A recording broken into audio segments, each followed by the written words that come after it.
Frankfurt, metropolis on the Main.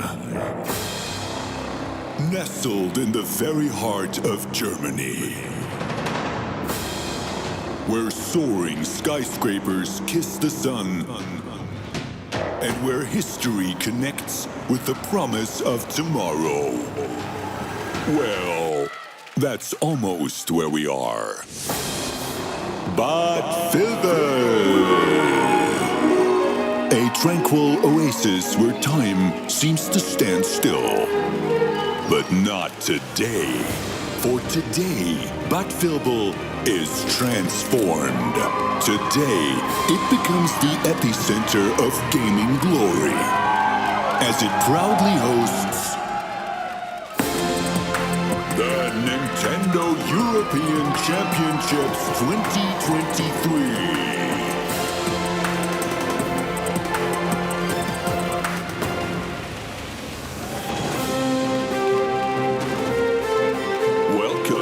Germany. Gamers of Europe, brace yourselves. The arena is set, and he is ready. Please welcome your host, Nims.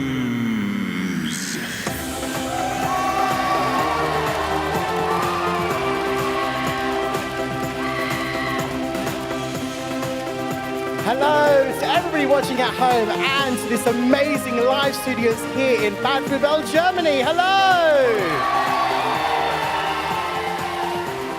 Welcome to the Nintendo European Championships 2023.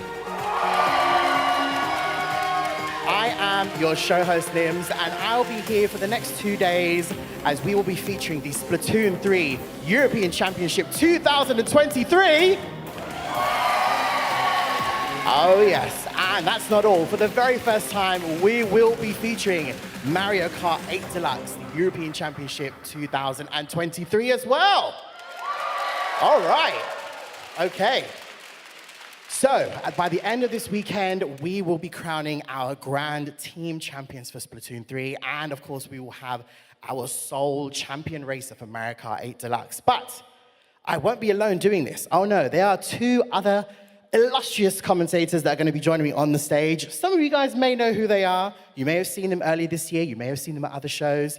But please go absolutely crazy and give them a warm welcome. Please welcome to the stage, Bowie and Charlie. Hello, welcome. Hi, guys. Pretty cool. How you doing? I'm not too bad, thank you. Very excited to be here, and it's amazing to hear how excited everyone here is for the show. Thank you so much for your energy. Wow. Amazing stuff. Charlie, how are you doing this morning? You good? Yeah, I'm feeling so good. I'm so excited for all the matches today. Amazing stuff. They are definitely ready for some games. So, for both of you guys, you, in fact, have been keeping a close eye on games throughout the entirety of this year, or this past year.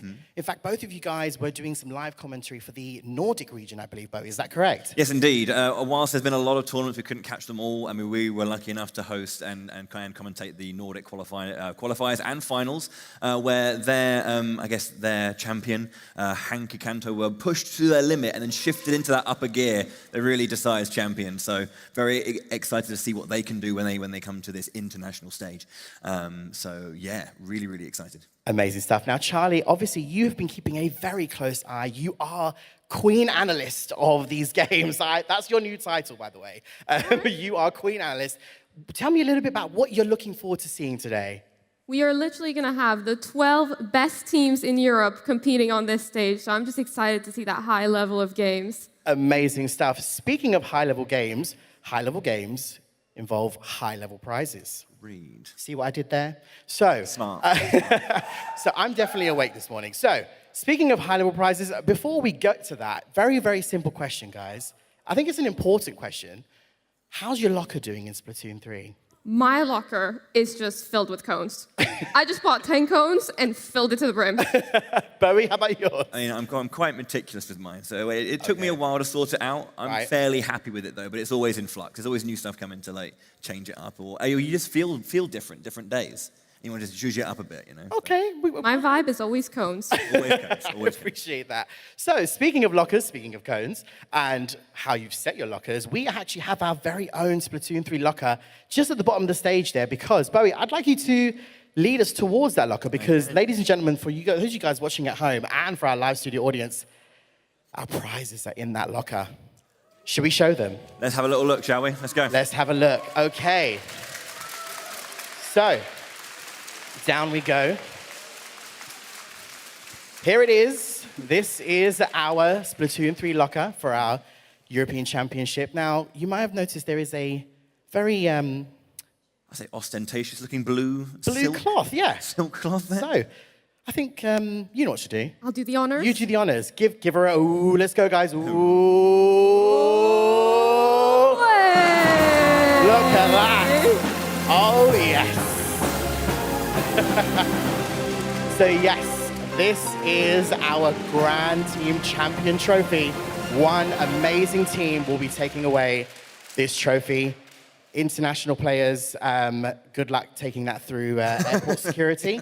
That will be fun. Yeah. It's huge. It really is huge. So obviously this is our grand prize, the golden trophy, of course.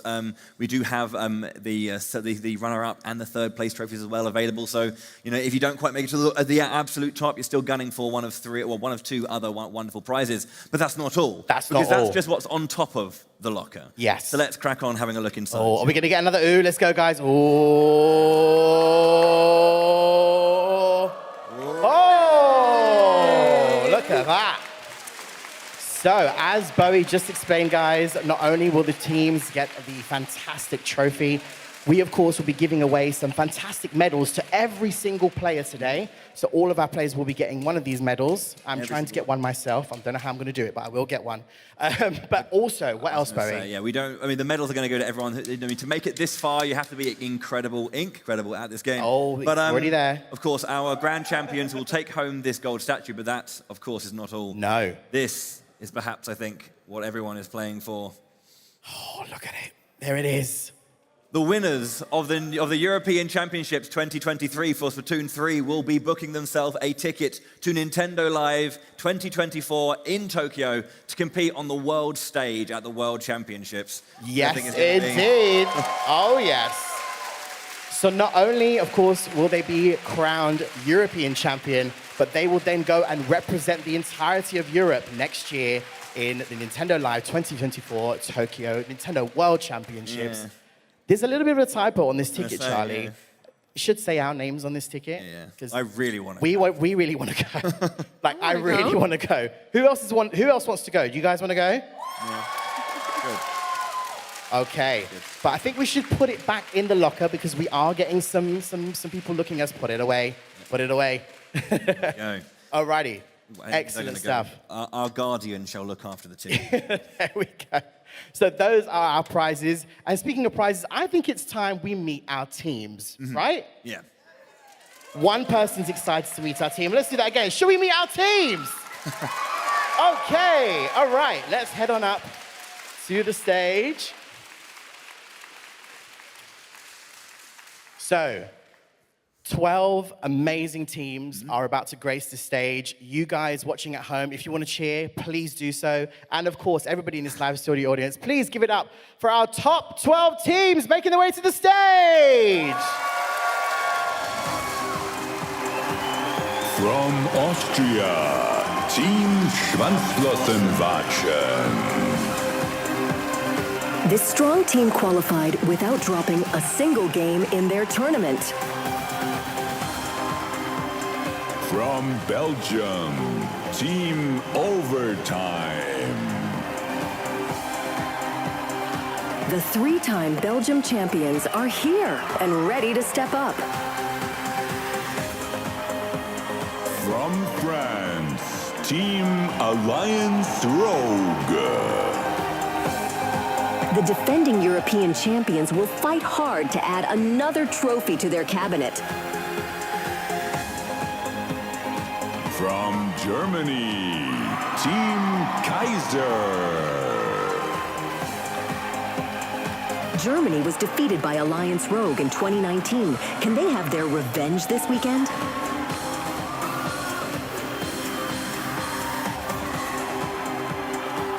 From Italy, Team Cotoletta. Another team who qualified without losing a game and hoping to keep the streak alive. From the Netherlands, Team Hollantes. Brian is among the world's best salmon run players. How will he fare in turf war?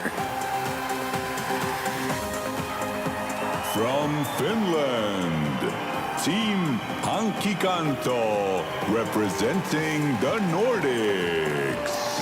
Kaldemar and Sendu are back with two new teammates, battling to take the trophy north.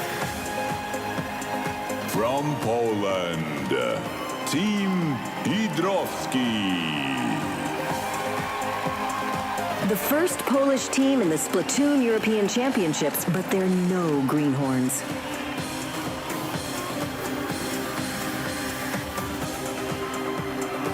From Portugal, Team Mafaricos. More fresh blood on the scene, with the potential to cause a few upsets. From Spain, Team Zenit. Carlox is a two-time Spanish champ, hoping to lead the team to European victory.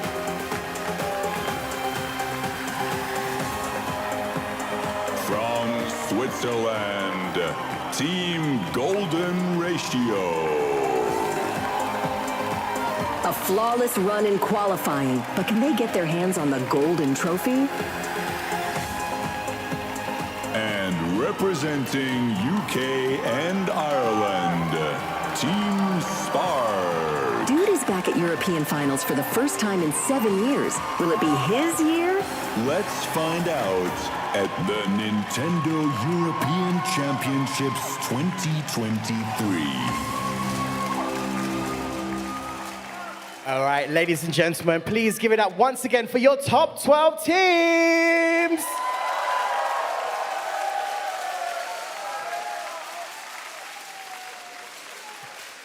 Okay, these guys are going to be showcasing some immense gaming on this stage. But before you guys go anywhere and we get set up, I have a very simple question. Could I please get all the team captains just to raise their hands? Where are you, team captains? There you are. Right, I'm going to try and run round to every single team. In fact, you know what? Come and stand here. Come on. Come on. You can start this off. Perfect. How you doing? Good? Excited? Ready? He's very zen. He's trying to get focused. So I'm going to start this question with you.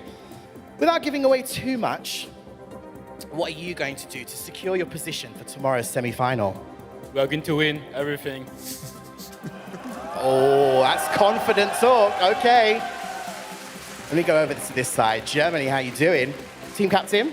Yes. So same question. Without giving away too much, what are you going to do to secure your position for tomorrow's semi-final? We're going to play good. I mean, it's a confident statement. I like it. Who's my team captain over here? Hello, how you doing? Same question to you. How are you guys going to secure your position for tomorrow's semi-final? I don't know, just play the same as always. I think if we do like that, then it should be enough. I like that. I like that. That was good. Good. How about you guys over here? How are we doing? Yep, we're doing good. You're going to be good. What are you guys going to do? Without revealing too much, how are you going to secure your position for tomorrow? Using tactical wisely.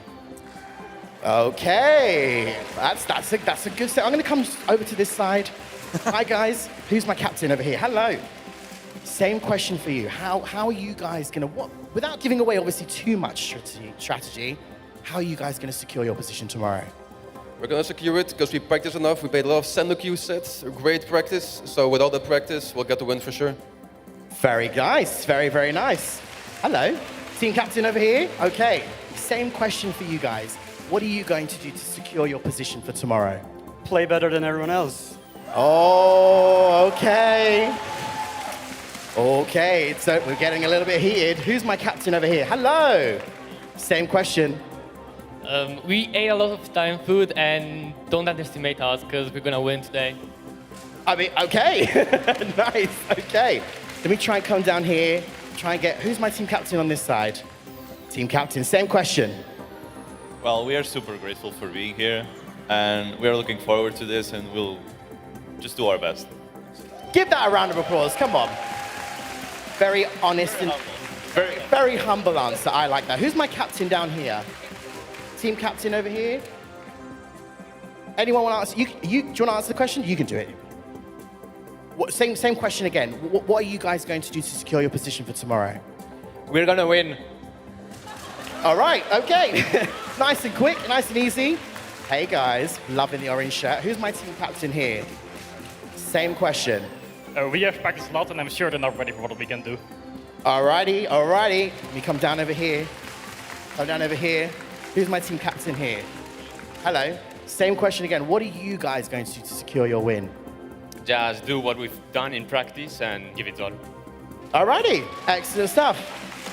Who's captain? Team captain, hello. So, without giving away too many strats, answering to your fans, I can see you've got a lot of fans in the audience today. What are you guys going to do to secure your win? We're just going to stick to the prep we've already done. I think we've worked the hardest in this tournament, and the plan was never to stop at groups, so we're going to keep going. Amazing stuff. Amazing stuff. So there you have it, folks. I think I've got everybody. Did I get everybody? I got everybody. Please give it up one more time for our top 12 teams. All right. Now, very, very important part coming up next. So pay attention, teams, and of course, everybody watching at home and our live studio audience, because we are going to look at the bracket. Very important stuff. Ladies and gentlemen, and everybody watching, please take a look. This is our bracket for today. So, Bowie, we're going to divide all our teams into 4 groups. Is that correct? Indeed, yes. So our first round, which is the majority of day 1, is going to be a round robin. 4 groups, 3 teams per group. Everyone will play 2 matches against the other teams in their group. And we have only 1 winner from each group advancing to the semi-finals tomorrow. Right. And then, Charlie, after that, when we come back for day 2, we, I believe, then go to the semi-finals. Yeah, we're going to be starting off with the semi-finals. We're going to be seeing the winners of each of the groups face off to try and secure that spot into the finals. Absolutely. And then, of course, tomorrow, guys, after our semi-finals, we then have our grand final. We, of course, will be doing our 3rd and 4th playoffs as we go for our lower bracket semi-finals, and then it will be followed by our grand finals matches, which we'll give more information about tomorrow. So, audience, are you still with me? Excited? Okay. Teams, how are we doing? We ready? We good? I love it. Lots of concentrating faces. Everyone's like, yep, yep, okay. So, as we said, folks, that is our bracket, and I think it's time we get this show going, right? Yes? Alrighty. So, can I please ask that all of our 12 teams make their way safely off the stage, except for our Group A, of course, which is our French team, Alliance Rogue, and of course, Schwanz, Floss, and Wachen. Please stay on the stage. You guys can make your way down.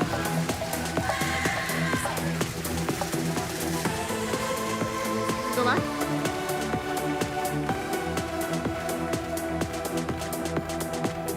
Right, guys, would you like to all go make your way over to the seats and get yourselves set up?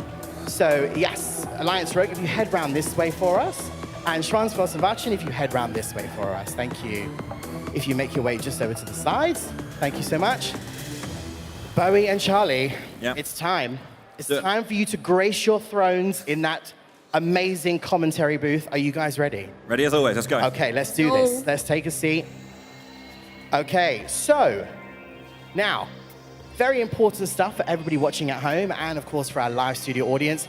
We're going to take a look at what games, what maps, what modes we are going to see gracing this stage. So, Bowie, number 1, Turf War, what's going to happen? Yeah, right. So, of course, we should mention that all of these games are going to be best of 5, first to 3 points. And the very, very first round is going to be a Turf War, but it's going to be a mini best of 3 within that. So a best of 3 Turf War to decide the first point in the best of 5. We will be playing on Wahoo World, Sturgeon Shipyard, and if we go to game 3, Brine Water Springs for our Turf War. And at that point, we're going to round 2.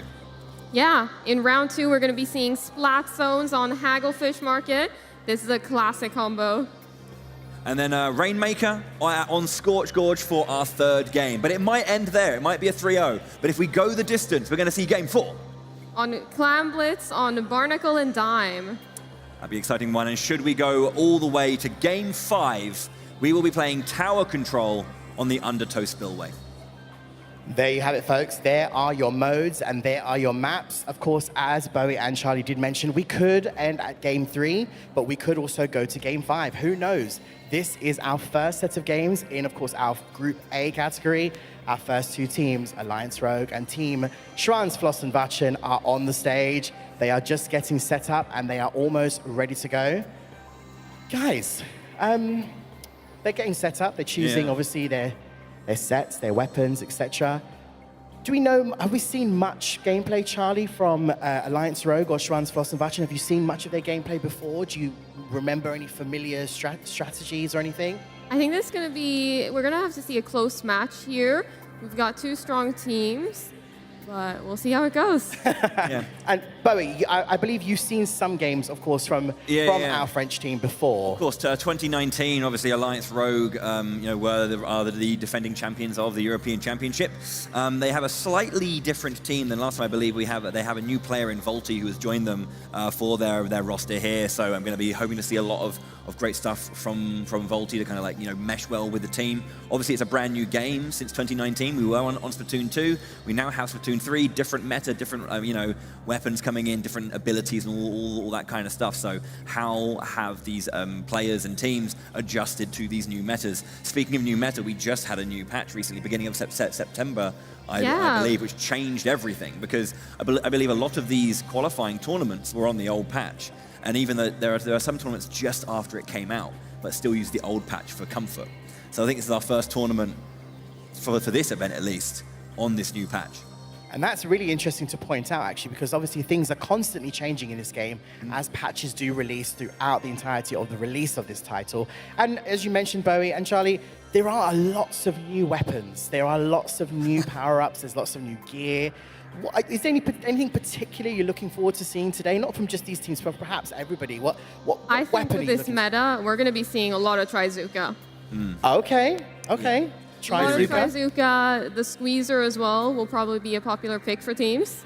I want to do a crab count. How many crabs are we going to see? Crab tank, yeah, it was definitely a big one last patch, wasn't it? We saw a lot of those big power plays coming out.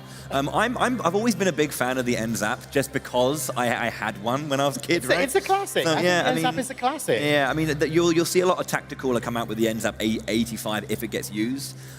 This is the Tacticooler, one of the new specials. Obviously, it's very, very lovely party buffs. That's going to be exciting, but...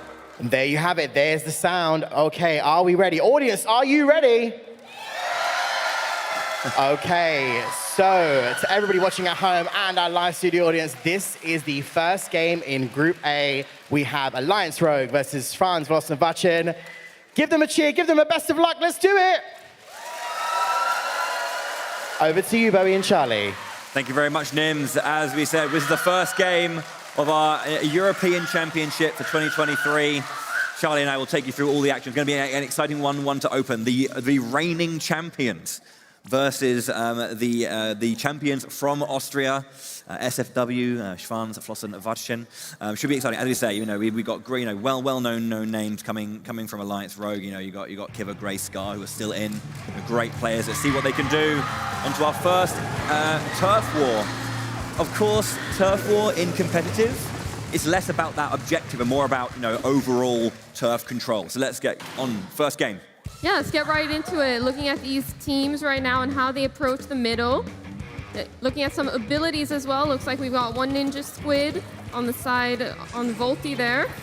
Yeah, as you said, you're saying, well, you do actually have Kiva there with the NZAP 85, getting that tactical around that party buff going to be a big thing. We're seeing a lot of coverage of the back lines to make sure we get all of those corners covered, and then pushing towards that mid as well. Yeah. Nice, quick splat Beautiful there. splat. Very well done. Volti going down. Yeah. Looks like they're backing off a little bit here, just trying to stay safe as they wait for their team to come in as well. You can see right now, Gray still in the back, just covering a little bit. Ray's doing the same thing on the mirrored side. These missiles coming out as well. We see some specials of Trizuka being used as well. Unable to get any picks, it seems. The Tacticooler is also coming out. Beautiful splat there from the Carbon Roller. Yeah. Volty gets another one as well. Triple splats there from Volty, immediately solidifying that knowledge. I am definitely worth it. Let's go. See the Trizuka used as well. Beautiful splat right there.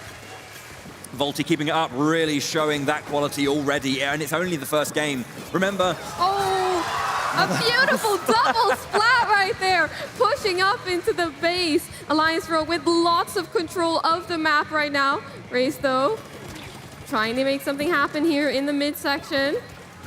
Most of these players just dancing around a little bit. Kiva doing a nice job there of just backing off a little bit of pressure, but just solidifying a little bit of control. Trying to pepper over, trying to pressure back Raze. Suction bomb in the back, taking a little bit of control there, distracting the opponents as well. As Volty, as you can see, is zooming in. They're trying to shark, gets a splat in the back line again. Oh, Knives going down. I think that was Kiva there. Very, very nice splat. Yeah, beautiful control here from Alliance Rogue on this map right now. Just trying to make sure everything stays inked and getting all of those splats as they come down. Oh. Beautiful burst bomb throw. Excellent immediate explosion, gets that splat again. They're just all over the Austrian team currently. The French just doing a good job. So much control. Trizuka. Once again, yeah, we're going to see a lot of it, as you said. It's not the first time we will see it, not the last. Oh, wow, very, very nice. Good angles, good accuracy. Nico going down.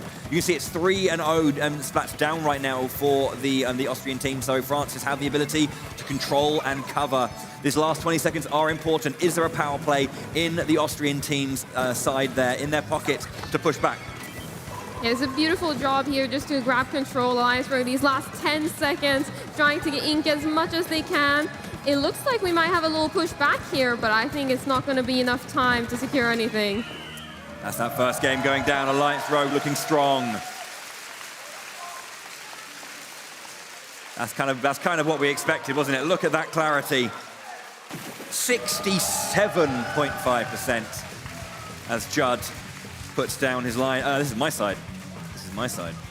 Ah, crikey, sorry. Wrong way, actually. There we go. 1-0 in the best of 3 to Alliance Rogue. That was expertly done by myself, though I do say so myself. But yes, of course, first game, very, very strong. That's what we expected.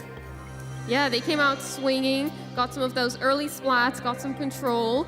We also saw that they pushed a lot of those key areas. They managed to spread out just so they had a lot of pressure on the opposing side. As you can see, they're setting up for the second game, going into Sturgeon Shipyard next for Turf War. Everyone's getting their team sorted. We're not playing Color Lock, I should mention. We're going to be seeing all the wonderful colors and brightness that is available in the Splatoon series. Yeah, we'll see what is brought on next. You may notice as well, if you're in the audience here watching, how the stage may change alongside those colors. Keep an eye out. You can see Kiva, he's so concentrated. I was having a chat with him before, and he's just a very, very calm player. Obviously, he knows the quality that his team has and how much they've shown throughout the years. And to kind of come into this, you know, they feel confident. They've always felt. I think it's that experience speaking as well. So we're going to be hopping into our next match soon. There it is. We've got the nice turquoise blue and the pink there. Let's go.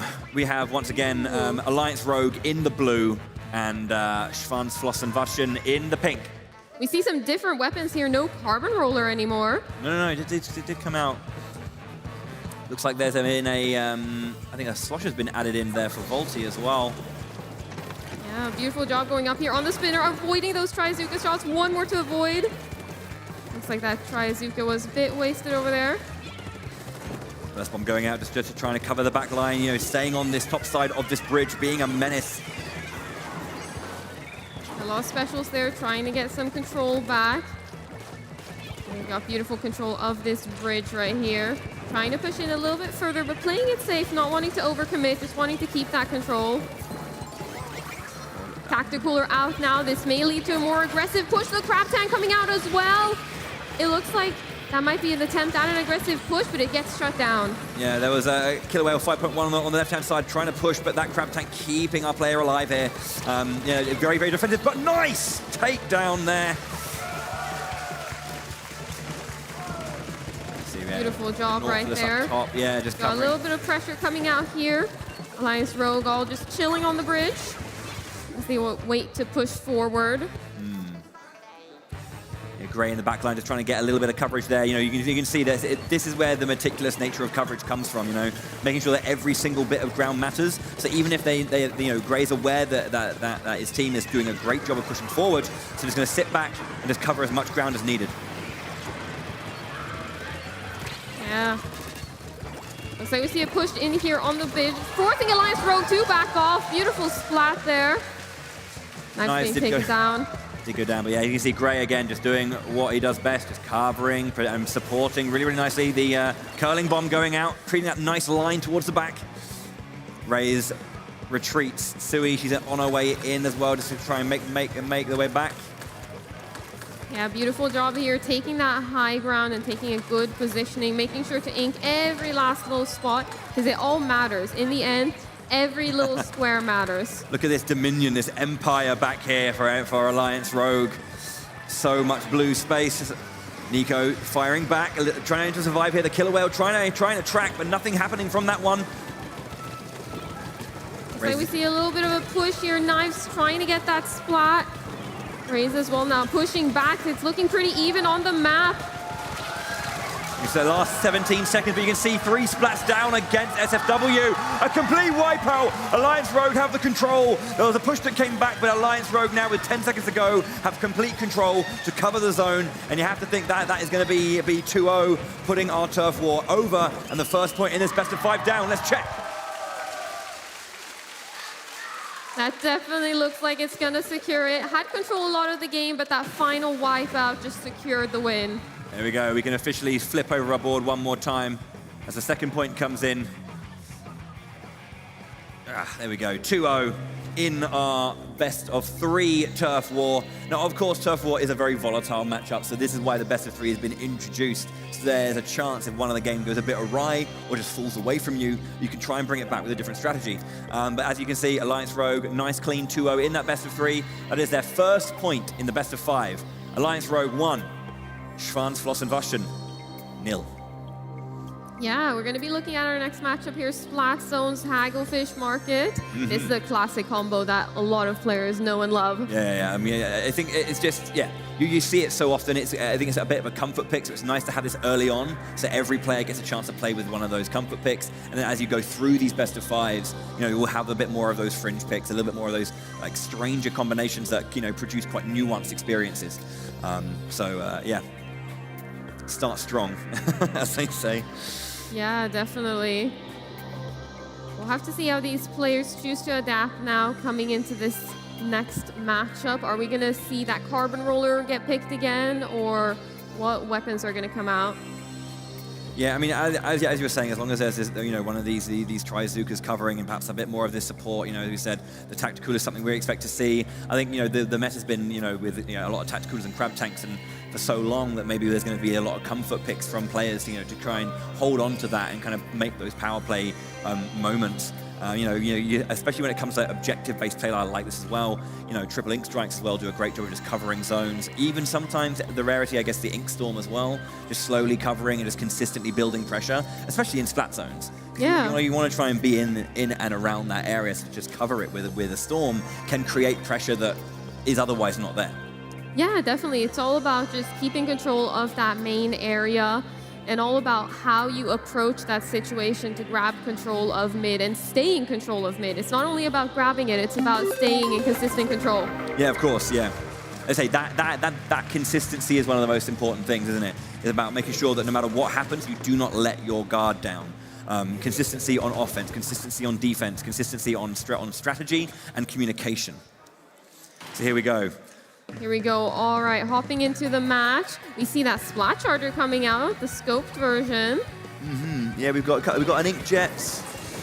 Trizuka looks like there as well. A couple of those. Yeah, the end tap once again, I think, from Kiva. Kiva going down quite early. Again, we've got the deep blue once again for Alliance Rogue. Ooh, beautiful Inkjet right there, using it super aggressively. Unable to pick up that final splat, but opens the door for Kiva to get the finish. Yeah, you can see, like there are 3 players down now. Beautiful control here from Alliance Rogue to start off the match. Indeed, yeah, and you can see those points slowly ticking down. This ball point splatling, we see it a lot. this weapon. We saw it all the time in Nordics. Great to see it back again. Yeah, excellent. And you can see, oh, wow, wonderful. You throwing out that sensor just to make sure they can see where all of their opponents are. Excellent little sub there. There's the Ink Strike coming out to try and cover 3 of them, but Alliance Rogue, so much control. The time is still ticking down, and Austria need to shut this down. The bonus points need to be added. Beautiful job there.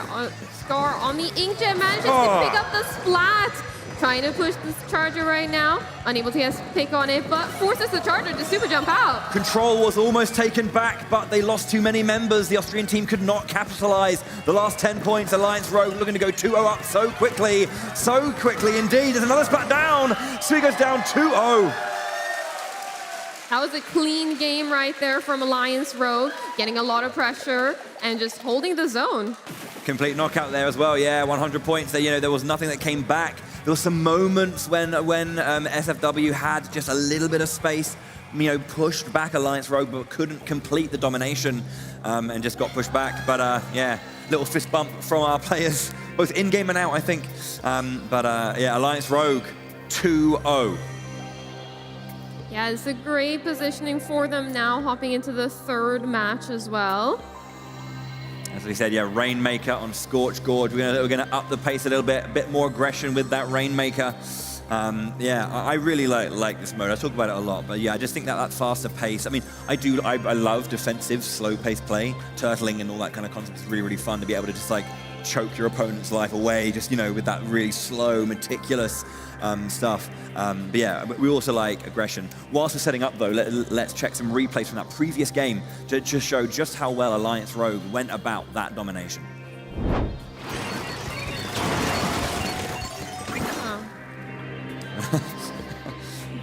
We'll get it up for you just a no worries, it will be fixed, and we'll show you that replay in just a moment. So patience. But well, whilst we're getting that ready, the teams are just readying up, and as soon as they're ready to go, we'll continue with the game. We'll get those replays to you whenever we can. Yeah, I mean, we want to obviously highlight those good moments, you know, because there was just such great, you know, I think there was a moment where that sensor got thrown to the back line, and 3 positions just came out, and the way that Alliance Rogue saw that and just died and pinched them, just took them down immediately. Yeah, I think that's something to think about Alliance Rogue.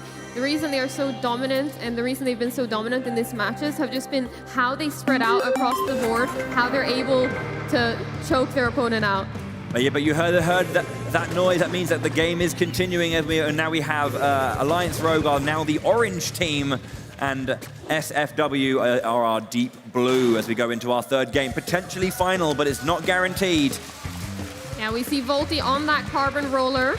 Very strong weapon for Volti. We'll have to see how this start looks. It looks like we've got an early lead right here, early little kickoff. Alliance Rogue going down 2-3 in the favor of the Austrian team. Nice opening start from them. But Volti taking down Sui. There's the Rainmaker going down. Nice double there. Ray's going down as well. That was a very smart grab of the Rainmaker, just to waste a lot of time so they couldn't build pressure. But considering they wiped a couple more players... Trizuka coming out, one shot! One shot, one splat, goes down eventually. Ray's, Sui taking down, after taking down Ray's, Sui took him out. So yeah, once again, a little bit of a push here, but... Managing to get a splat, trying to get another one, it looks like they're able to. Looks like this Rainmaker is going to reset back to the middle. We'll have to see who decides to pop it. I'm guessing Alliance Rogue will, since they've got a lot of control. Beautiful squid roll to be able to get out of the range of that carbon. Ray and Kiva, yeah, you can see just waiting by that Rainmaker. Volti as well, just supporting it. And they were alone by themselves, now together as a team. Kilowell's coming out, trying to just take something down. Kiva with a bit of pressure. 2v1, jumps down, wonderful defense. Kept himself alive. And there's a split on the left-hand side. Sui going down once again. Trizuka to the back. I think it took down another one. Knives is fighting back as Volti is trying to find Raze in the back line. A lot of pressure. Raze goes down. Great now, pushing Knives into the corner, but it looks like they are able to pick up that splat, getting now pushed, but they pick up another splat. Knives doing a great job to get out of all the pressure Alliance Rogue had. Yeah, so far, SFW doing a great job of just staying in this game. They haven't just, Alliance Rogue haven't just run through this. Trizuka on Kiva goes down. Beautiful Trizuka play right there to pick up the splat.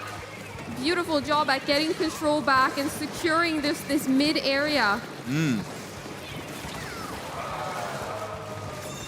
Yeah, as you can see, 2 down once again. So here we have Alliance Rogue regain control. Gray right now pushing around the back. Volty just taking point. Nico behind the splash wall gets taken down by a pincer once again.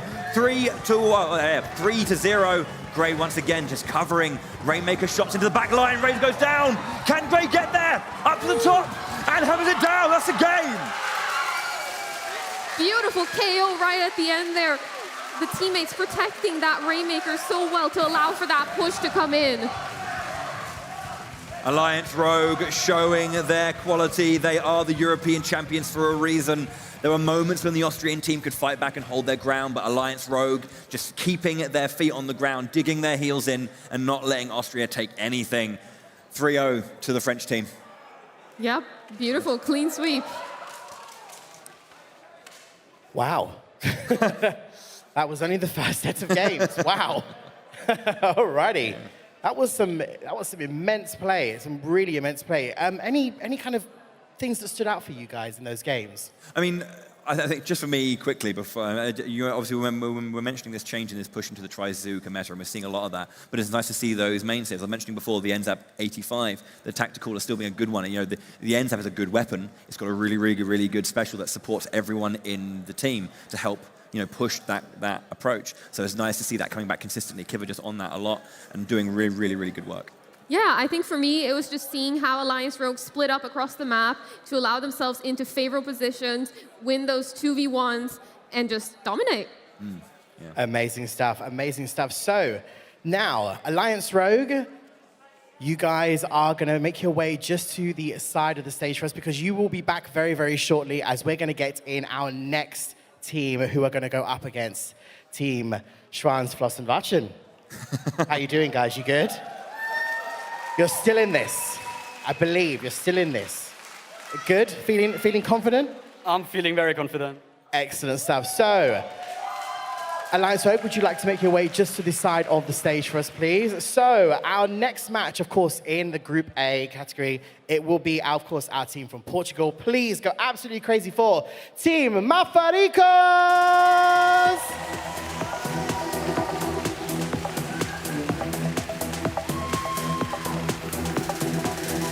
Okay, as we get our next team set up on the stage, Bowie and Charlie, we're going to take a quick look at the bracket because, of course, we do need to update the bracket as we go along.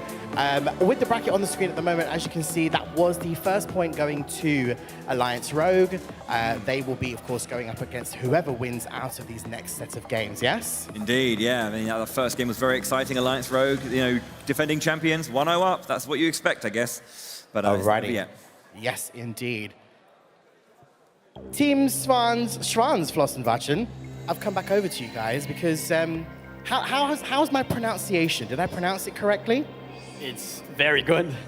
All right, good stuff.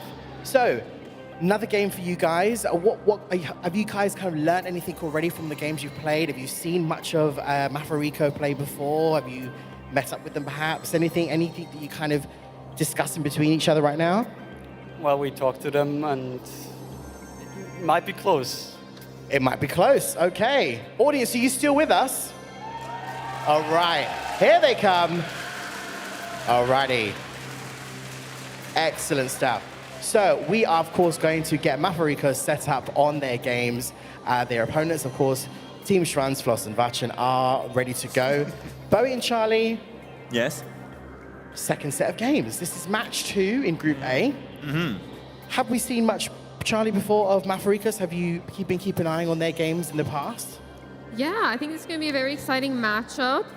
Both of these teams are, I'd say, pretty evenly matched, so we'll have to see hopping into it. Alrighty, so and now we're going to take a quick look once again at the maps and modes on the screen. I believe it's going to pop up just a second again. Bowie, so we're going to go back to Turf War once again.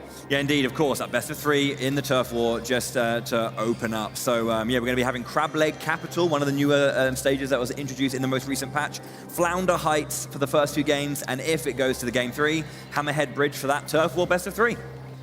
Yeah, we're going to be also seeing Tower Control on Inkblot Art Academy. Great map mode combination. I'm a big fan of that one.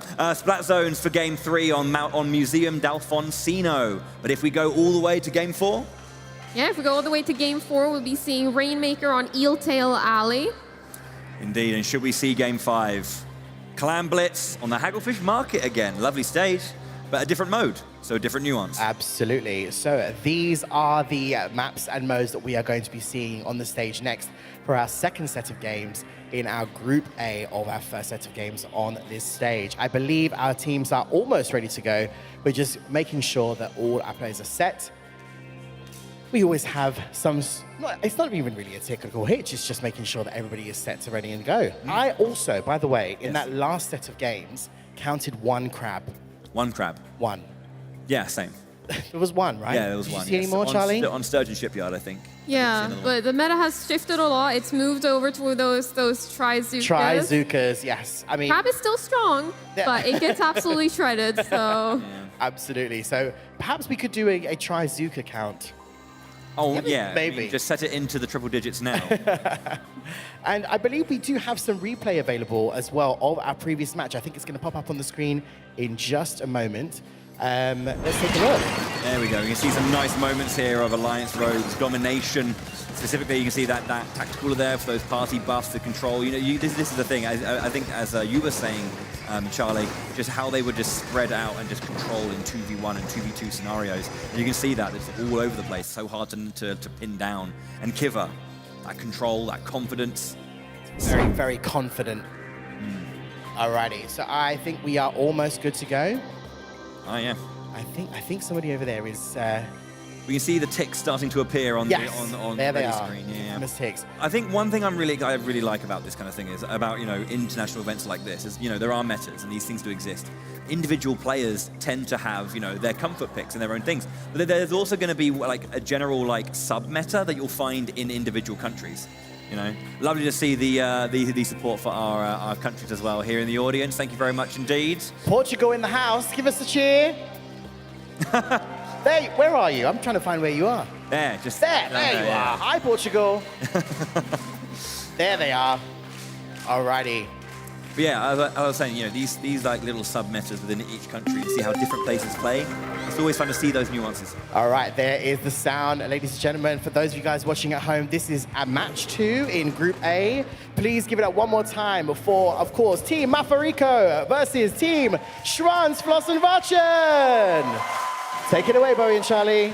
Thank you. Into our first game of Turf War. We have Mafaricos are indeed in the pink, and we have SFW in the green. So just to keep an eye on those. Let's see how we approach. Yeah, see how we approach here, going towards that middle area. This middle area, compared to other maps, is a bit hidden. Beautiful Trizooka splat early on there. Managed to get some control and jumps back for safety. Jumping back yet again, though, to try and get into a good position. Yeah, this lost Slosher coverage, especially on this higher ground, but gets taken out, though, from lower ground. There's a 3-splat turnaround as we have Mafaricos taking control of this center line.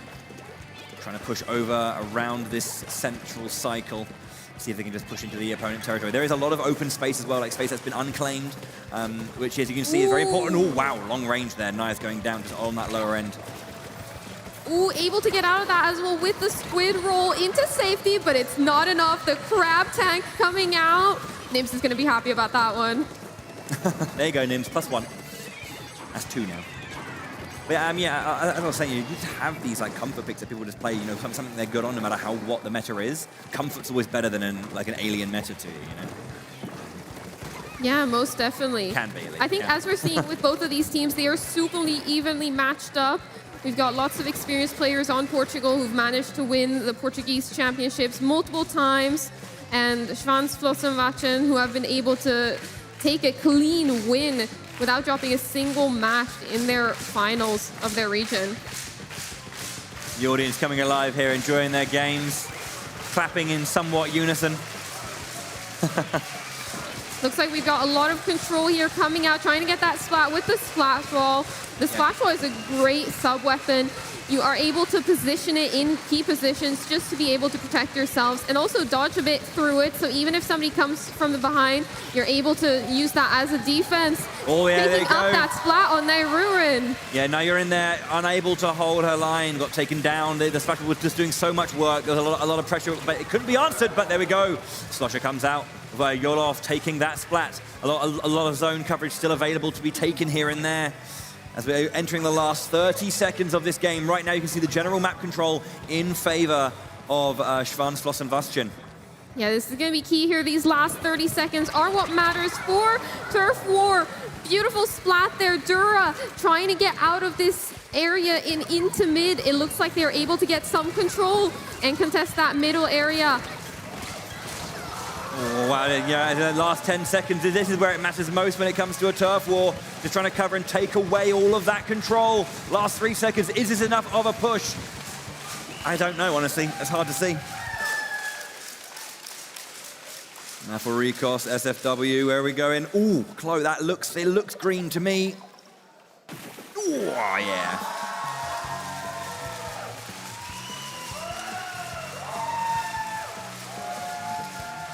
Schwanzfloss and Vashen taking first blood, first ink. Yeah. So on your side there, as we will give My us... turn to be able to flip this little map there. There we go. Taking 1-0. that 1-0 lead. Everyone in the audience, you can see this, can't you? Yeah, you can see that? Is that really clear? Yeah, woo, yeah, there we go. 1-0. Brilliant, big fan. In the best of 3. In the best of 3. One more game to win to get the 1 point in the best of 5.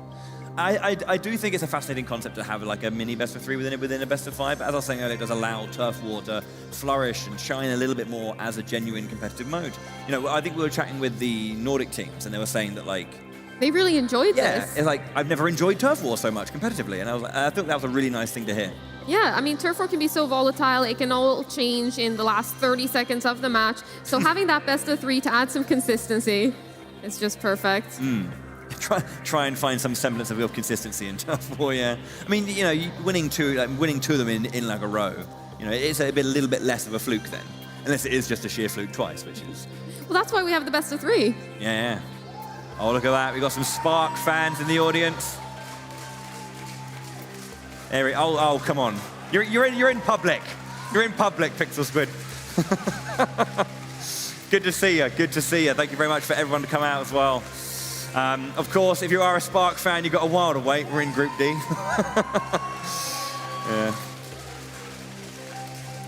Yeah, our players looking just like we're just getting ready. So, yeah, the second Turf War match. Yeah, again, if Maforikos win this, we're going to be going to a third Turf War.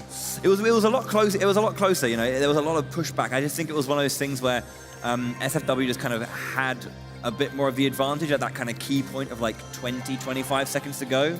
But they're able to kind of like just push the momentum too much. It was definitely a very contested map all throughout the game. Right in the end there, able to take control and get the win. All right, we're going to be hopping into our next match here. Give it up for our teams. We've got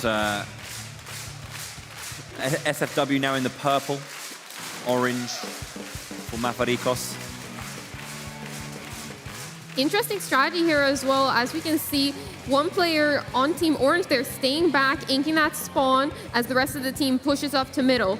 That's a great thing to do if you want to ink your base, but also charge up those specials. We see the Tactical are coming out early here to try and get an early push across that middle bridge section.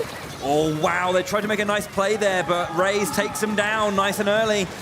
Nice idea to kind of come up the center surprise with Slosher throws, but yeah, unfortunately not enough.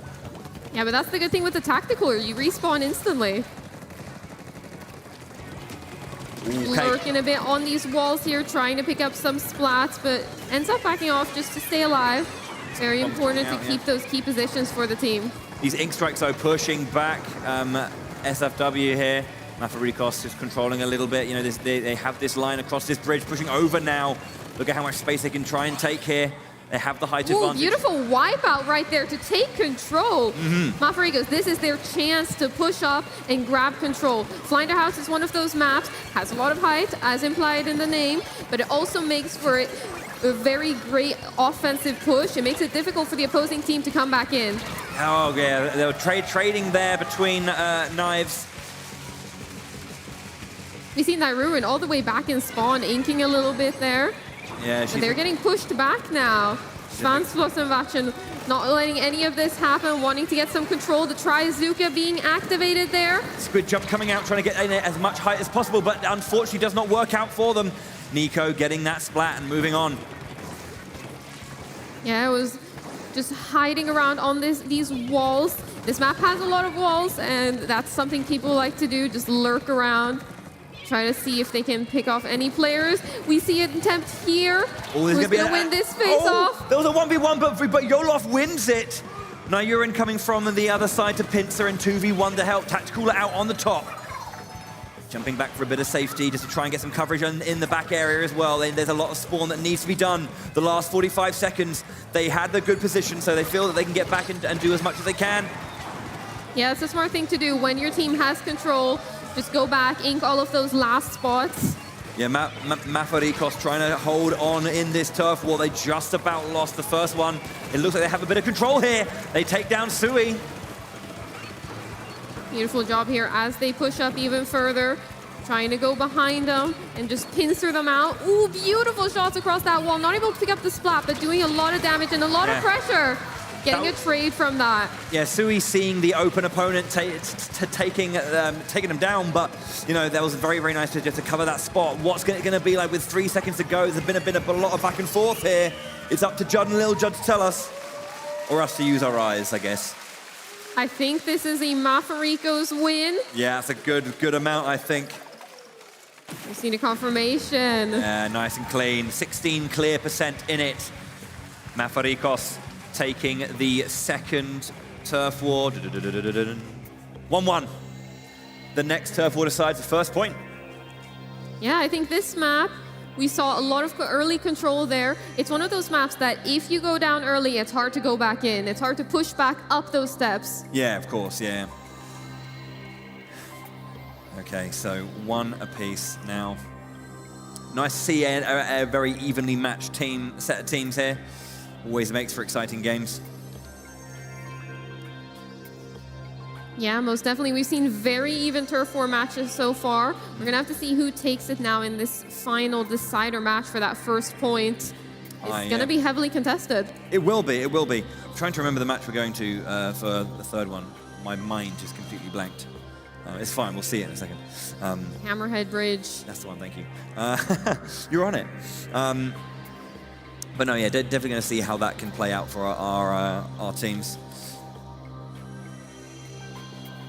Okay. Yeah, it's going to be interesting to see what loadouts, what gear choices we're going to be seeing on these players hopping into this next match, and how they choose to adapt from the first two. It's been very even and contested. That first match was pretty contested, but had Schwanzflossenwachen had a bit of control in the end that led to their victory. In this second game, Mafariko's having control for most of the match on those high points of the map. We'll have to see who takes it. Okay. It was nice as well to seeing like the new abilities being utilized as well there. Seeing the Squid Surge kind of to get extra height. It's already quite a tall map. There was a couple of moments where I think it was God, excuse me. I was having a look. I think it was Dura or Yolov were kind of waiting on this wall and just kind of like surging up to get as much height as they possibly could with that slosh to try and cover as much ground. It didn't work out for them at the time, but they are these new abilities. So it's good to see them. Right.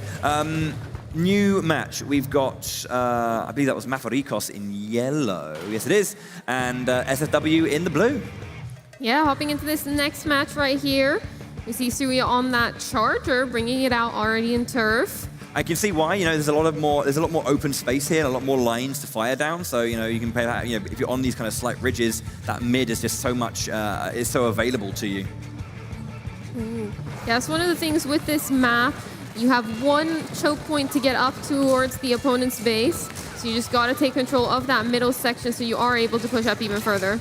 This Tacticooler waiting in the center. A couple of buffs grabbed, but beautiful pressure right here, pushing back the opposing side. Picking up a couple of splats as well. Yeah, that's 2 down. SFW looking to control the early point. Now it's about their Trizuka coming out. How much can they hold that pressure? There's also an Inkjet coming out as well with Ink Strikes. Oh! Nice trade there. Inkzuka for Inkjet. Beautiful hit in mid-air. Somehow able to get that trade. Beautiful job right there. Looks like we got a lot of control here, Nico, on that crab tank. Just pushing the opposing team back and keeping control of mid. Just securing all of those alleyways that the opposing squad can take to come out. Yeah, Sui is just doing a little bit of admin in the back, covering as much ground as possible. You can see how much control it was on the side of SFW. Suction Bomb pushing Mafarikos back. Yeah, it's one of the things with this map. We see to the right and to the left, there's 2 alleyways you can push out. So it can be very difficult if the opposing team has shut down both of them. These Inkjet shots didn't find a mark, but did put a bit of pressure down. So that's something that's going to be building up again. The triple Ink Strike pushing her back. And once again, Tactical are opening it up now for a really aggressive push. Tactical has a lot of quick respawn, but gets punished by yet again the crab tank. I can see Nims to the left of me. He's perking up. Crab tank +2, my friend. But again, you can see after those pushes, SFW just settle back into their control. Now Yurin trying to find some semblance of push here. Looking to the side, trying to create a line for her team to move in. As her teammate goes down, you can see that charger, Sui, on that sideline, pressurizing, and you can see that light just show up. Tactical out once again. Can there be a power play utilized? Yeah, this might be an opportunity to push out over here. Nice splat, that'll be a good start. Oh, but doesn't quite see their opponent on their right side. Raise there, stealthy, ninja-like. Doing a great job at keeping them at bay. Mafariko's not having much of a chance in this game to get out of the spawn. Schwanzfloss and Vachin have just kept all of those alleyways closed, but this might be an opportunity to get out. Gets punished for it, however, with the wipeout as Raze all alone in the map. There was only one person standing. It looks pretty strong, though. I think overall SFW taking that one with that control in the mid. Schwanzfloss and Vachin taking that second game of theirs. Ooh. I'll hold. It is official. It's 2-1. And that means that first point in the best of 5 going to the Austrian team. Schwanzfloss and Vachin, you can see there, little symbols lit up, 1-0. Now, we haven't talked about it too much, but we'll only go into proper detail about it when it becomes a reality. But because there's 3 teams per group, there is the possibility of a tie. If one person beats another team, who beats another team. So everyone's got 1 win and 1 loss. That is a possibility. So if Mafarikos, if SFW win this, and then Mafarikos beat Alliance Rogue, then we're going to be in a very, very cheeky 1-1-1 tie here. So then we have a variety of rules and systems in sets to find out who the overall winner is. So there's a lot, SFW can, if they get this win, they're not completely out. They still have a chance. Indeed. We do have a replay of that last one. So I believe we have a bit of a replay of that previous match. A nice bit of control from our winning team. So let's take that moment. This is, I think, from our first match, our first part of the turf war. This excellent splash wall usage, as we were talking about, this back and forth for so long. Eventually, there's just like they just ran out of energy and steam, and nice confidence and communication there. You can see them enjoying themselves. That's what it's all about.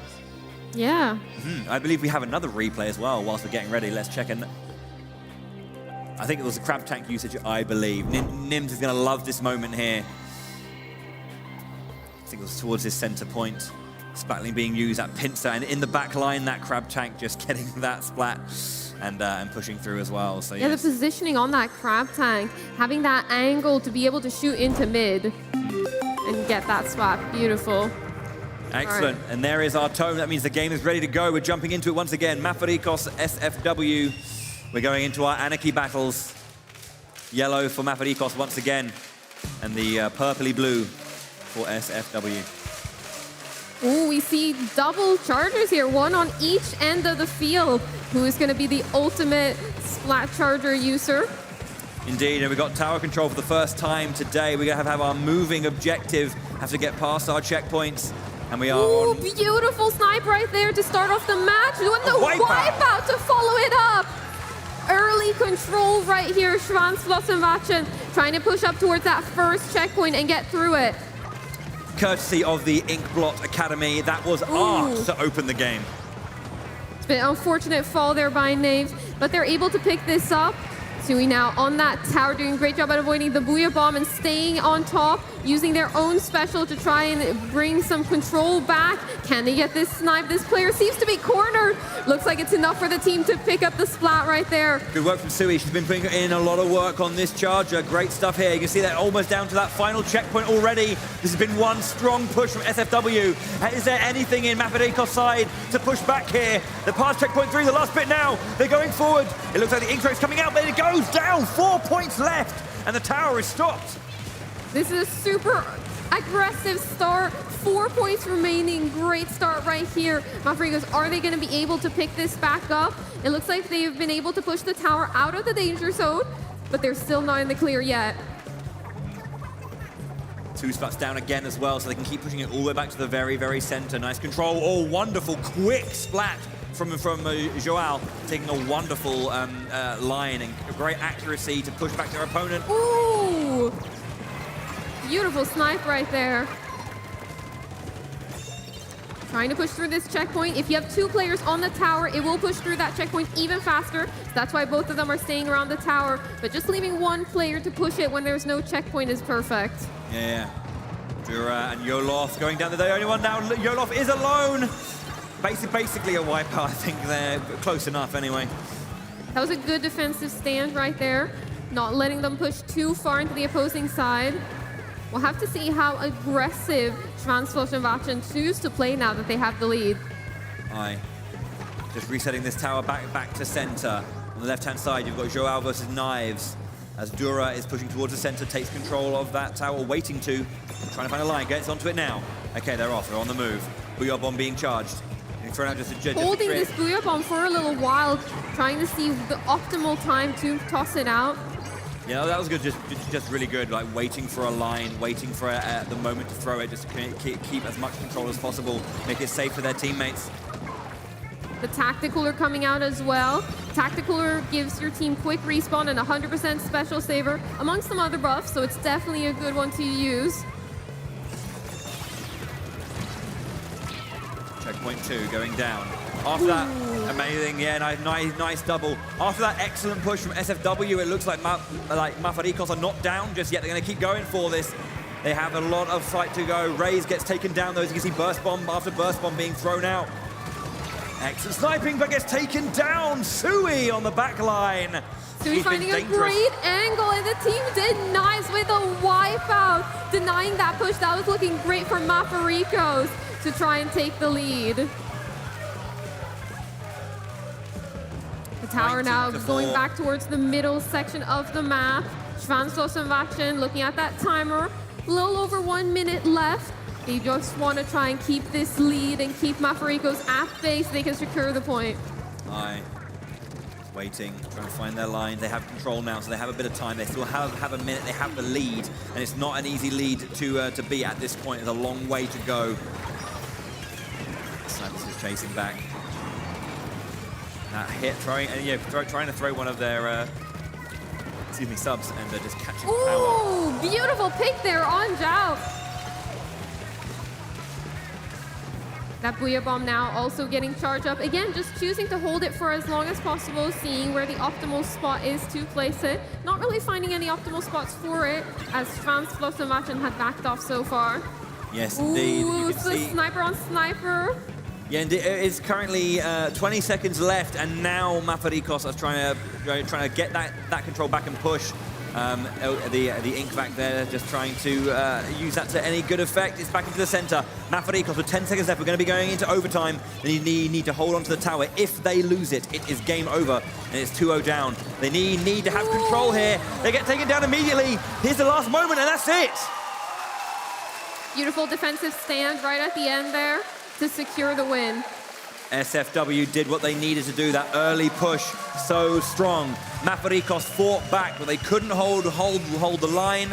And that means that Sui, Nico, Raze, and Knives are 2-0 up in their best of 5. No, the other way around. I think. It's a defeat. No, it is 2-0, excuse me. I'm just saying words now at this point.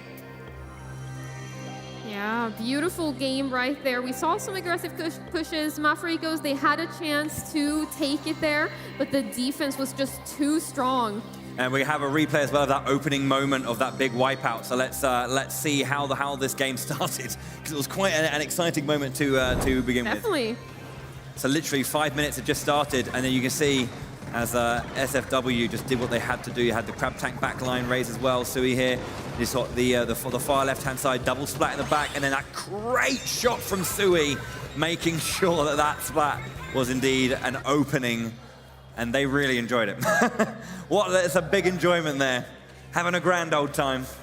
Yeah, having such a strong early start is crucial, just to be able to get that lead and then hold control from there. Excellent stuff.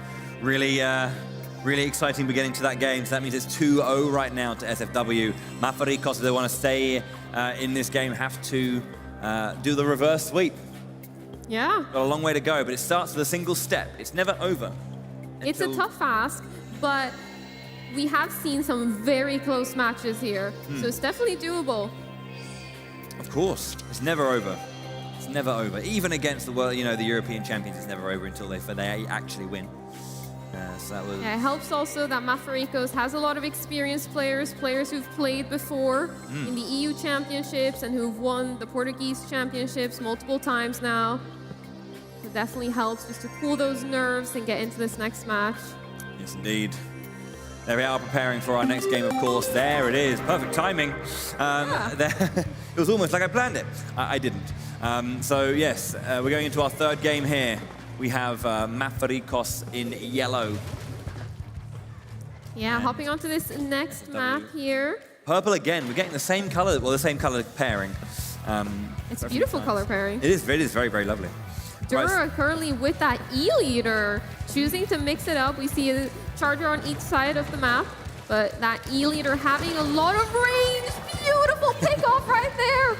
I was mentioning the E-leader. Yeah, it's like wonderful range, exact showcase, wonderful timing. As you can see, yeah, we've got this windmill in the center of this zone as well. So a little bit of nuance to that central mid play as the time is ticking down. SFW with that 2-0 lead. One more game and it's over. As you can see, they are purple. They are ticking down very, very nicely. So he's trying to get up onto that top platform. Unable to make it out. Mafrikos now on the back foot, trying to get back into this zone. The Zipcaster trying to open up some space. Manages to get one spot, but gets taken down. Beautiful play right there on the defensive end to keep the zone alive. Trying to cover, yeah. So much control so far. You haven't been able to lose it. Battle of the Snipers once again, it looks like. Splash Wall comes up to try and keep that safe, trying to find that line, but I think they already went down, so not too much to worry about there. Beautiful control here. The final points ticking down. 5 points remaining. It looks like it's gonna be a win. Oh, that was so clean.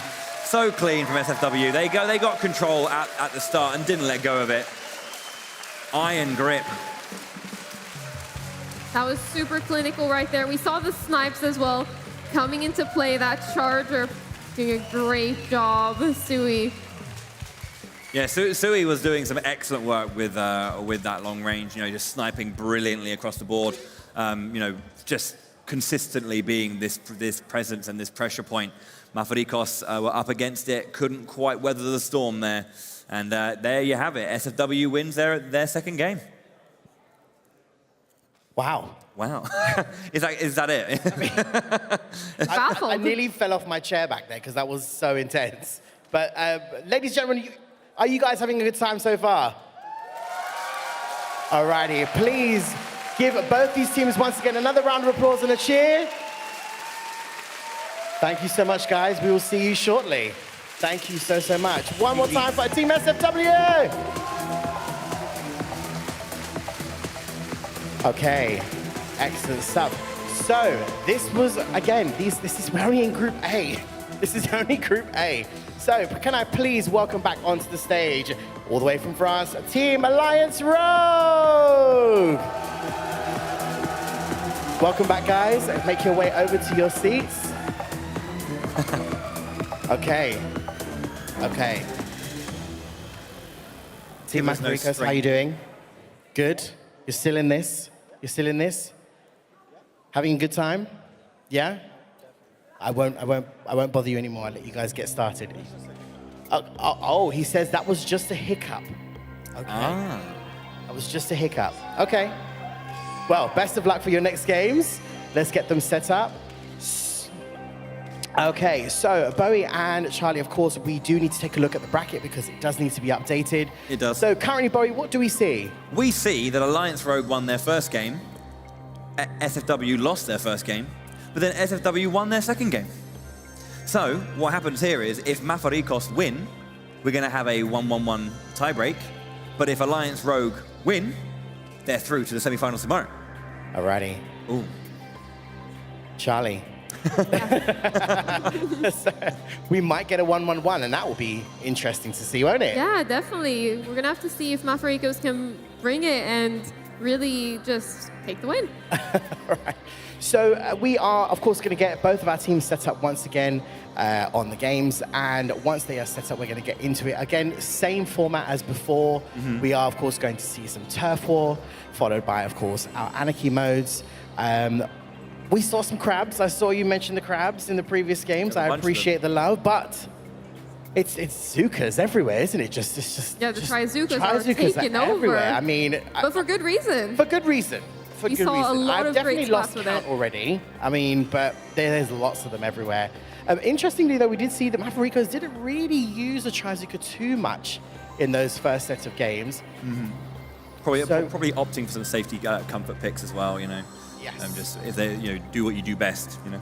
Yes, indeed. And I think we're going to take a quick look at the modes and maps at the moment on the screen. I believe it's going to pop up on the screen in just a second. So once again, Bowie, as we said, turf war to begin with. Best of three as always. We're going to be seeing Umami Ruins and Undertow Spillway for the first two matches. But if we go to game three, hump, back, pump, track, which I always have to say in that rhythm, otherwise I stutter through it. But that would be our round one for our first point in that best of three turf war. Yeah, it's going to be followed up by Clam Blitz on Manta Maria. This is a classic combo as well. I'm a big fan of Manta Maria. One of the preferred Clam Blitz maps. Oh yeah, and that's game three. Game three, Tower Control and Marco Mob, which we haven't seen it today, and I don't think we saw it much in the Nordics. So it's going to be nice to see it again. A cheeky bit of Tower Control there. But game four, if we go there. Yeah, if we go all the way to game four, we'll get Splat Zones on Flounder Heights. We saw Flounder Heights in Turf War earlier today. Yeah, so it'd be good to see it again. Rainmaker in my favorite, Inkblot Art Academy. Yeah. Ooh, big fan. For the other best of five, so all right. So are we going to see 5 games? That's the question in this one. Are we going to go right down to the wire? Are both of our teams going to really push it all the way through? And perhaps we will get a tiebreaker. Who knows? But there's the sound, ladies and gentlemen. There is the cue. Both of our teams are ready. Please give it up for both the teams, Mafarikos and Alliance Rogue. Bowie, Charlie, take it away. You got it, Nims. Okay, so orange and yellow. We got Mafarikos in yellow, Alliance Rogue in purple. No carbon there from Volti, but very good on that Tri-Slosher as well. We're going to have to see here. It looks like Alliance Rogue is taking a bit of a slower start to the mid just to charge up those specials. We see the first initial battle here. Volti now with those fizzy bombs there, charging them all the way up. Crab, he is immediately coming out and getting pushed away, taken out on the side there. Both teams just playing really safe, making sure they can get those picks. But here we have that first initial encounter. It looks like Mafarikos on that inkjet being able to get the pick. Scar as well being caught out towards the side. Mafarikos have early control of mid. Tactical is being thrown out onto the stage. Going to be hoping to use that as a nice bit of patience. You can see currently the mid is being controlled by Mafarikos, but they've lost a player there. Try and get back in as the Crab tank comes out. That long range, taking down Nayurin. Very, very nice control there. Excellent work. Beautiful use of the crab tank right there. Gets it with the splat, the burst bomb as well. Going back to pick up that tacticooler buff. Those tacticooler buffs are great just to be able to push up really aggressively without fearing that punishment of getting splatted. Just keen, clear movement, keeping that defensive line strong. You're seeing our player. It looks like 3 down now on Mafrico's side, and it's a full wipeout! Alliance Rogue with the control. They were waiting for it. They were holding the line a little bit of a slower start as the Mafricos had some nice moments, but here we go. Finally, once again, the control is once again in Alliance Rogue's favor, and you can see the coverage here just so clean, meticulous. Every single line gets done, as little orange as possible. The Tentatic missiles going out for a lot of long-range pressure. You can see them flying now. And you can see how far back it pushed all of Mafarikos, and Yolos goes down all the way from back line. Super nice. Fizzy Bomb going out again. There's 2 down. Strong control now from Alliance Rogue. Beautiful job from Alliance Rogue here, using a lot of those sub-weapons just to hold them back, and those specials as well. Not overcommitting, but making sure they are held back into their spawn, unable to get out. They keep getting splatted. Yeah, every single attempt they make is just being thwarted by Alliance Rogue, who are meticulous, as I said, surgical with their evisceration of their opponent. You can see there's just so much pressure. They have awareness of where they are. A little bit of a pressure here. Yeah, the slosher being thrown out. Good damage, gets 1 splat. Gets taken down eventually, though, in the fight to mid by Volti, waiting on high. Beautiful job here from Alliance Rogue, just securing this win, it seems like. Final seconds of the clock will be ticking down. Alliance Rogue will have their first point. Yeah, very, very strong. Mafarikos started strongly, but Alliance Rogue, they came online when it mattered most. Look at that coverage and control. That's going to be at least 70, surely. 75. Yeah. That is a strong, strong showing for that first game in this best of 3. 1-0, of course. It is now official. 1-0 to Alliance Rogue in this best of 3 turf war. Excellent first game. Yeah, as we were saying, you know, Kiva there, he knows what he's doing. It was just very, I wouldn't say a slow start from Alliance Rogue, but Mafarikos came out very strong and did a good point of holding the line and kind of coming out with enough pace to not startle, but just kind of make sure Alliance Rogue were honest. And then when they found their moment, they pushed forward and just couldn't be stopped. Yeah, I think Mafrico is having a good start there, as you mentioned. Alliance Rogue coming back, being able to take control of mid. And what we saw them do so well once they had control was push up with those specials, with those subs, not overcommitting, but just keeping Mafrico so far back into their spawn, not letting them get anywhere near mid. Yeah, exactly. I mean, there's this difference, I guess, between being aggressive and kind of taking the fight to someone and doing big power plays and just kind of, I guess, just stuffing out any resistance. You're not trying to like, you know, get splats. I mean, you are, but like, you're not, as you say, not overcommitting. You're staying back, just keeping them at bay, making sure they can't come forward. Just zoning them out. Yeah, pure zone. And that's all you really need to do in a very objective-heavy game like this. Yeah. Not all you need to do, but it's a big part of it. You know, just in case someone's like, well, actually.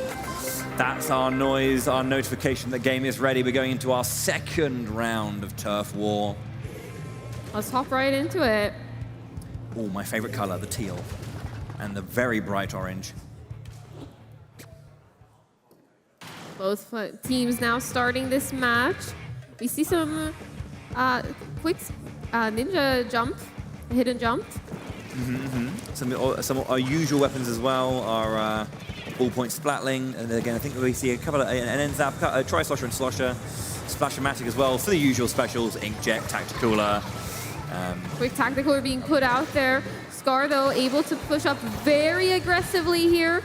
Does pick up a couple of splats and stays in a very safe spot. Lots of control here, very early control, just pushing back this opposing squad. Alliance Rogue on that middle spine section and using this top glass part as well to their advantage. Oh yeah, we have the ballpoints just having a 1v1 on the top, charging themselves up, just trying to open up a flurry of blows. Beautiful awareness there to avoid those slosher shots as well. Oh, the Inkjet coming out now. Beautiful dodge behind there, throwing out the Fizzy Bomb as well. Keeping a lot of control. This Inkjet seems to be trying to target down this ballpoint user, but unable to pick up anything. Yeah, as you can say, Grey once again doing what they do best, just covering the back line as their team pushes forward. A 1-for-1 there as we have Yolof going down, jumping back into the fray, covering their team. They have a bit of control. They have one advantage currently, but we'll see what they can do with that. There's just so much pressure from the side there, having to push back onto the spine, covering their left-hand side flank. A lot of control here. I think one of the key things that they've been doing is just making sure that ballpoint can't get far out on the glass. They've been doing that with some splat bombs, like challenging, both ballpoints challenging on that top section, and just those slosher shots as well, just trying to keep them at bay. There's such a condensed amount of ink in one line, so you've got to be careful of those ones. You don't want to get caught by a rogue one. Volty going down, yeah. 2 actually are on the side of Alliance Rogue down. This is an opportunity here for Mafarikos to try and clean up a little bit, quite literally. It's a great opportunity right here for them to take a lot of control of the map. 50 seconds left in it. Are Alliance Rogue going to be able to get back into mid? It seems like they're able to pick up a couple of splats. Yeah. Scar now in a prime position on this glass. Yeah, so they were so focused on trying to take down Scar that they did not see anyone else coming, and down they went. Nice loss of losing control in that center means that Alliance Rogue are back in this fight to push in. Yolof. That inkjet also being used to top that glass section just to get that additional height and just rain down a lot of pressure. And also, there's a big wipeout there just coming through. Very, very slow but sure. There it is. And once again, with 10 seconds to go, Alliance Rogue turn the screws and we'll put an end to this one. Another couple of splats down, so much pressure, and that's going to be it. Alliance Rogue saving it for the last moments. Once again, the fist bumps across the side. They know what they've done. We don't need Judd to tell us. But of course, it's part of the job. Or Lil Judd specifically having a go. There we go. Yeah, we had a very contested map, but just those final seconds, getting that wipeout of being able to push up so far, absolutely key. Yeah, 2-0 then to Alliance Rogue, taking that first point in the best of 5. 1-0 to them overall. 2 games away from a semi-final confirmation tomorrow. And to place itself in the top 4 in Europe. Yeah, it's going to be a big game for them. So we'll have to see if Mafarikos is able to adapt and able to overcome this challenge that Alliance Rogue has presented them with. Yeah. You see, just talking between these games, making sure they know what's coming next. They're just preparing, just making sure that if there were any kind of small weaknesses in their game plan, what do they need to shore up? Whilst Mafarikos trying to see what did go wrong, try and tighten up that game plan. Where are we making errors? Where are we losing moments? Where have we dropped opportunities? Yeah, definitely. Just seeing how they can tighten up their team's ability just to be able to conquer this opposing squad. Yeah. We also have a quick replay there of a couple of splats back to back from our French team. So let's have a look at how well they did in that previous game. I think this was, as you were saying, this strong control on Nair in there, and then into the backline again. That final shot, so much control here as they had when they were finally pushing forward. Excellent work there. That was a beautiful burst bomb play right there. Just to get that range, their main weapon wasn't enough to get that range, so to be able to use that sub. That was the image of Allez.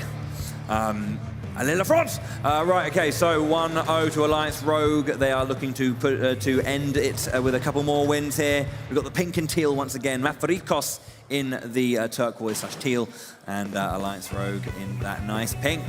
Yeah, hopping into Clan Blitz now. Both teams just approaching that mid.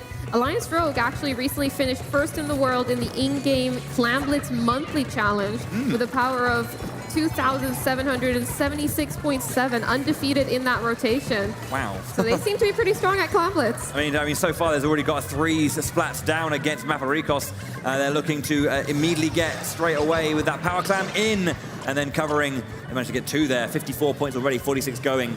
Hopefully they're going to be doing that slow patented just cover just to get that timer ticking slowly. There's no answer just yet from Mafarikos. Only 10 more clams needed to go in. Timer ticking down. Can they get a few more in right now? Really aggressive push here, just keeping them at bay and trying to keep that basket open. Oh, tossing a clam in last second just to keep that timer up. But you can see they have a power clam that just drops into the thing. So this is a kind of pity clam here. You can see a power clam also on the side of Alliance Rogue on the right-hand side, just behind this top line. Can Mafarikos find anything here? Beautiful splat there. This heavy splatling doing a great job picking up 2 players right here. Absolutely. Does get punished for it, but doing a great job at looking over those walls, just being able to get those picks. Yeah, that was just precision.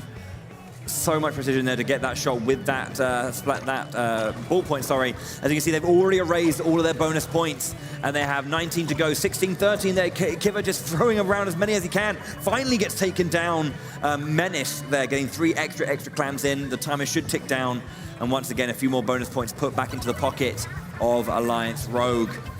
Yeah, Manta Maria, that top section that we're on right now, that's called the bunker. That's where a lot of players like to be to get those aggressive pushes. If you're in your opposing team's bunker, you're going to have a lot of control. Yeah, you can see you just had that height to kind of go over the walls, press back into the enemy spawn. Ooh, does get punished around the wall there, around that middle pillar. As you can see, there is the power clam in the hand of Mafarikos. Mafarikos now trying to get a bit of control, trying to get a little bit of pressure, but does get really aggressively pushed and taken down. Great with the suction bomb, able to take him out. Yeah, there's a lot of pressure there, taking a bit of the aggro on that side and then forcing the opponents to follow them. As you can see, once again, power clam in their hand, trying to run through. Can they get that throw in? Nice line. That goes through. A few more points. They should be seeing it throw home right there and then. Clinical the game there from Alliance Rogue, the resource management, and just all of those aggressive plays and control of the map lets that win. Yeah, and that is a 2-0 lead for them. 1 game away from the semi-finals. Mafarikos have a lot to do if they are to force this 3-way tie. But Alliance Rogue are not going to let that go. European defending champions, they want to see themselves back in the semi-final, uncontested. And that's what they're going to aim to do here as we go into game 3. The belief. Let's go Portugal. Yeah, also sitting just amongst all of the French fans as well, I believe. So that is guts, that is. Yeah, we'll have to see now how Mafarikos are able to adapt, if they're able to adapt against this really strong-looking Alliance Rogue. Yeah, I mean, Alliance Rogue have been very, very dominant, very strong in all areas, you know. When they are trying to fight back from a deficit, strong. When they're when they're doing power plays, very, very strong as well. So yeah, really, really good. We have another Alliance Rogue replay from that previous game. So whilst we're getting set up, let's just run that clip and show you some of their best bits. So this is, as you were saying, in that bunker, on that bunker line, just covering so much height here. Yeah, nice throw as well with that special, being able to get it into that opposing bunker. There it is. Beautiful job to take down that inkjet. Being under so much pressure from that inkjet, if they hit a direct shot, they can kill you. They can spot you in 1 moment. Ooh. Yeah, I mean, and you normally think that there'd be like a lot of frantic nature, but there was just this moment of calm where Scar saw exactly what he needed to see, and it was so slow and just pinpoint accuracy. And sometimes when you have that much control, you have those windows to breathe, and that is kind of how devastating you can be in those moments. I love that plushie. I have one too. Okay. We love the plushies.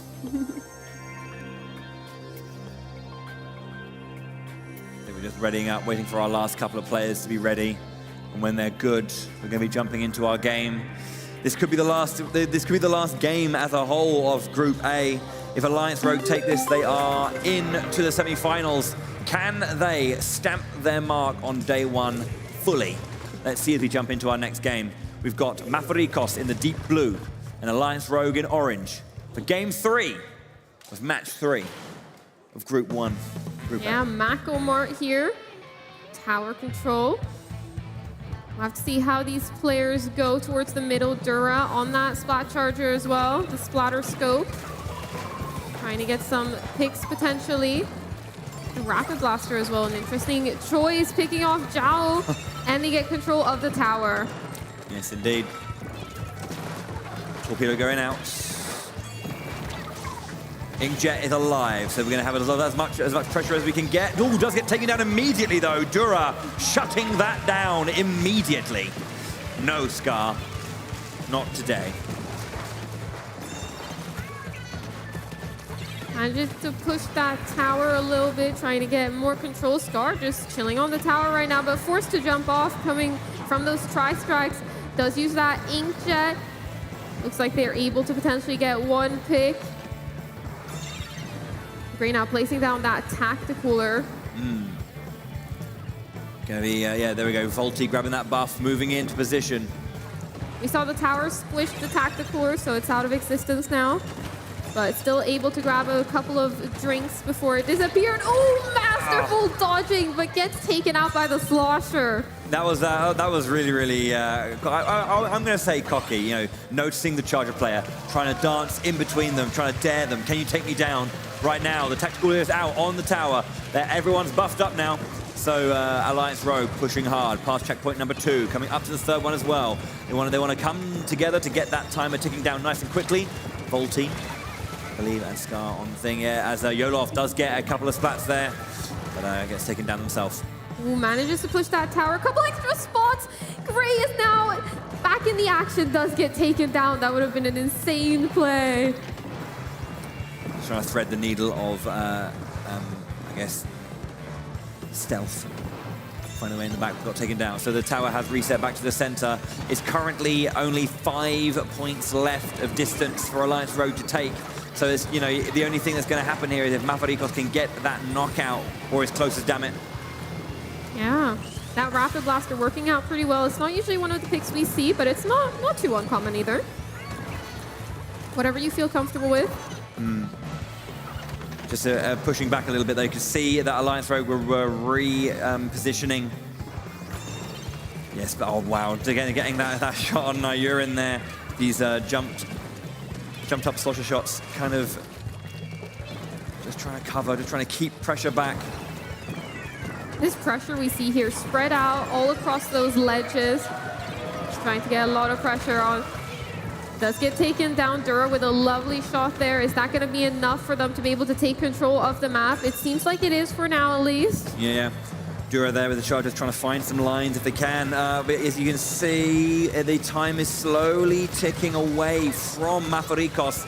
Only 1 minute and 45 left as they have 2 players left. Just trying to reconnect. Yeah, beautiful job there, just turfing, making sure to charge up those specials. Right now on the tower, trying to push it as far as possible. Got a lot of help to Trizuka coming out. Ooh, manages to get Yolorf with it. A little bit of collateral damage in that back line, takes down Yolorf. Final points remaining. Great, on that tower, able to secure the win for Alliance Rogue. Stamping it home as well. There's no timeout here. That's a knockout once again. Excellent work from them. The French coming alive in the audience as well. They're very happy to see their team make their way to the semi-finals. Alliance Rogue winning their 2 games. Securing a spot in today too. Indeed, semi-final then. And Mafarikos there, having a tough day in the office, having lost to SFW and to Alliance Rogue. But, you know, they came out, they did their best, and I'm pretty sure they had a good time. But that's the games for Group A. Alrighty. Alrighty. Okay. Please give it up one more time for all the teams in Group A. Okay. Right, can I please ask Alliance Rogue, please, to come to the front of the stage.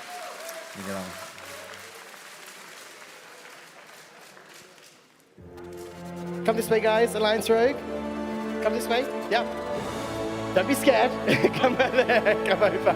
Please come and stand at the front for us. Please come stand at the front, all of you guys. So, give it up for Alliance Rogue, ladies and gentlemen. Okay, Alliance Rogue, solid, clean play throughout all of your games. You're one step closer. How are you feeling right now? Feeling pretty well. Ready for the semifinals tomorrow?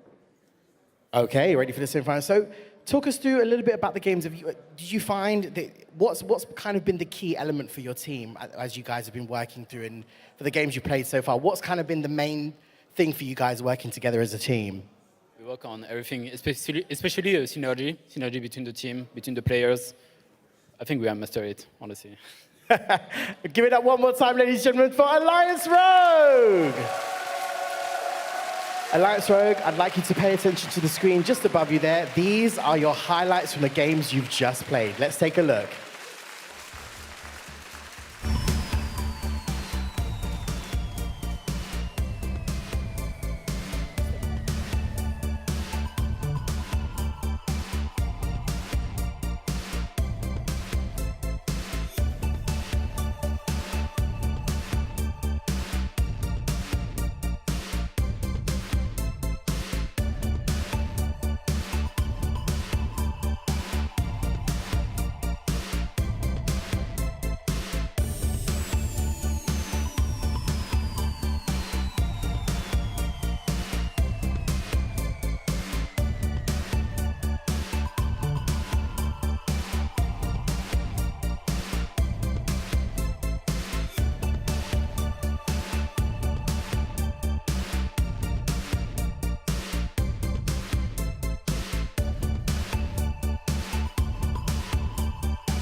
There you have it. Please, everybody watching home and our live studios, give it one more time for our first team going through to tomorrow, Alliance Rogue.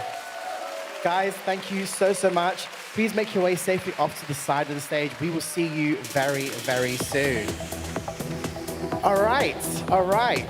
Audience, you still with me? Yeah? We're still here. Excellent stuff. So guess what? That was only Group A. We've got 3 more groups still to come to the stage. We've got lots more amazing games to happen on stage, lots more teams to get through. We're going to move swiftly on now to Group B. So I'm going to just head over to my amazing commentators. Guys, how are you feeling after those games?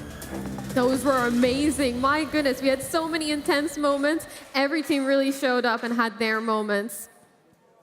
All right, so let's take a quick look at the bracket on the screen here. So, of course, we do need to update the bracket. And, Bowie, what's happening next now? So, obviously, Alliance Rogue have gone straight through. You can see in the semi-final one, their place has been booked, and they will be awaiting the winner of the next group, Group B, where we have, again, 3 more excellent teams are going to be trying to bring their all to bear. So, yeah, excited to see. All righty, so, commentators, I hope you're ready, because I'm now going to bring on the next 2 teams onto the stage. They're the first 2 teams in the Group B for our tournament today. Audience, I hope you're ready. Please give it up for this next team. All the way from Poland, it is Hydrowski!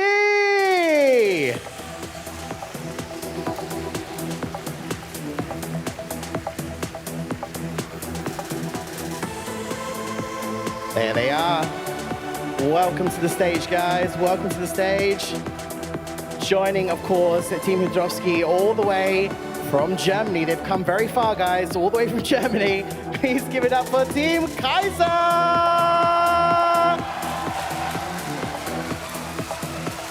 Welcome, guys. Welcome, welcome.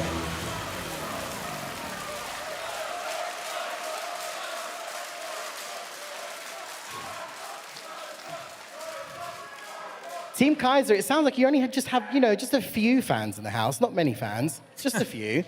Alrighty, so we're going to get both these teams set and ready to go. Bowie and Charlie. Yes? First set of games in Group B. Yeah, it's an exciting one. Let's take a look at the maps and modes. Of course, What we're going to see next. So, we are going to take a look, I believe, again, same format as we said before. Turf War is the first set of games, but I believe we're going to jump over to the maps and modes in just a second as our teams get ready and set up to go. Yeah. Just whilst we're getting ready for the match mode. No, it's fine. Here we go. They're here now. Kaiser fans. So Turf War again. So you may have noticed that there will be some similarities here. So Game 1, Game 2, and Game 3 of each group have the same sets of maps and modes. So Game 1, or the first match between these 2 teams. Round 1, Turf War, again, Wahoo World and Sturgeon Shipyard for the first 2. And if we go to Game 3, Brine Water Springs. We're going to be following that up with Splat Zone's Hagglefish Market, one of the best map mode combos in the game. And of course, as we saw earlier, Rainmaker on the Scorch Gorge will be our Game 3. And it might end there, but it might not. We might go to Game 4. And if we do go to Game 4, we'll be seeing Clam Blitz on Barnacle and Dime. And oh yeah, you know it's true. Game 5 will be tower control on the undertow spillway should we go the distance, which I want to do. Which I believe you. I Yeah. believe you. So interesting, obviously, for people that may not know at home watching, for Team Hydrovsky, this is their first time entering into a championships. Let's see, there might be some magic that happens on the stage. You never We know. don't know. We haven't seen much, of course, from these players before. Charlie, have you seen much from Team Kaiser before? I'm sure you're familiar with their gameplay from previous championships. Yeah, most definitely. I mean, Kaiser is a very experienced team. They're going to be bringing a lot of experience, and they came second last time. So aiming for that first this time. Yeah. Alright, There is a bit of history between Germany and France, obviously, because back squids who were representing Germany back then. It's not the exact same roster, yeah, but we've of got one player from that team. Yeah, Margin is of course the consistent one, but I think this is Germany versus France, not Alliance Rogue versus either Kaiser or Backsquid. This is Germany versus France. This is country v country. Making that clear, making that very clear. So yeah, it's going to be exciting to see. Yeah. Alrighty, so we are almost ready and good to go for both their teams. I believe setups are just being double checked. Once they are good to go, we are going to hear that magic sound. It's coming. There it is. Look at that. You're so good at knowing when it's going. Like it's all been rehearsed, folks. It's like it's been rehearsed. All right, ladies and gentlemen, if you're watching at home and, of course, our live audience, give it up for our next two teams, Team Kaiser and Team Hydrovsky. Charlie, Bowie, take it away. This is what I love about, new games and new events. We get new teams. We haven't seen too much from Poland, so let's see what Hydrovsky can do in their first game at the European Championships. Yeah, starting off Zeros with that feared Splatoon Stamper. Very known for this weapon. Trying to take early control here, trying to push over the grates, picking off a player, manages to get Wads. Able to get that pick. Now looking for yet another player. Good line. By also fouling Victim. Falling victim to it, yeah. That's Splatoon Stamper being a great weapon to just pick up those splats. Glazek now inking, but Izek was hiding. Trying to pick up that splat, but unable to do so. Great awareness there from Glazek. The reaction times were perfect. Yeah, excellent work. Just showing that they have got that ability, that gumption to deal with those 1v1s, which is very important. Just trying to make sure they have that coverage going, that height advantage in, but there is another player above them. They have to be aware of that. Turns out Troisuka couldn't quite get it, though. Fly Zero runs away alive and kicking. Tacticooler down to support the team if they're around to grab it. Yeah, both of these teams contesting mid and just contesting that area below mid as well. Seeing who can come out on top. Ooh, very damaged Inkling, but able to super jump out of it. Great awareness there just to get out of a situation. Yeah, very, very nice awareness, as you said. Just that ability to see that, react to it, and get to safety quickly. Keep yourself alive. That pressure can be maintained. As you can see right now, Hydrovsky with the control in mid, in that central circle, but they need to try and hold on to it. They lose a player. They're being sort of from all sides. Fly Zero goes down. Tacticooler once again being thrown out, on this time on the side of Hydrovsky in orange. You see it's quite back and forth right now. That was some great control there. Oh, wow! Kaiser is not giving this up. Not easy at all. You thought you could get away? I will take the legs from under you. They are gone. Yeah, another one is there. Beautiful job and beautiful awareness to drop down and help out your teammate, making it a 2v1. Those are much easier to win than those 1v1s. Yeah, just see that vertical horizontal line is kind of cutting with the Splatoon Stamper there, as you say.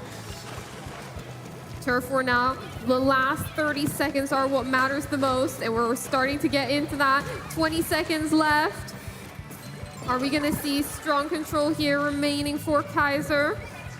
Or is Hydrovsky going to be able to make their way back into mid? They've got 10 seconds. They need to make something happen now. The Zipcaster. Sarah's getting up really far into the base. Last few seconds here. You can see Hydrovsky lose too many members. Kaiser having the numbers advantage at the end. That's got to be enough to claim that first game. But wow. It was looking so contested, like halfway through that map. But then, as you say, as we said, those last moments can say so much. Yeah, those last moments are definitely what matter there. But very good performance there from Hydrovsky to start it out. Although, if it was a good start, Kaiser do have that early lead. The home ground advantage, home turf advantage for them. But yeah, you can see there's still some smiles on the Hydrovsky faces. Honestly, they genuinely put in like a really good work. I think there's maybe just potentially just a bit of like running out of steam at that last moment, perhaps, because there was so much contesting it throughout the entire match. But yeah, they had such a good control and such a good push, but then not being able to capitalize from it, backing off a little bit too early, and just letting Kaiser take control of that middle area a bit too fast. As you can see, there's just one game away now as from the first point of the old mini best of 3 within the big best of 5. How many times will I have to explain that today? I don't know. But the concentration on the faces of all our players. Hopping into this next Turf War match, Hydrovsky should be pretty confident. They had a really good start to that first match. Just got to make sure they nail down those final 30 seconds to a minute. Yeah. So they can secure that win. Yeah, we're going to believe we're on Sturgeon Shipyard next as well. So, that kind of very complex and kind of like heighted center. These 2 lower flanks on the side. How are Kaiser going to be able to find their game plan to push into that? What can Hydrovsky do? Are they going to bring out big power play weapons, big power play specials? You were saying earlier, that Zaya likes to kind of bring out the Splatana Stamper, very, very powerful, like individual weapon itself, and that's kind of like, I guess, what he's trying to bring to the table, that fear factor of that weapon, and trying to, like, I guess, push and pressurize their opponents out of the 1v1s. Hopping into our next match here. All the players are going to be dropping down. We've got those 2 beautiful colors, green and pink, the classics. Right, so how's the opening play going? Hydrovsky trying to push 3 with a 3-and-1 with their 1 player in the back, obviously covering as much as possible. Glazek having a nice bit of pressure to work with here, falling back very well, staying alive. Trizuka out, what can they get with that one? Turn around! Double splat with the Trizuka! Double splat with that Trizuka, manages to punish and a trade. The Zipcaster as well, and a trade. Beautiful work there from Glazek, being able to just pick up those splats with that Trizuka. That's the kind of play that like defines games in Anakin mode. Oh dear. Okay. Beautiful work right there. Does get taken down now though. It looks like we've got some early control here for Kaiser, despite that amazing play. Able to pick things back up. Yeah, it's not a game of just single plays when it comes to Turf War. It's a long slog to get through that 3 minute of turf control. Yeah, it's all about stringing it together, all of those moments. Beautiful awareness with that Tri-Slosher, knowing that the player would be dropping down. Yeah, too much pressure as well. Does get another splat.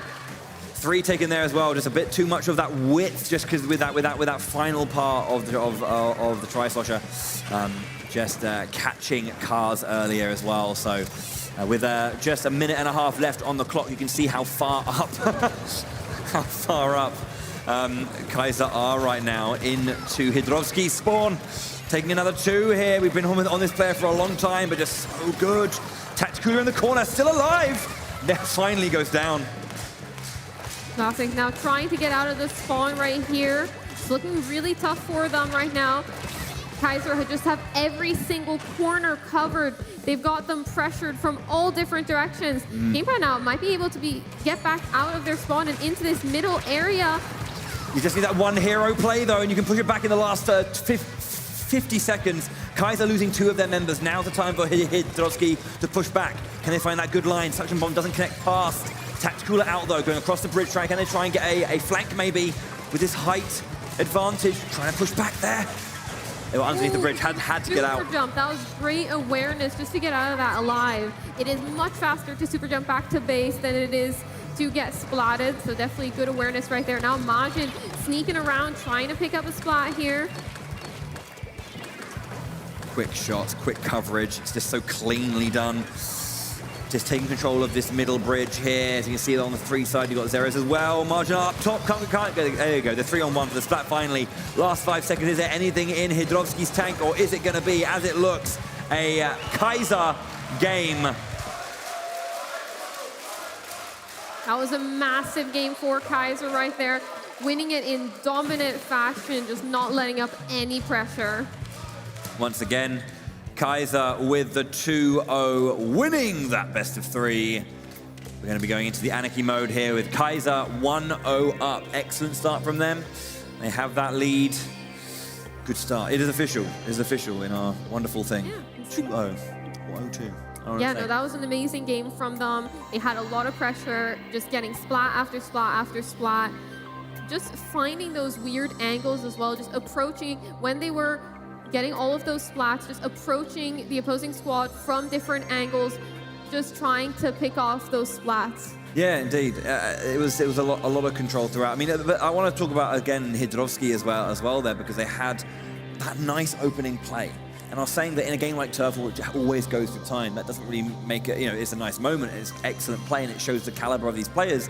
Again, I don't know too much about Hydrovsky, it's Poland's first time here, but, they have this talent, they have this ability. In a different kind of game, let's say Rainmaker, and you get a play like that, you're pushing at least through one checkpoint at bare minimum. Yeah, no, definitely. Yeah. So, I mean, let's have a look at that opening play then by Hydrovsky with that Trizuka and that again instant opening strength. Let's run that replay right here. So Glasek, as we were saying, was falling back at first. There was a lot of pressure on them, but they're gaining ability and special power with all these shots. They get it here. Trizuka shot out once, twice, an immediate turnaround. Magic play. Following that up as well with a trade on the last player. That's 3 players taken down. Excellent work there, and it's just it came from that's the ability to turn a situation around. That came from a negative position, pushing back a lot of pressure on, and then just kind of like have the moment to suddenly turn the tides and get that 1-2-3. Yeah, beautiful job there from Glasek, a very experienced player in the community. Let's hop into our next match right here. Orange for Hydrovsky, purple for Kaiser. An overwhelming amount of support in the audience for the German team. You can keep going. You don't have to stop because I said that. That's fine. Splat zones right here. Looking like a very aggressive push for Kaiser to start things off. That's Suctimon being placed beautifully. The big early control there for Kaiser, getting that, as we saw, just kind of pushing forward. That's Splatoon Semper again, taking out a couple of splats. Fly Zero on the left-hand side, pushing forward. They have control. It's up to Hydrovsky to make the play forward now. Finding these beautiful angles. The Splatana weapons are really good. If you go up near a ledge and jump, you can get a couple of splats, but gets taken down by that Trizuka. Beautiful shot there from Woods. This might be their opportunity to get in towards middle. Glasek now trying to cover that zone. Izik, though, not having any of this. Putting down the Tacticooler, trying to just keep the zone alive, keep the zone in their color, and it looks like they will be able to. Yeah, that was a wonderful moment there just to take out the Ooh, another beautiful splat there on Cars. This is looking like a lot of control. Follow that up with a double splat. Beautiful work right there. Trying to get a third as well. They get the third as well. Kaiser, absolutely dominant. I don't think you needed the inkjet there in the end. I think you had that in the bag anyways, but who doesn't love a beautiful play like that? I believe that is called styling on your opponent. That was a super lovely finale there. Excellent stuff from Kaiser. Yeah, just such control, and they just kept that pressure up. Hydrovsky couldn't really answer. They had some nice moments, but nothing really coherent throughout that game. That was just all Kaiser, Kaiser, Kaiser the entire time. Yeah, Kaiser now on match point. Just one more game if they want to take this. They love the camera. The camera loves them. Poland are up against it. A reverse sweep is what they need to do. So far, it's been very dominant in most of our games here. A lot of 3-0s so far. Haven't seen a 3-1 just yet. Will we see a game 4? Can Poland pull something together? Can they stop the German onslaught? Yeah, I think we've got to see just how they are able to adapt We saw some amazing plays. We've seen Hydrovsky has the level to be able to take some of these matches. We just have to see them all string it together, that consistency throughout the entire match. Yeah, indeed. And we're just going to quickly, whilst we're getting ready, just show that last moment, because you said it was unnecessary, so it's going to be double unnecessary to replay it. But that's what we're going to do, just to see that inkjet play at the very end. Is here. So already got a Splatoon cars, as you said. Then got ready on that inkjet, and then just putting insult to injury, 1, 2, and then just hounding this final player here into the corner as they got that final splat there. There we go. Yeah, they had no chance. Now, was that necessary, do you think, to replay that moment? I think I so. mean, it definitely was. Yeah, of course. We love showing great plays, even if, you know, the opposing team are like, ooh, embarrassing moment. Fun. I don't think that's embarrassing. I think that's just a good play. Yeah, I want to see another moment as well. I really like this, so yeah, agreed. There was a lovely moment when I believe it was there with these Splatana Stampo. You tried to zipcaster across and got immediately denied. It was such a quick moment. It was like, I'm not sure if it was anticipated or anything, but here, as we said, like, you know, try to make a play on the left-hand side with the zipcaster. No. That Trizuka shot coming out. It was a really smart positioning there from Kaiser to try to get up with the zipcaster and make an aggressive push, but Hydrovsky just saw it. Yeah. He instantly denied it. Yeah, just no, none of that. I love those kind of moments, you know. Again, we were showing how much the Kaiser were dominating, but those kind of moments are excellent to see. There's just a little bit of spice, a little bit of personality coming into a game. So, yeah, it's not all Kaiser. I mean, no, definitely not. Points-wise it was, but, you know, interplay-wise. No, definitely. Hydrovsky have had a great showing here. We've seen a newcomer team, obviously, new region. So we haven't seen them play on the big stage before, but being able to show that their region is something that is going to be a strong contender in the future. Yeah, absolutely. You know, don't sleep on a brand new region. You know, I believe there's. I'm not saying it is the case here because everyone here qualified, but there's usually a term when it comes to, like, you know, the old wild card idea, right? Where you don't know anything about them. They could do anything. Yeah. And so when you have you know, that kind of unknown nature, it's always exciting. I think we should have a look at our next stage though, and let's have a little bit of a deep dive into the stage. I believe up next was Scorch.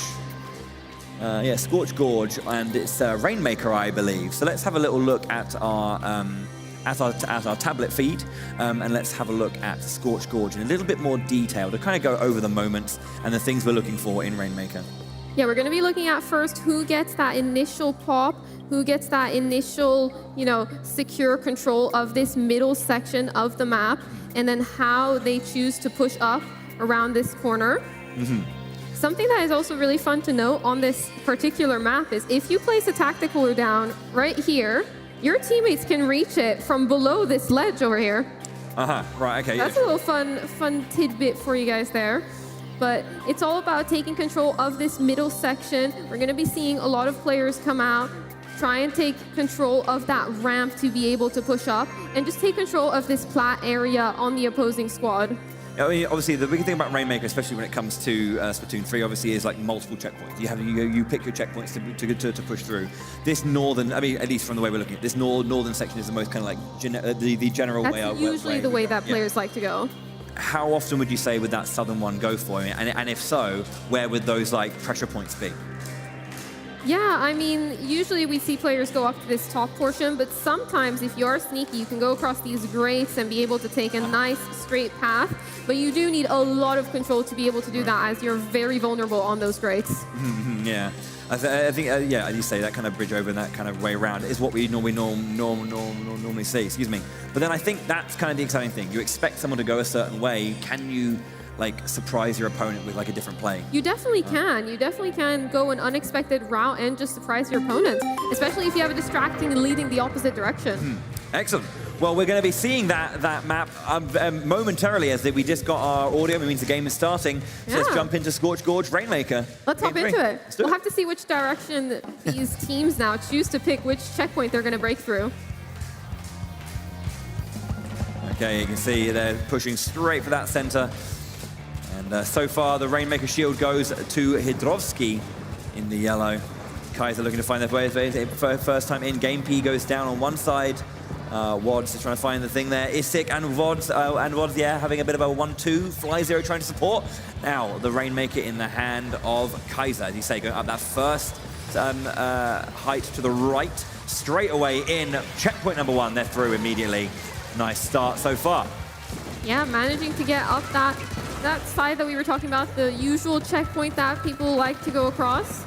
Using some great movement to get there as well, and just turfing. I love to see this right here. We've got a lot of map control, inking out all of those edges just to make sure that even if the opposing team is able to stop the push, you have a lot to work with in mid.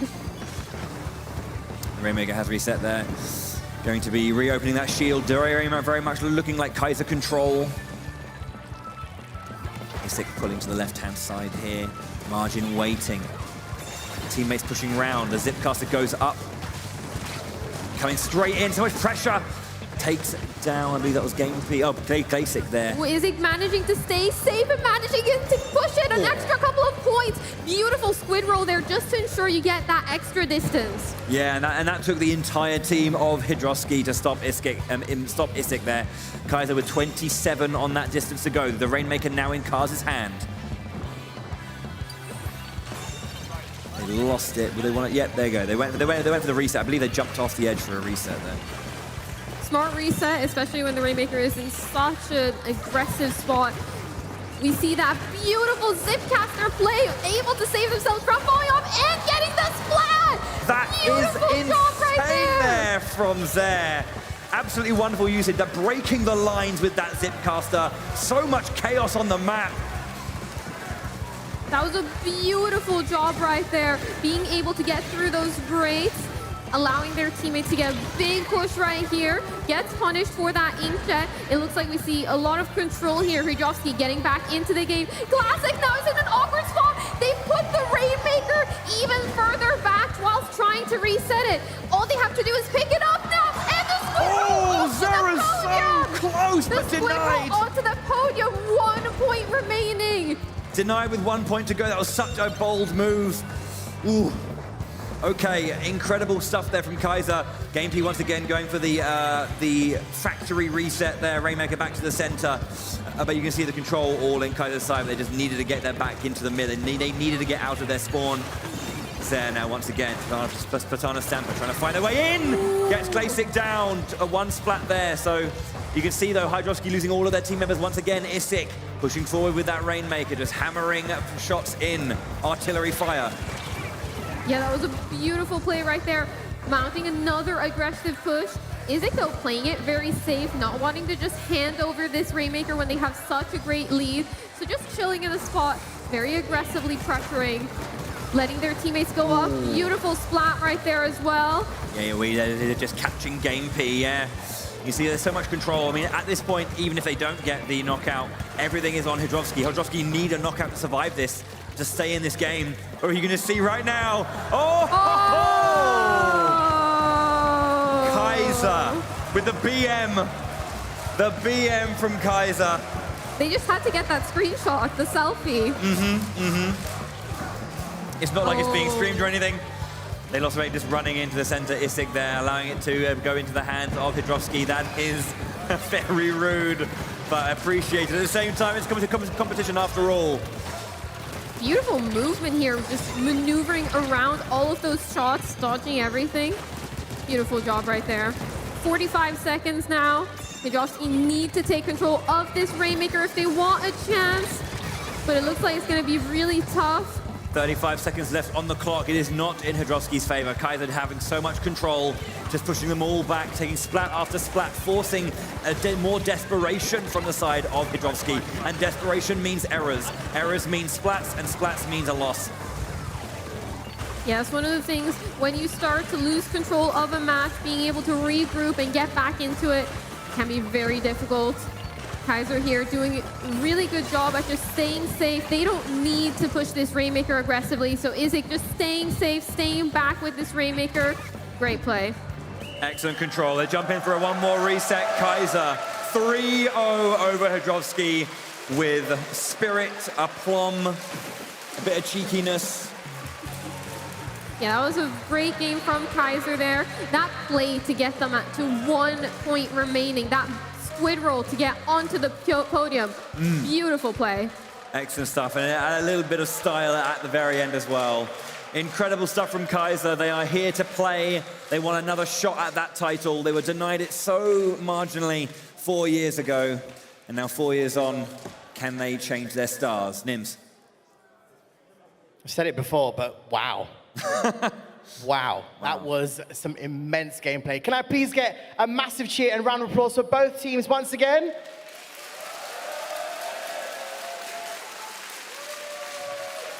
Thank you so much, Team Hydrovsky. We will see you very shortly. All right, Kaiser will remain where they are as they are going to take on the next team in our Group B category. They've come all the way from Spain. Please give it up for Team Zenit!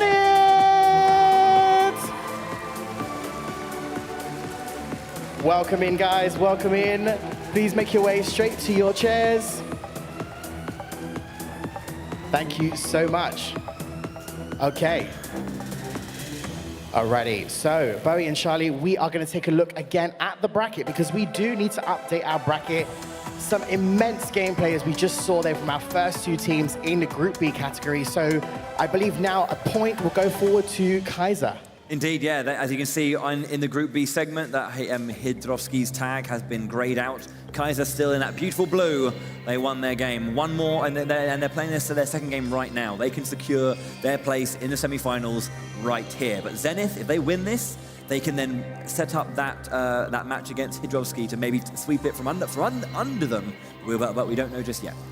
Absolutely. And Charlie, as we saw there with Hydrovsky, some excellent gameplay showcased on the main stage, considering, like we said before, the first time here on a stage, on a platform like this, they really did put up an amazing fight. Of course, somebody as an experienced team like Kaiser, but we are going to see more of that. They will be back onto the stage very shortly. Yeah. No, it's going to be interesting to see when they come back and now if they're going to be able to make anything else happen. They were doing a good job. Excellent stuff. So I believe we're going to take a quick look again at the maps and modes. We do, of course, have game two. Because, of course, as we all know, it is, of course, the same format, but we're going to just really quickly run through the maps and modes once again. So, Bowie, Turf War with number 1. Indeed, yes. So we're going to be on Crab Leg Capital, that new map that came in the latest patch. Then Flounder Heights is our second game. Thank you very much. Our second game. And if we go to game 3, Hammerhead Bridge will end it for our Turf War for our first point in the best of 5. Yeah, afterwards we're going to be seeing Tower Control on Inkblot Art Academy. Bowie likes this map a lot. It's my favorite map. I don't know why. I love it. But yes, game 3, Splat Zones in Museum d'Alfonsino. I like this map a lot. Yeah, it's very nice too. Yeah. But all of the maps are amazing. That is true. That is true. How about game 4? In game 4, we're going to be seeing Rainmaker on Eeltail Alley. Potentially. We haven't gone in there yet. Yeah, we haven't seen a game 4. And by gum, if we see a game 5, Clam Blitz. By gum on the Hacklefish Market. I don't know where that came from. I'm so sorry. I approve. I like it. It's good. Good stuff. All right, so ladies and gentlemen, and everybody watching at home, these are the games and maps and modes that we will be showcasing for this next match. So I believe our teams are almost ready to go. Once again, it is, of course, from Germany, Team Kaiser versus Team Zenit from Spain. Audience, are you still with us? How are we feeling? All right. Excellent, excellent. They're still with us. I'm loving the flags. I can see flags in the audience. Just 1 or 2 German fans in the crowd. You know, not many. Just 1 or 2. Showing their love and support. We appreciate it. We love you guys. Excellent stuff. We are almost there. One double check with all of the players once again. Bowie and Charlie, we've seen quite a lot of mix-ups. Obviously, we've spoken about the popularity with the Trizuka. We've seen lots of popular choices. Have you seen anything different that you unexpected so far for the games you've seen?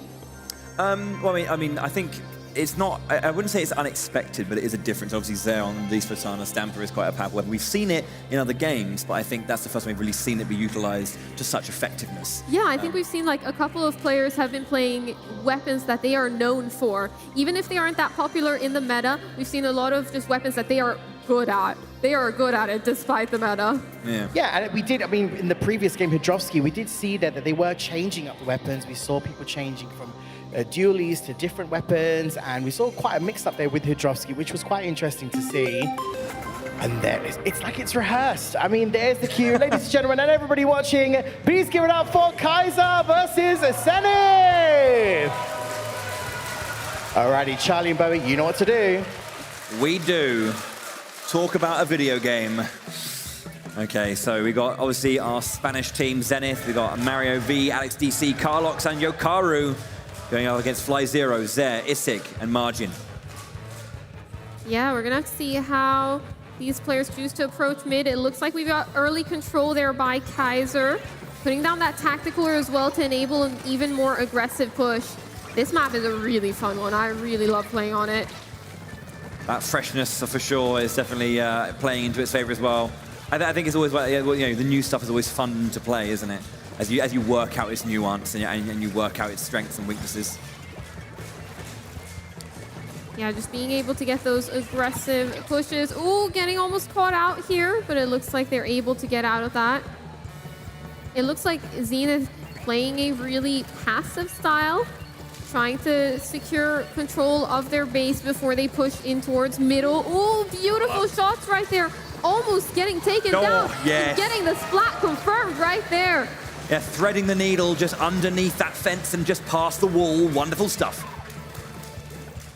Beautiful job right there. This map is very complex in the sense that it has a lot of different altitudes. It has those grates at the top. It has those bottom areas up to the base. It just has a lot of variability.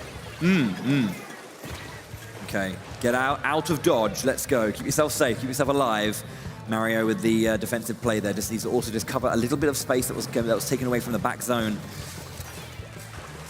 Kaiser with a lot of control here in mid, just trying to extend their turf coverage as they push up towards this base.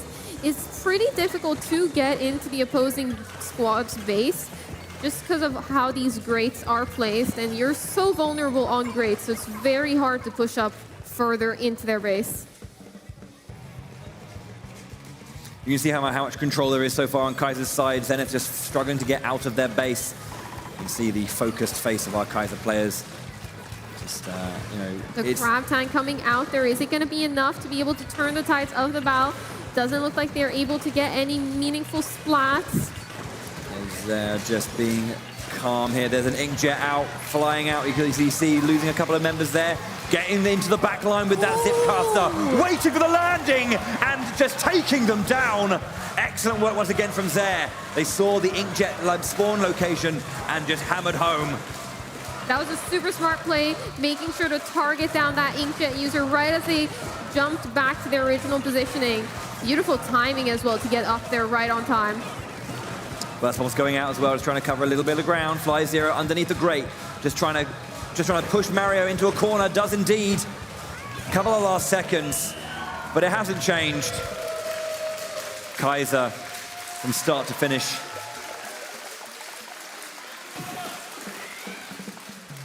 Kaiser getting massive control of the map. They're not letting up any pressure, not letting the opposing squad get into the mid. Yeah, well done there indeed. 1 point over. The job is done. Tick. Admin completed. All right, Kaiser there. 1 game away, 1 splat. 1 match away from taking the first point. That's what I was trying to say. I'm sorry, so sorry. Thank you for supporting. Yeah. Our first point in the best of 5, almost done. Kaiser just so, I said that I used the term earlier, but surgical, just so clean, so accurate. You can see the Kaiser support in the crowd there. It's been loud, it's been proud, that's what it's all about. Although Spain here just needs to, I think just confirming a couple of things on the Spanish side. I'm sure everything's over there. Yeah. So whilst we're just waiting for this game to get ready, let's go back to our little tablet and have a little look at Flounder Heights. Now, Flounder Heights specifically, let's just have a little scroll over. We are going to be playing this on Turf War, of course. So, oh, hello. There we go. We have to go to the turf war variant somewhere. Which map? Yeah, match 2. There we go. There we go. Flounder Heights. Okay, cool. So this is a turf war. So I think this is more, rather than going into the nuance of an anarchy battle mode, let's just have a look at, the key points of this map, the locations, the areas that are most important. What are our players? Obviously, mid's the thing. We know about. I mean, Flounder Heights, definitely the most important area is getting control of this top section right here. If you have control of this top section, you're forcing your opponents to try and go up this path or climb up some of the walls. But if you are up here, you have such a good spot to just keep everyone at bay, just keep everyone out. You have the high ground, you have the advantage. Yeah, of course. So speaking of that advantage, when you're starting to make that attempt up into the enemy space, you're trying to push into their base, what kind of key points are the defenders trying to hold as their second line of defense? Yeah, the defenders, they want to make sure you're not able to get too aggressively up into that base. But usually what people will do is just stay at this top section and grab control of that. Another way to push up into this top section that is very popular if you're getting zoned out is by going around and climbing up this wall right here and trying to get control from that section into mid. Right, sure. And then I guess the offensive team looking for this line here up into this staircase, into this back line.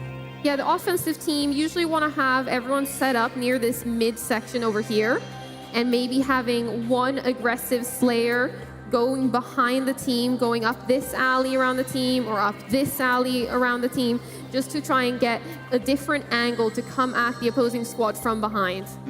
Yeah, sure. Fair enough. I mean, as you say, you do see it a lot. I mean, tacticalers were normally being placed upon this kind of this top zone to collapse down and find your way in. But yeah. I think another thing to mark as well is early on in the match, often we will see control for mid, both opposing squads going at it, trying to get control, trying to get over to that opposite side. How do you get over to that opposite side effectively? Well, there's a couple of different ways, and the most used one is usually to try and climb up one of the walls. Usually if you try and climb up, you can climb up this wall, or you can climb up one of the walls around here. And to try and get a different angle and get up to this area just to secure that first initial push to get control. Yeah, of course. Yeah, I mean, as you say, height is one of the most important things here. So yeah, making sure that you always have that control, and that's why, as you were saying, that these kind of, you're forcing your team to kind of come up this back ramp or at the very back alley. Because that's difficult to do because of that height disadvantage. You're having to fire up. You're going to be less accurate. You're going to have less overall control.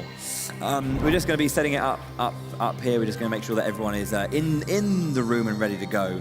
But yeah, that's I guess a general overview of Flounder Heights. But I guess we can probably have a look at. We can probably perhaps have a little chat about Turf War as well, because as we know, for most of the competitive scene, the anarchy battles are where majority of the competition takes place. And now, that whole conversation of why Turf War is being used in this way, that best of three, is that as you've been saying, it's volatile, it changes always. So it's pretty much until that last. It's very moment. unpredictable. It's all about those final 30 seconds if you want to secure that win. But one fun fact actually is that Turf War is very popular in Japan. Yeah, a lot of Japanese players love Turf War and love Turf War tournaments. See, I think one thing that this does, and I think why I think it's a good idea to not isolate it from the rest of the anarchy battles as a competitive concept, is that it is the basics of the game. It's like the fundamental experience of this game. Yeah. And anarchy battles are always fine-tuning and pinpointing elements that you do within that. But this is all about that sheer macro ability. As a team, can you just control global zone? Turf War is such a great mode as well, just to learn the basics. If you're able to win in Turf War, which means you're able to take control of the map, you're going to have a lot easier time in those anarchy modes to be able to just secure the objective because you have so much control of the map. So yeah, I mean, if there was a new player who was I'm interested in playing Splatoon, I've seen some tournaments, I want to get better, what would you recommend they do? I think if you're looking to get into the competitive side, I think it's important to just look at the meta, look at which weapons you want to bring, and just practice. It's all about practice, getting better, and having fun while playing. Of course, and that's what we're doing right here. We are into our next game now. We're all good and ready to go. Excellent stuff. So, as we've got on the purple side, we've got Kaiser. And on that, I guess, let's go lime, no, not lime green, but lime green, why not? Is Zenith, our Spanish team. Yeah, let's look at this initial bout. As I mentioned, both sides across this bridge, just looking at each other, trying to find angles to get up towards that section. And it's just a barrage of subs coming over the sides as well.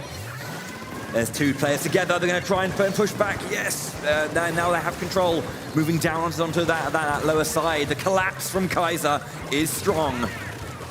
Usually people tend to use the walls to get over that bridge, but an aggressive push also works.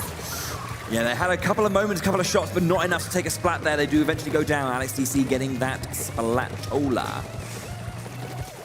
Yeah, Zenith Elite have been practicing a lot recently in some community tournaments, getting a lot of impressive moments, impressive clips. So they are definitely ready to bring it.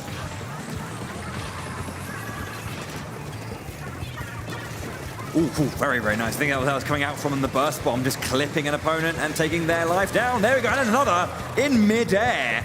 Isik going down as well. A couple of splats here for Zenith. Carlox just using that long range. Beautiful job here to try and take control, looking at those angles upwards of those walls, just trying to get control of that mid. We see the rain coming down as well. The rain is doing a great job at just pushing the opposing squad back, not only letting them get towards their side of the base. Excellent shots over there coming out from our ballpoint player. Just cleanly taking what they need out of the sky, pushing forward here. You can see they have that line crossing the bridge. Dangerous zone in the middle of it. There's so much control and high advantage. Okaro goes down. Okaro getting taken down right here. Beautiful aggressive play to take control. We got that back part as well. Alex trying to fight back, but decides to super jump. Yeah. Very smart. Getting out of that situation alive was very important. Yeah, there was a lot of pressure from the Inkjet, so they had to just get out of dodge once again. Keeping themselves alive, as you said, very important. There's a lot less time taken just going back rather than respawning. So, yeah, Crab Tank on high, guarding the front, peppering with a little bit of artillery fire. Trying to get back into mid, final 30 seconds here.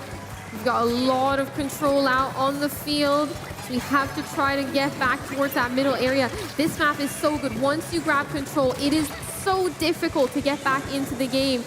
And they're doing a great job at holding it.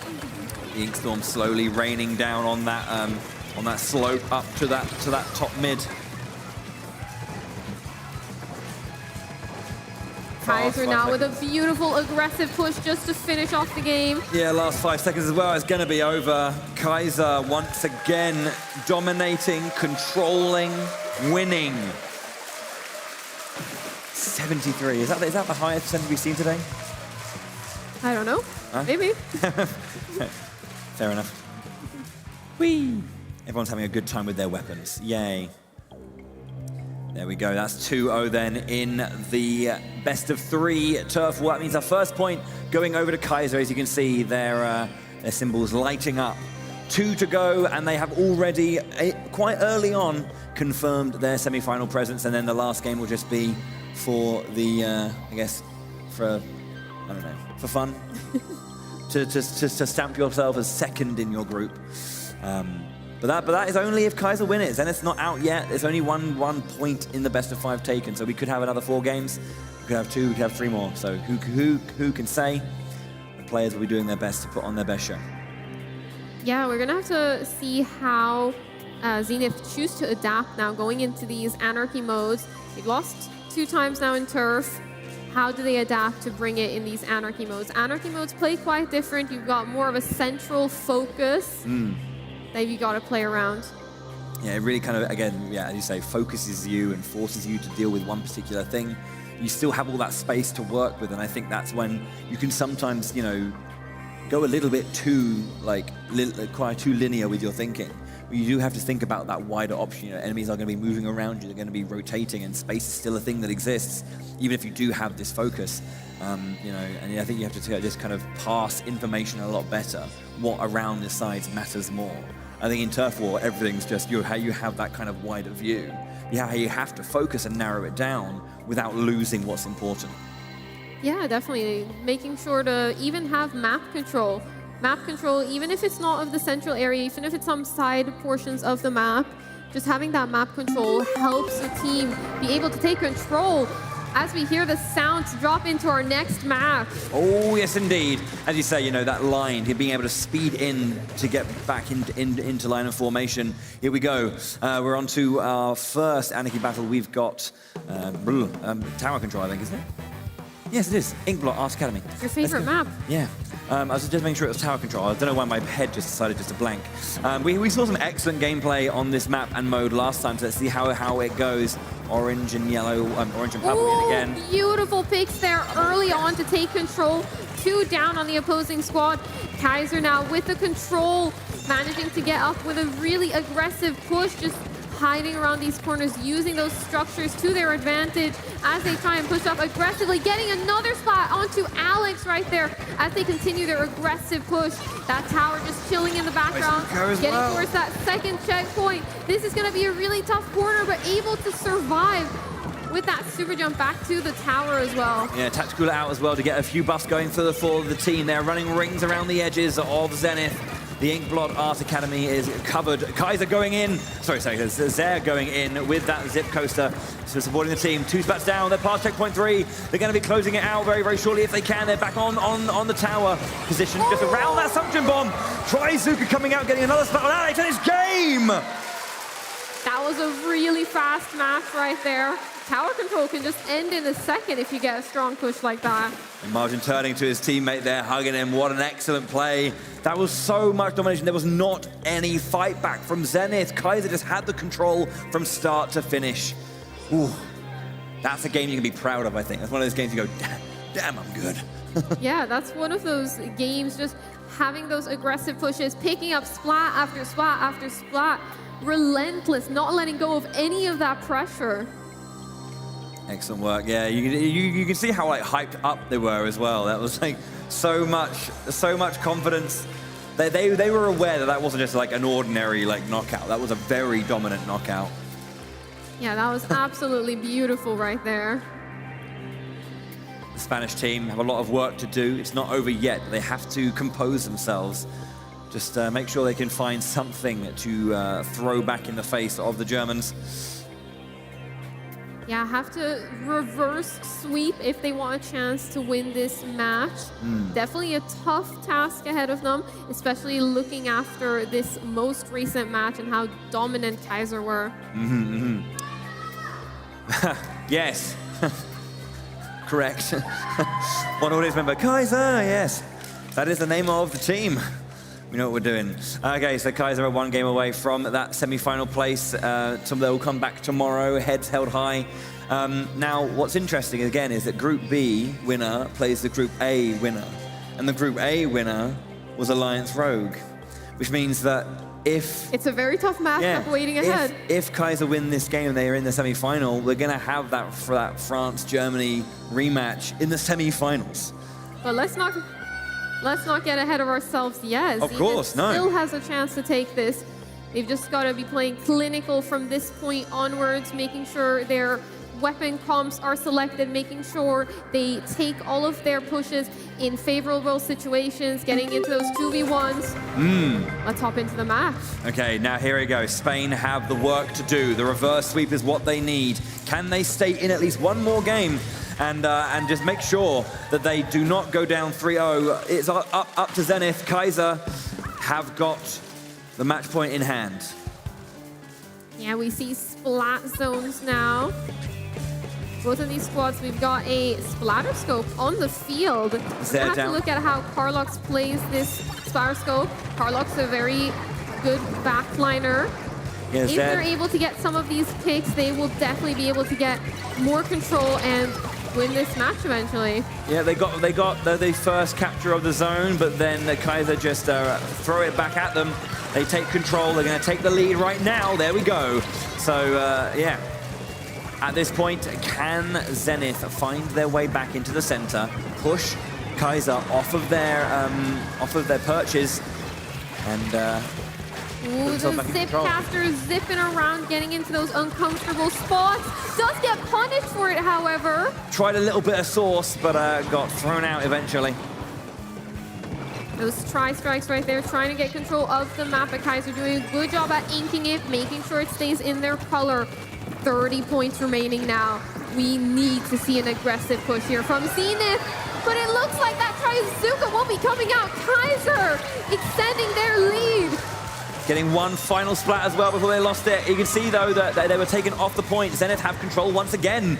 There is 63 bonus points as it's 17 left on the clock, but as again, Zenith being pushed off, control lost. Back in the favor of Kaiser. The bonus points are there, though. It gives Zenith a little bit of breathing room, but will it be enough? Yeah, whilst everyone was distracted about that Trizuka push, we did see them be able to grab control, put up a penalty. Definitely this is what they need if they want to get back into the match, but they don't have much time left. Yep. Couple down on the side of Kaiser. They lose a little bit of focus, but a couple down for Zenith as well. A nice trade back immediately, so not too much Zenith can do after they had a moment. Just that slight window just creaked slightly ajar, but not enough.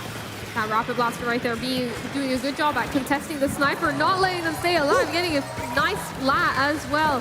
Getting that tacticaler as they try to get back into this zone, grab control yet again. Yep, no one has control just yet. It does finally push over back onto Kaiser. A few bonus points for Zenith, but again, they just need that control, and they need to hold it for a while. 2.5 minutes left on the clock. There's a big deficit. 58 is the difference. Kaiser, when they've had control, we've seen them have great, beautiful line marker as well. We've seen them have a great control of the map as well, so they can push those really far, push those points really far down. Does get taken down here when they get pushed aggressively. We see a control now for Zenith, trying to mount this first big push. They've got to pick up some of those splats if they want to do it, and it looks like they won't be able to. Kaiser, Fly Zero coming out, being able to take control of mid, get that Trizuka, getting one splat with it. Beautiful work. Yeah, it's just splats galore, left, right, and center.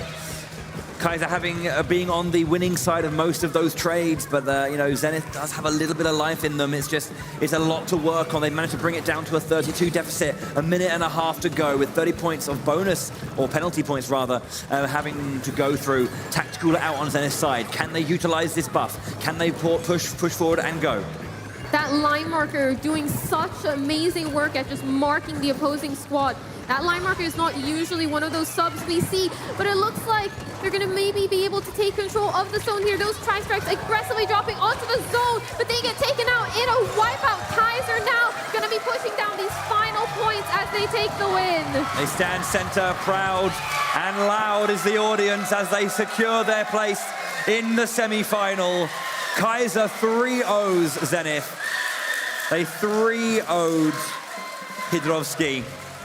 Kaiser looking very solid in all of their matches so far, having very dominant victories. The front row of the audience are having an absolute mega time. Great to hear. Kaiser are strong, Kaiser are confident, and Kaiser are through to the final day. Hello. Everyone falls silent as Nims is here. What an insane game that was. Gosh, I've nearly broken the chair back there. I keep falling off the chair because every time it's just so intense. Please, one more time, give it up for Team Kaiser! We'll see you soon, guys. Thank you so, so much. Please make your way to just the side of the stage for us. Okay. Okay, folks, so we are not done yet because we still have one more match, of course, in this category. So, can I please invite back to the stage, all the way from Poland, Team Hydrovsky!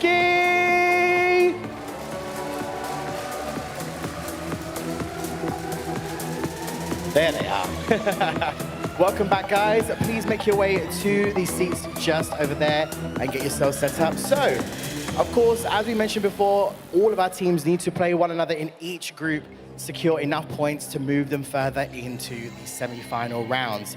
Bowie and Charlie, match 3. Yeah.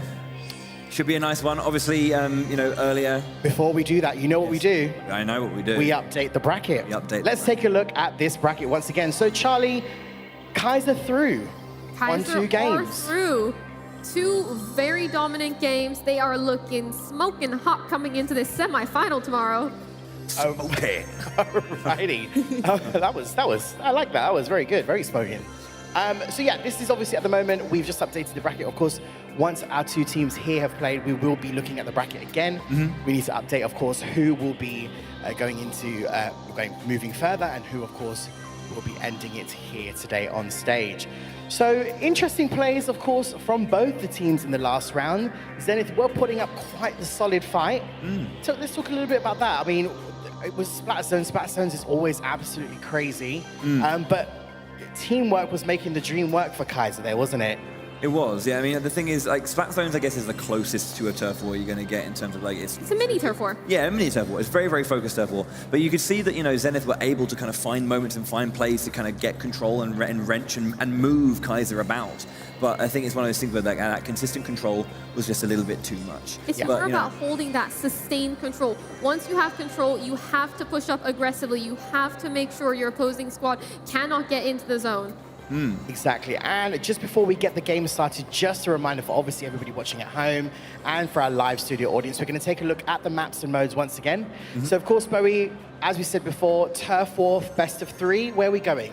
Well, we are going to the Umami Ruins to open, an absolute smasher, and then the Undertow Spillway as our second track. Should we go to Game 3, which we haven't yet, Humpback Pump Track. Oh yes. Where are we headed next, Charlie? We're going to be following that up with Clamblitz on Manta Maria. Big fan of the Manta Maria. Yeah, Game 3 then will be Tower Control in Mako Mart. Yeah, and if we do manage to get to Game 4, we will be seeing Splat Zones on Flounder Heights. And then, of course, Game 5, if we ever go that far, we're going back to my hometown, and we're doing Rainmaker in the Art Academy. Oh, yes. So these are, of course, the maps and modes for this particular match that we are about to witness. It's still early. It's still early. We could see 5 games, 5 maps. We could see it all. We could go right down to the wire for this. You never know. And I think, you know, Kaiser won the 2 games. You know, we can't say they haven't. They have. So for this, it's like a bit of a pride match. You know, who's going to take that second place? You know, who will win between these 2? There's going to be a lot of, I think there's going to be a lot more effort and a lot more like tooth and nail fighting in this one than you might expect. Right on cue there, Bowie. There is the sound. Ladies and gentlemen, for those of you guys watching, please give it up for our next 2 teams, of course, Team Zenith versus Team Hedrovsky. Charlie, Bowie, take it away. Hopping into this next match right here.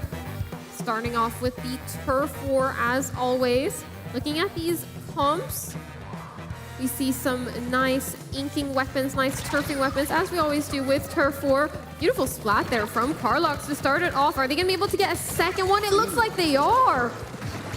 Beautiful pickup right there. The crab coming out, getting absolutely demolished by this inkjet.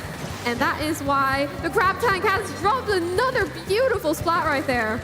Yeah, excellent work so far from Zenith, taking a lot of control. Hedrovsky just need to concentrate, bring it back in a little bit more and tighten it up a bit. Make sure that Zenith can't keep pushing forward.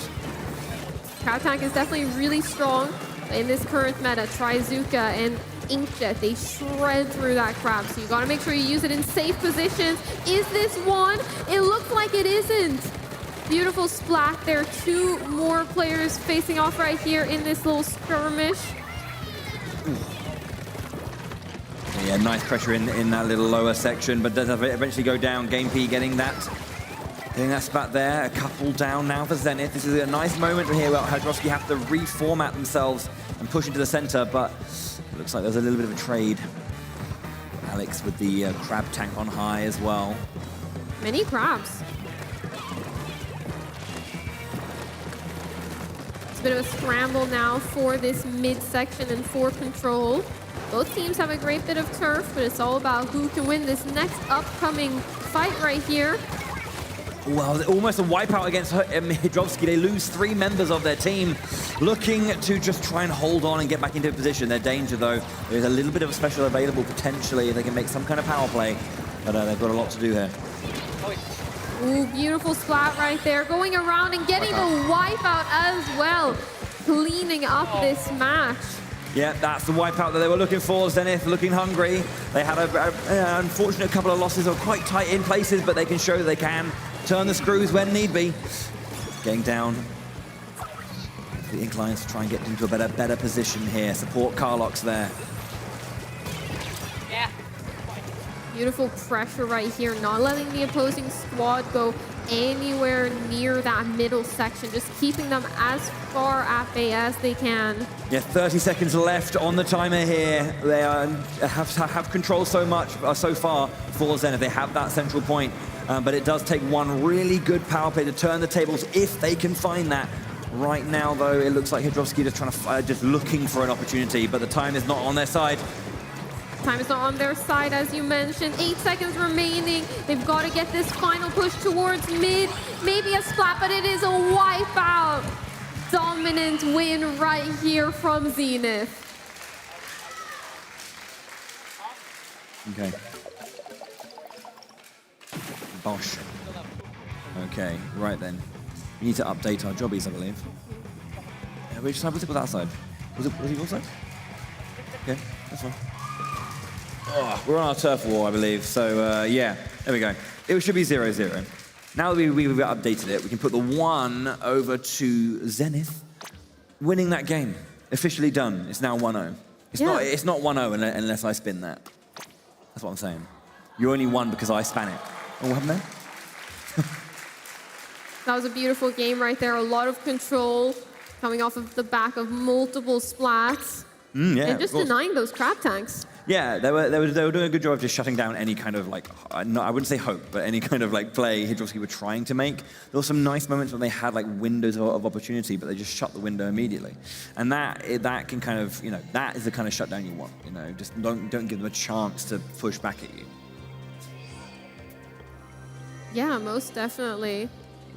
We'll have to see now how Hydrovsky choose to adapt coming into this next turf war match. If they're looking to, are they still going to be bringing the crab tank, or how are they looking to adapt against those aggressive pushes? One game down in the turf war, though. One more to go. I think, yes, if Zenith win one more, they're going to get that first point on the board and be pushing for that second place in the group. It's a long way to go. We'll have to see how we do. But yeah, this is our last game of Group B as well. And then we'll be halfway through the group stage. Lots of games to go still. So if you're enjoying yourself, make sure to hit every single game, because we're going to be here all day showing you the best of European Splatoon 3. You've got lots of exciting action coming, including and starting with this first match right here. Yeah, the one that's right in front of you. Orange versus blue yet again. We've got, I believe, Zenith in the blue with Hydrovsky in orange. Yeah, Zenith, a team that was created by Ray Bacon, a famous Nintendo Switch content creator with over 2 million subscribers on some platforms. Super cool bringing the whole team together. That Trizuka coming out early on, trying to see if they can pick up a splat. It looks like the Inkjet is going to win in that trade-off. Carlos with that height, that control, as he said, on these glass platforms behind that line, is a usual spot for Inkjet usage. Keeps them safe, keeps them high up as well. Keep that height going for them. Just covering as much zone as possible before moving back into the fray, onto this spine. Yeah, skirmishes going all around right here, going up onto that glass, trying to get control. That glass is a great place to look over the entire map. If you have control of your glass, you are able to get a strong push, since you're able to help your teammates push up. Ooh, ballpoint v ballpoint action. It looks like Watts is going to win that one. That's that height advantage for you. Obviously, shots do arc in this game. They don't just go straight as a dime. They do arc, so that height obviously gives you that little bit more accuracy there. Alex coming out of the crab there, moves forward, does take a splat down there. I think Game P goes down there in the center, trying to push a bit of control off of the glass for the opponent's side on that right side. Hydrovsky now a bit on the back foot, trying to secure their way back into this match. They're gonna have to group up and try to take these pushes more together if they want to make that happen.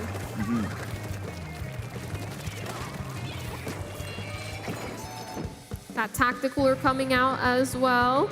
Got 1 minute left here in this second turf war as it's 2 for 2, 3 for 2. Nigh on a wipeout against Hydrovsky. They managed to survive a little bit. Mario and Alex coming in to support their point player right now.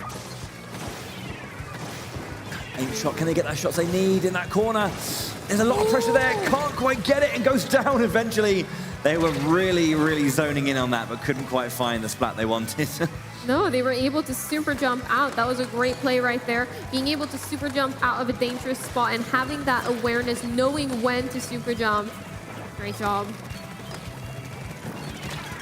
Hydrovsky now on this back foot, 20 seconds left.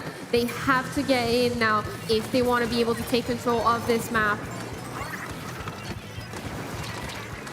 10 seconds remaining. It's looking like an aggressive push with that Trizuka. Does get punished, however. It looks like Zenith will be able to take the turf war.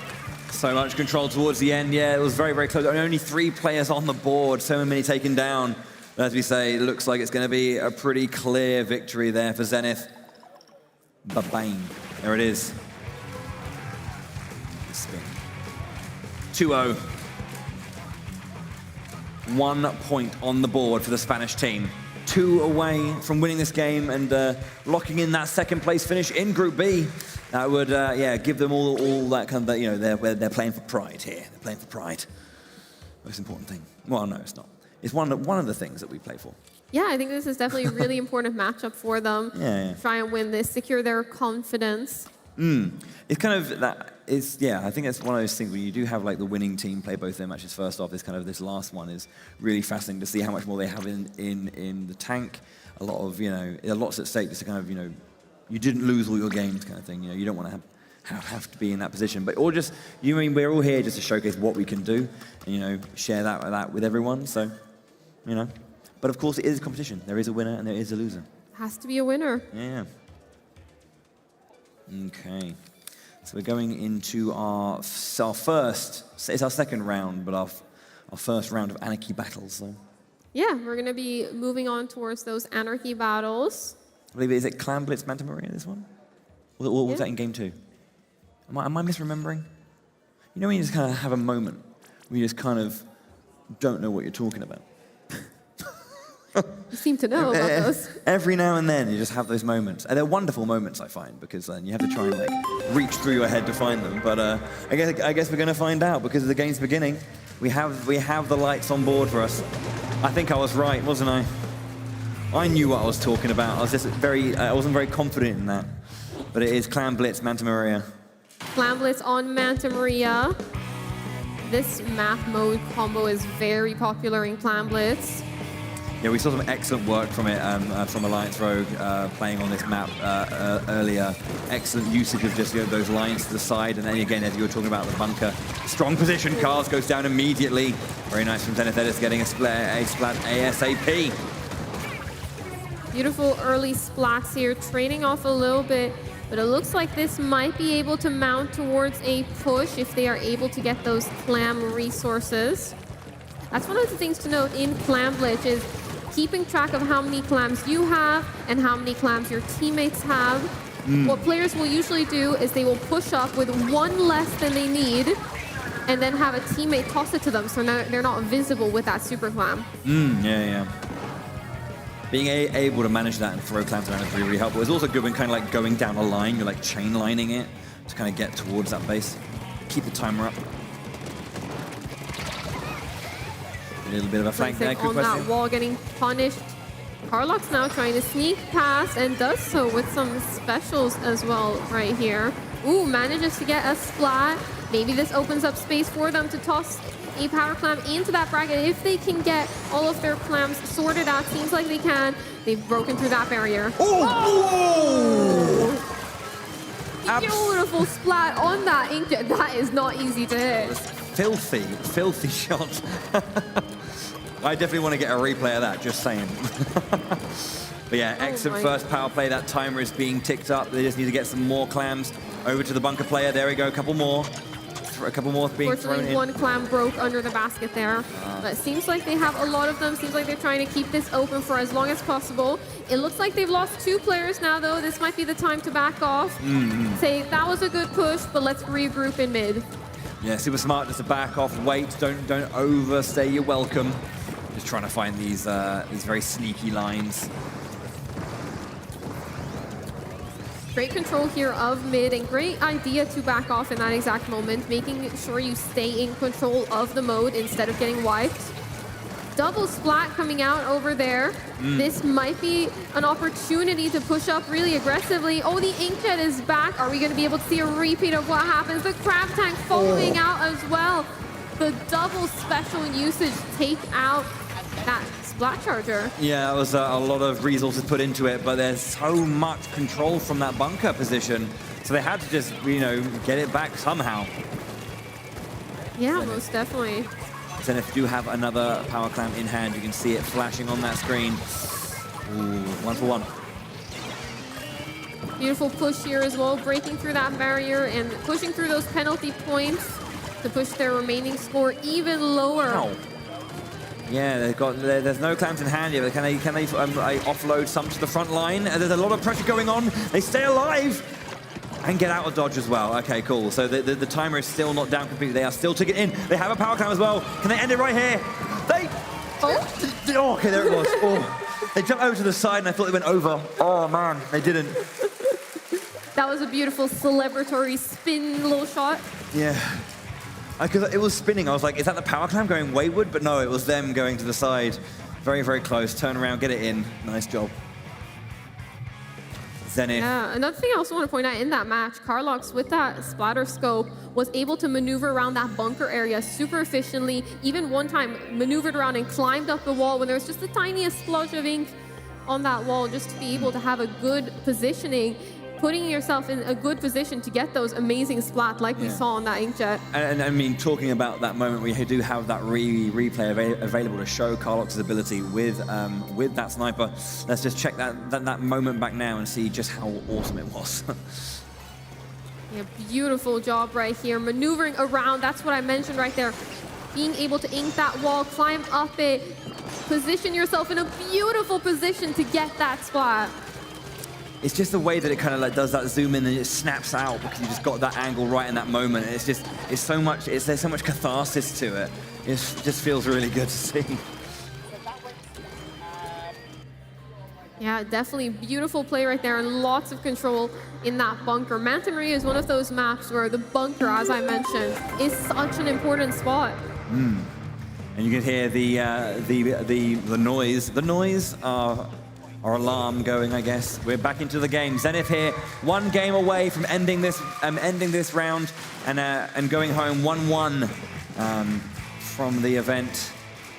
Carlox yet again on that splatter scope.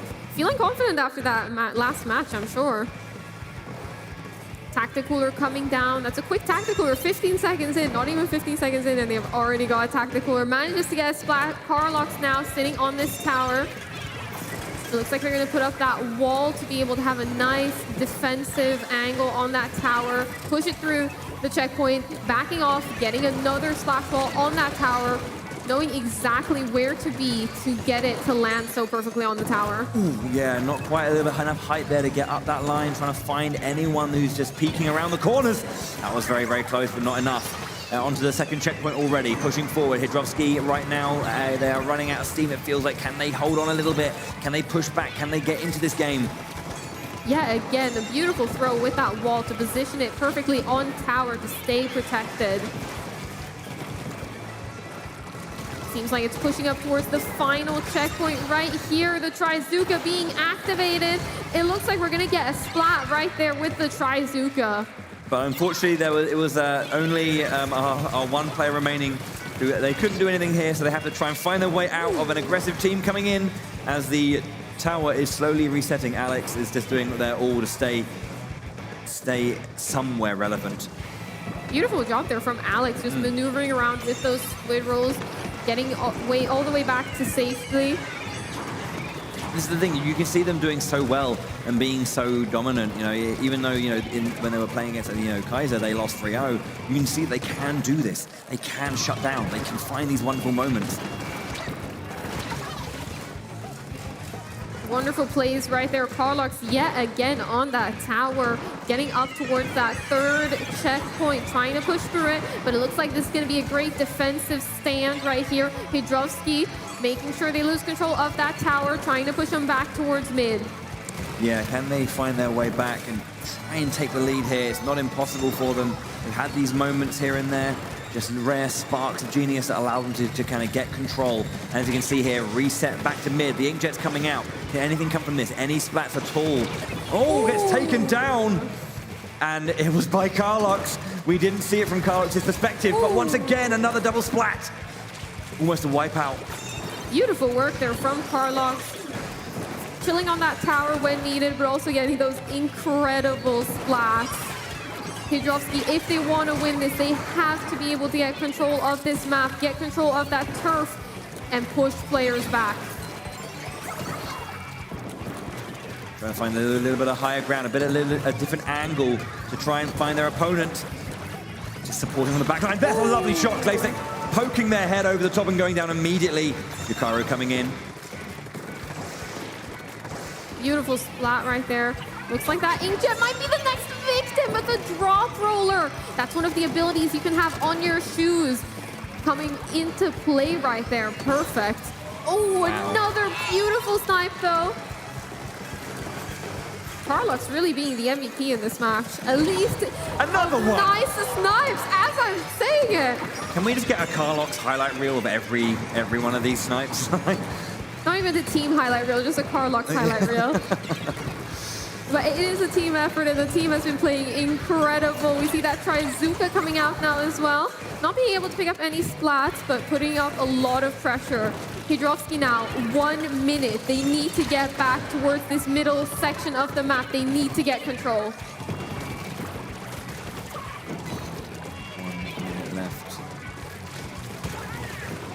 55 seconds counting down. Again, 15 is the point score. It was a nice early push from Zenith. It hasn't been answered yet. Trying to push back here again. The smash wall once again. Oh, we know what Carlox is trying to do. although there is a Trizuka also pushing from the other side. Tacticooler in the center. You can see they're now, Hydrovsky now with 30 seconds on the board, making their play, trying to push. Although the Ink Strike's coming out and taking control of the tower, they lose it. Ooh, lovely spot right there, but beautiful snipe yet again. Claystick falling victim to that one. A trade to trade, I guess, right? But this is a chance now. Hydrovsky trying to push this tower right now, trying to push it past the first checkpoints. They've got 10 seconds remaining. They have to push this in overtime. They're not allowed to step off that tower, but it looks like they will be denied this overtime push. Zenith ending it right there. There we go. Zenith with a 3-0 over Hydrovsky. They go 1-1. A strong showing from Zenith in that final game. Hydrovsky put in some great effort, had some lovely moments, but unfortunately they do fall to both their opponents in their group. But yeah, wonderful finish there, nice flourish from Zenith to show a little bit of action, a little bit of that quality, and pop off a little bit in their last moments. Alrighty, welcome back, welcome back. So one more time, guys, please give it up for both of our teams, Team Zenith and Team Hydrovsky. Thank you so much to both of our teams. Please make your way to the side of the stage. Thank you so, so much. Excellent play. Excellent, excellent play. Alrighty, so as Bowie and Charlie did mention before, we did have our victors of that group. Of course, that was Team Kaiser. We will be seeing Kaiser come back later on. Of course, they have victors and gone through to the semi-finals. But let's take a short look at their highlights of what games we saw earlier on.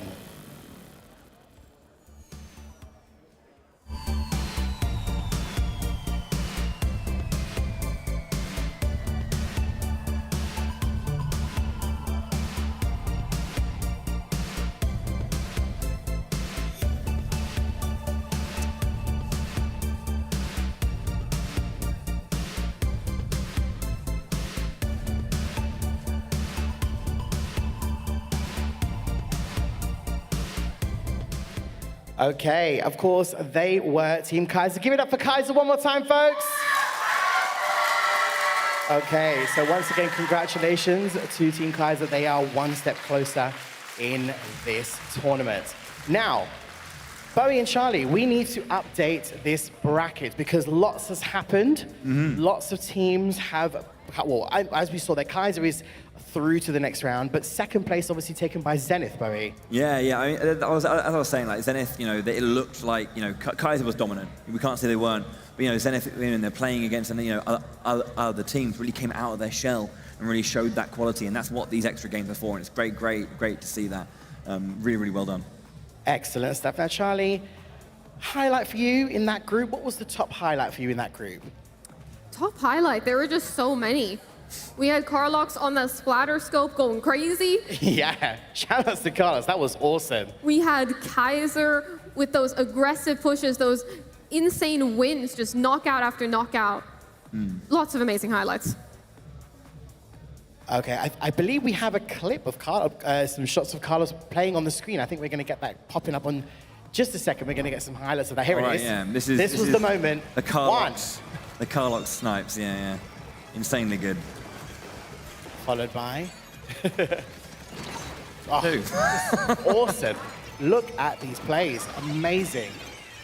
Yeah, Carlox was just, on this last game, was just popping off so much. Yeah, I don't know. It's one of those things that sometimes you just start feeling yourself, You just start getting into it, and you just play. Brilliant. You just play some damn good Splatoon. Oh. Yeah. Okay. Righty-ho. So, ladies and gentlemen, for everybody watching at home and for our live studio audience, are you guys having a good time? Okay, just checking. I'm just checking because so far you have just witnessed our first two groups. We still have two more groups to go. We are now going to take a quick short break. If you're watching at home, do not go anywhere because we have still got Group C and Group D to make their grace on this stage and see some more fantastic games. Audience, do not go anywhere. We will be back very, very shortly. We'll see you soon.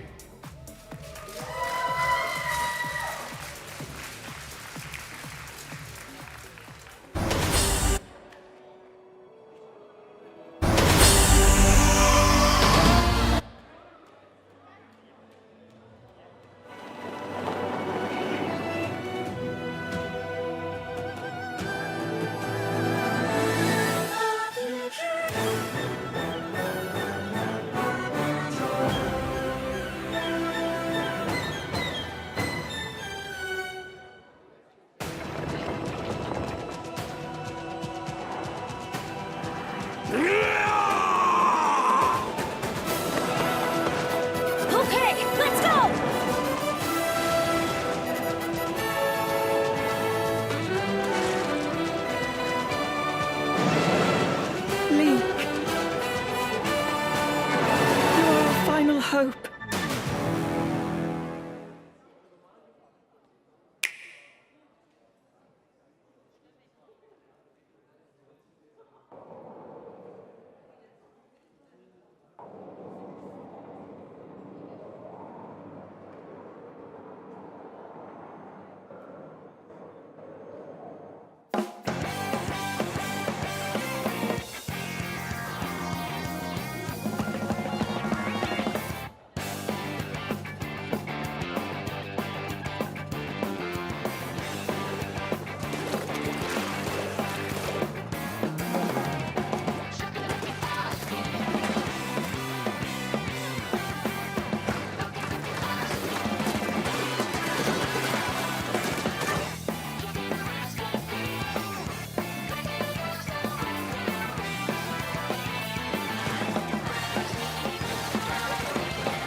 Oh, well done. Have that. Yes! Who are you?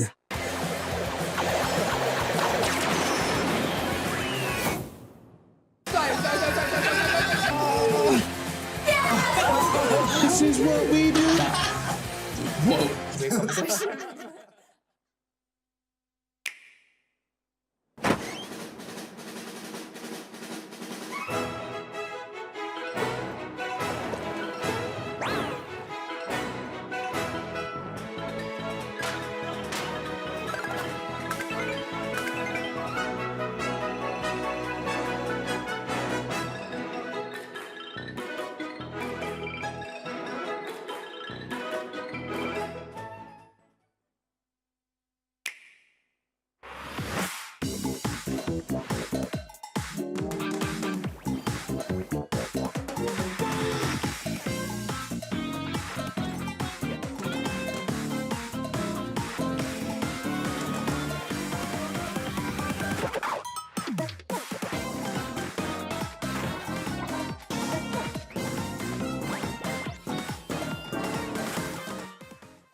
Here we go!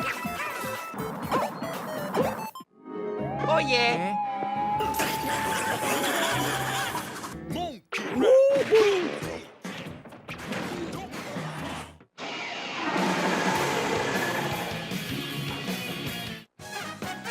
Oh my!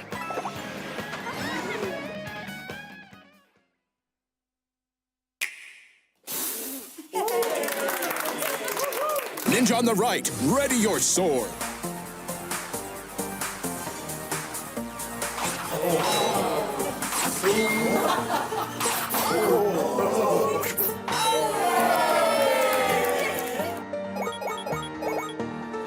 Look around you for the color and snap a photo when you find it.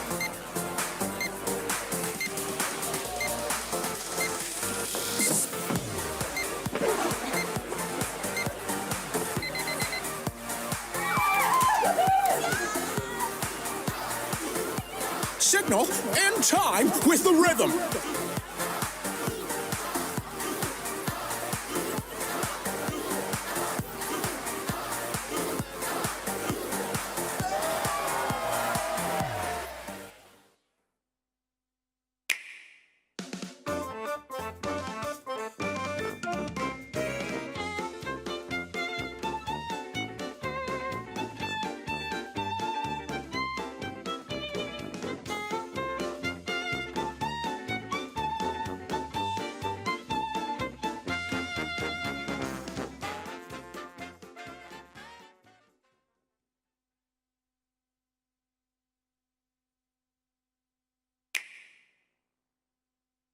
The name's Pikachu, and I'm what you might call a great detective. I live and work here in Rhyme City, where humans and Pokemon live side by side. Everyone loves it here, and not just because the coffee's outstanding. When I'm not busy solving cases that crop up, I'm looking for leads on my missing partner, Harry. And it's no walk in the park, let me tell you. You want to know more about me? All right. I guess I can open up a little. First, here's Tim. He's my partner at the moment. For some reason, Tim can understand what I'm saying, even though he's human. And this guy right here is Harry. He's Tim's dad, if you can believe it. Then we got Tim's mom, Irene, and his little sister, Sophia. There's also Rachel, who goes to college with Tim. Well, speaking of Rachel, her dad, Howard, he's actually the mayor of Rhyme City. And I barely scratched the surface of all the interesting characters around here. Now, let me give you the gist of what me and Tim do. Whenever an incident occurs, Tim talks to the people, I talk to the Pokemon, and we work together using our case notebook to deduce what happened. When investigating a scene, we're total pros at finding everything, but even pros gotta take it easy every so often. You can count on us to solve even the toughest cases in a flash. Oh, right! Sometimes other Pokemon help us with our investigations. Take Rowlet, for instance. She can track down suspects with her sensitive nose. And Darmanitan here packs a pulverizing punch. All kinds of Pokemon lend us a hand. Oh, how could I forget the Hi-Hat Cafe? It's a famous coffee house in Rhyme City, and I'm their best customer. Oh, that first cup in the morning really hits the spot. Looks like trouble's brewing. We just can't catch a break. Seems like another big mystery is unfolding in the city. We just want to find Harry already. If you want to know what happens, you gotta wait till October 6th, okay? Why that day? Isn't it obvious? That's the release date for Detective Pikachu Returns. Let's solve some mysteries together.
Nintendo European Championships 2023.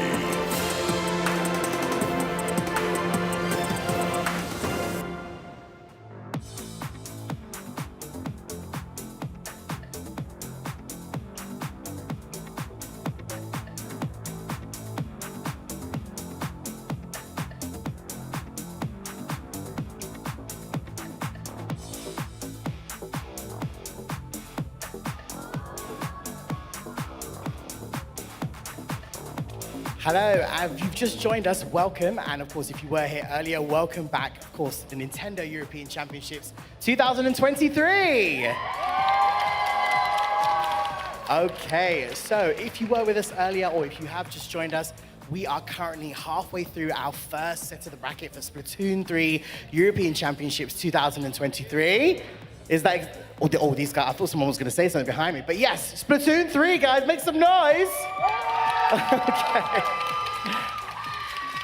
Alrighty, so yes, we are halfway through our first set of games. We saw, of course, from our Group A and Group B, we saw from France, we had Alliance Rogue and, of course, Kaiser from Germany make their way through to the next set of games, which we will see later this weekend. But I've got some fantastic, we've got some flags, as you can see behind me here. We've got some fans, I believe. Guys, where have you guys traveled from today? All the way from the UK. UK in the house, make some noise. Okay, who are you guys? Obviously, you guys are here to see Team Spark, no brainer. But have you guys been enjoying the show so far? What's been a highlight for you guys so far? The whole setup is fantastic. The stage is beautiful, and it's great to have a venue where all the fans can come along and celebrate Splatoon. Perfectly put. One more time, Team UK, make some noise. Alrighty, so without further ado, we're going to get straight into our next set of games. We are going to go straight into Group C. And can I please invite to the stage from Group C, they've come all the way from Italy. Make some noise for Cozzoletta!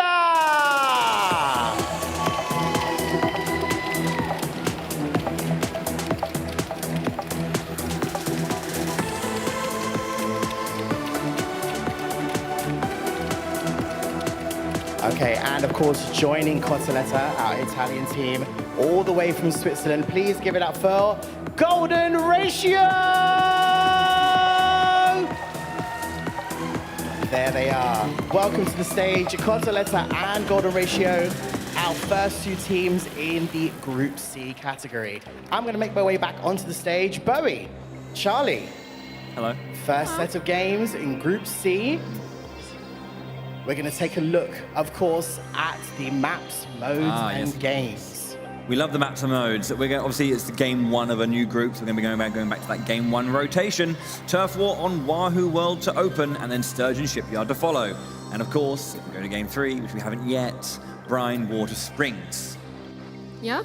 Following that, we're going to be going to Splat Zones on Hagglefish Market. I know this is one the community loves. Yeah, indeed, we do enjoy seeing that one. Game three, though, we've had a bit of cheekiness on this one today. Rainmaker Scorch Gorge. It's been quite a fast-paced map so far. It's been scorching. Ooh, very good. Clam Blitz on Barnacle and Dime will be our fourth match if we get there. And of course, game five, should we see it? Tower Control on the Undertow Spillway. We haven't seen them yet. This could be our time. Exactly. Perfectly put by Bowie and Charlie there. We haven't had game five, should I say, just yet. We have seen some crazy mix-ups between all of the teams we've seen so far. This, of course, is our third group, Group C. These are our first two teams, Cozzoletta from, of course, Italy and Golden Ratio from Switzerland. We are just making sure that these guys are good, set, and ready to go. Once we get the thumbs up, we will go straight into our next games. Bowie and Charlie, have we seen many previous games from these two teams that are now on stage? Do we know much about these teams? Yeah, I mean, these are two teams that are very experienced players in their region. We've got a lot of players that are well known here. For example, Maggie, 3 times Swiss champion. We've also got Benny GT on the Italian squad, 4 times Italian champion. Nice. Lots of experienced names. There's a fair few champions on the stage, so these games should be just as hype as the games we've seen already on the main stage. So of course, we are going into Turf War first. We will then be followed into our Anarchy games. Are we going to see more Trizukas? Are we going to see more crabs? What do you think? Yes. Yes. All of the above. All of the above. I certainly are. I would like to see if there's anything like unique to these players, you know, because obviously like last time Kaiser specifically was there having that Splatoon. So Stamper is like a real like particular thing that they were really, really good at. So it's going to be interesting to see if there's anything unique that comes from these players, whilst also maintaining as much as they can the meta at hand. Yes, indeed. And I do believe we do have a very well-known and excellent charger player on the Cotoletta team, Hypnos. Very well known for being a charger player. You probably just heard me talking about them. We are just almost there, and I believe there it is. See, it's just like it's rehearsed, guys. I mean, rehearsed. Okay, ladies and gentlemen in the audience, and for everyone watching at home, make some noise for Group C. Our first two teams, Cotoletta versus Golden Ratio. Here we go, Bowie and Charlie. You know what to do. Hopping into our first match here, having a look at some of the weapon picks, we are seeing that Squeezer come out from Marsh, actually. That's one of those very meta weapons that we actually haven't seen a lot of today. Or at all, I don't think. No, yeah. There are a bunch of options available depending on how you kind of play around, you know, the weapon that you play alongside, you know, the specials you want to bring to the party. So, yeah, nice indeed. Again, that nice orange there for Cotoletta and Golden Ratio in the purple, just to kind of confirm and clarify if you haven't already realized. These turf wars, of course, will go the distance. It'll fall 3 minutes for each of them. And we shall see how it looks. We've had a lot of domination from specific teams. Will there be a little bit more back and forth? Will there be some like last-minute steals? What I'd like to see. Tracking, tracing, gets to splat as well, nice and quick. Nice job right here, trying to climb up that wall. Now we see the crab tank at the top activate, put a lot of pressure onto the middle. Trizzy doing a great job at avoiding getting splatted by that. Tries to go in there with the Tri-Slosher, but gets taken down. Benny GT getting away there. Sprinkler just on there just to cover a little bit of AoE where possible. This central part as well of Wahoo World obviously does spin these locations, so you know you will cover some ground and it will just leave you. So don't expect it to be your color when it comes back. Looks like we've got some great control here. We've got Dario with that Trizuka coming out. Just a little skirmish here in the middle. Seems like they've maybe got control. Both players just respecting each other. Don't want to get splat. That Trizuka shot coming out. Barely dodging it. Throwing out the 10-sec missiles as well and just phasing back a little bit. Again, zone coverage is really, really strong. 1 minute left. You can see how basically even this is. We don't know the underneath of those pillars just yet, but looking pretty close as we hit our last minute. This is where the big plays are meant to be. The big power plays. Will people hold on to their specials? Will they immediately just blow them as soon as they get them? Yeah, this is a very even matchup right here. Could go either way. It all comes down to these final 30 seconds and how players choose to play. Benny now with that crab tank, able to put out a little pressure, but unable to pick up any splats and does get punished for it. Yeah. Golden Ratio now looking to make their way back into the middle. Tactical out. Last few moments, they're going to make as much use of this buff as they can. Oh, come on, just push a little bit closer. Can't quite take it down. Plenty of time, but couldn't see it. Hypnos eventually trades back and forth, but is it going to be enough? Look at the control from Purple right now. Golden Ratio hoping to try and take this first game, looking fairly solid. It's looking like a game one win for Golden Ratio. Yes. Have to wait for the confirmation from Judd and Lil Judd. There it is. 60 to 36, fairly commanding. And there you have it. Golden Ratio do take that first game. Yeah. There we go. Look at the accurate spin. 0 to 1 is locked in. Yeah. There we go. Let's go.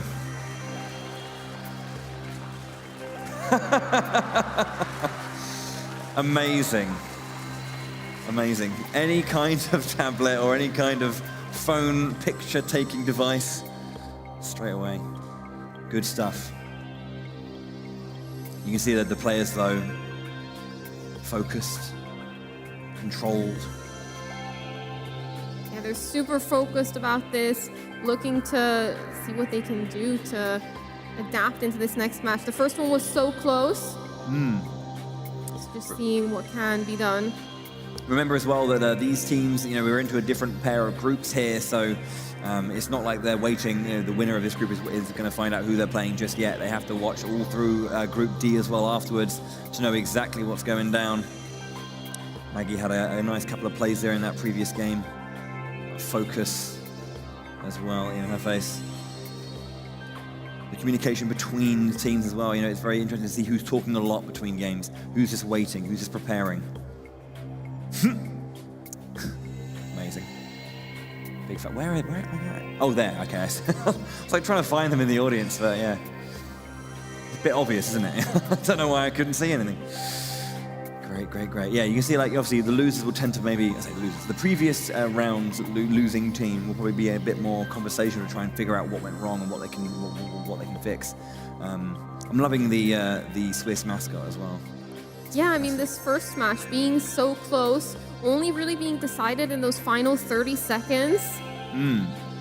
Caroletta, they got a lot to prove now in this second match coming right up. There it is. Here we go. Our second turf war, Sturgeon Shipyard. We've got the Italians in yellow, and we've got the Swiss in blue. Hopping into this match right here, we see yet again that squeezer on March. Seems to have worked last time. Why switch it up? Tries to go grab tank. Early trying to get control of mid here. It's very contested. We've got an early grab tank, actually, not even 20 seconds into the match. Going straight for it. Good coverage and just pulling the trigger instantly. Just grabbing their tactical buff, but immediately going down as well. But they should hopefully respawn. Benny going down. You see our Swiss player getting a good bit of height, pushing back the Italian team. Then returning back to that center to try and get as much coverage as possible. Of course, turf war, the name of the game is coverage. Yeah, it's super important, making sure you ink every little corner. Golden Ratio still has a lot of spots left to ink on their side of the field. Caroletta doing a good job, only missing one or two little spots on their side, but they are lacking that control of mid due to focusing so much on that. And another grab tank that's trying to control a little bit of space as they go. Burst bombs away as they just try and push and then return back to center, but they get pushed back very quickly. Hypnos with that snipe.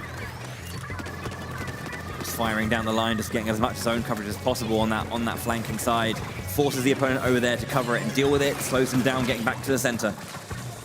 Yeah, no, definitely doing a good job at maneuvering around, trying to climb up this wall as well, see if they can find any picks. That splash wall right there, doing a good job. The squeezer being such a good weapon at being able to charge up that Trizuka really fast, has the wall as a really defensive angle. Ooh, nice quick. Beautiful spot right there. Rapid fires, they'll definitely be all we need.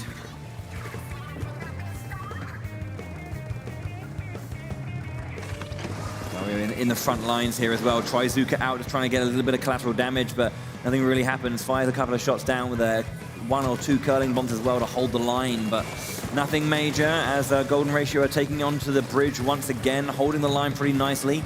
Again, covering flanks, just trying to make sure there's as little yellow as possible on their side of the map. As with 40 seconds to go, they want to try and push their way forward. They are missing a player though. Caroletta now need to get in. 30 seconds left. This splash wall putting down a lot of pressure. Trizuka unable to pick up any splash. We got 1 shot left, and there it is. Dario getting taken down by that, but instantly punished. Beautiful snipes there from Hypnos, known as a charger player and very well known for this playstyle, for that good aim. Last few seconds now. Just ticking down. It looks pretty strong. I mean, Golden Ratio have lost majority of their members, but you can still see just pushing into the Italian side. It looks pretty good, I think, still for Golden Ratio, despite the ending there. But you can see that Caroletta push to the center. That's going to be a close one. Ooh. Golden Ratio hold the line. 3.6% roughly. So close. It's a 2-0, and they will take that first point. Looking at the map there, I thought Cotoletta had that. Yeah, it looked really, really good, but I think there's just pockets here and there. You know, they had that lead, but that's the thing. There was one player left today. When Cotoletta pushed to the center, you know, there was one player left on Golden Ratio just in the back line, just covering a little bit and just taking away a few points. And, you know, that's a heartbreaker for Cotoletta. They could have held that line and pushed to get that first point, but as it stands, 1-0 down after the turf war. Yeah. We'll have to see now. We're going to move into those Anarchy battles, see how this changes things up. We've had 2 very close matches on Turf War, so I think this will definitely be a contested match. Yeah, but before we move into that, of course, we do have a quick replay as well of Cotoletta contesting with a splash wall, I do believe. Let's have a look. I think it was a 1-1-for-1 trade. Yeah, oh yeah, I think this is here when you were saying that there was that like splash wall dropped. Yeah, of course, yeah. Holding back and they're just trying to find their way through.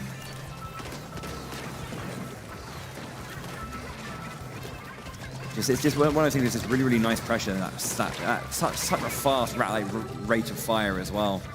Really, really nice. Good stuff. Sniper Rider is such an interesting weapon. You charge up some shots and then you tap, tap, tap to fire them. It's one of those things. I like it. It's a different kind of flavor to the charger style. You know, you're normally kind of just charging one shot, then go, charge one shot, then go. But yeah, I think that's kind of like nice between all the kind of charge style weapons. The Splatlings are all the charge style. You have to kind of hold up and then unleash. There's different varying levels of charge for different kind of things, like in different situations, which I think is quite nice. That flexibility in weaponry is good. You'll find your comfort within the style. There's longer ranged ones, shorter ranged ones, but it looks like we've moved to a longer ranged one, the Splatter Scope coming out there for Hypnos.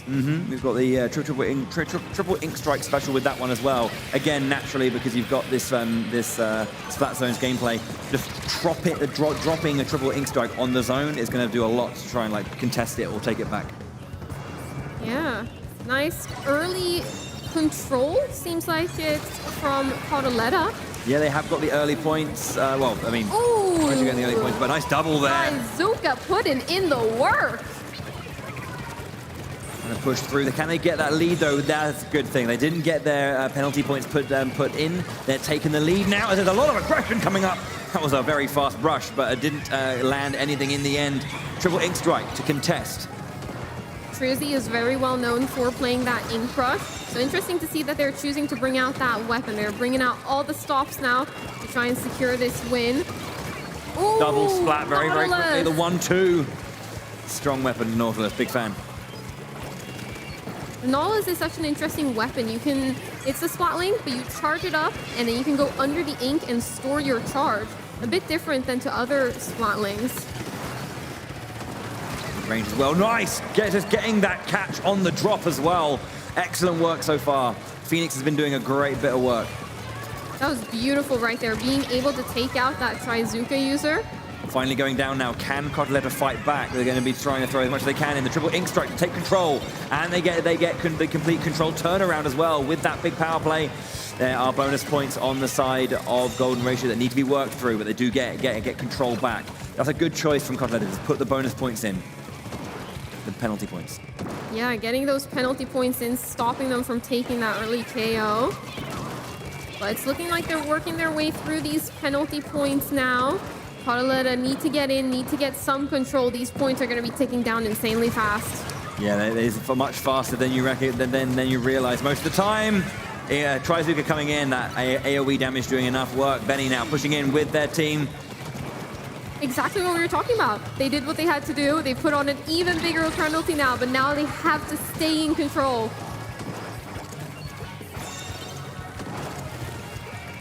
Phoenix, though, doing a great job on this Nautilus, getting the jump.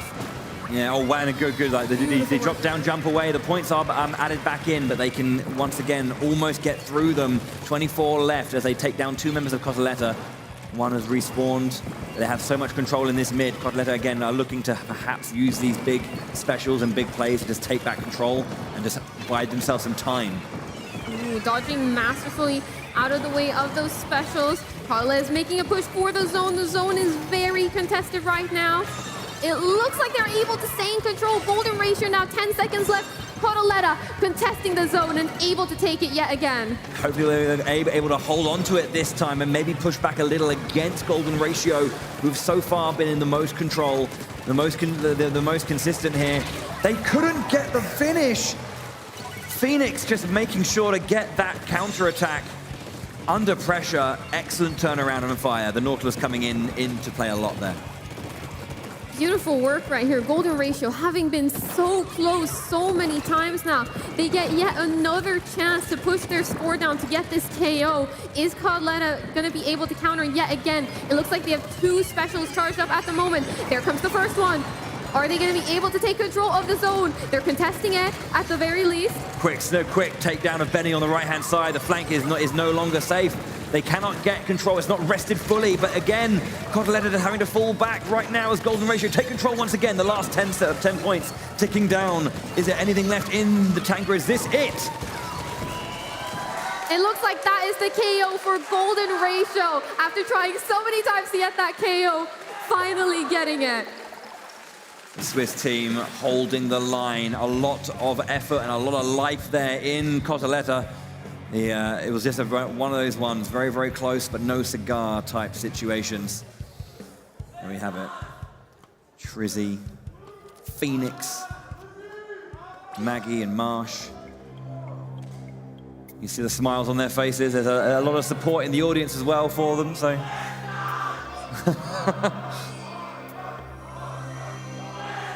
On match point now, Golden Ratio, one more game if they want to take this set. Yeah, again, I mean, to be, when it's such a small group like this, then you only have 2 games, every match matters.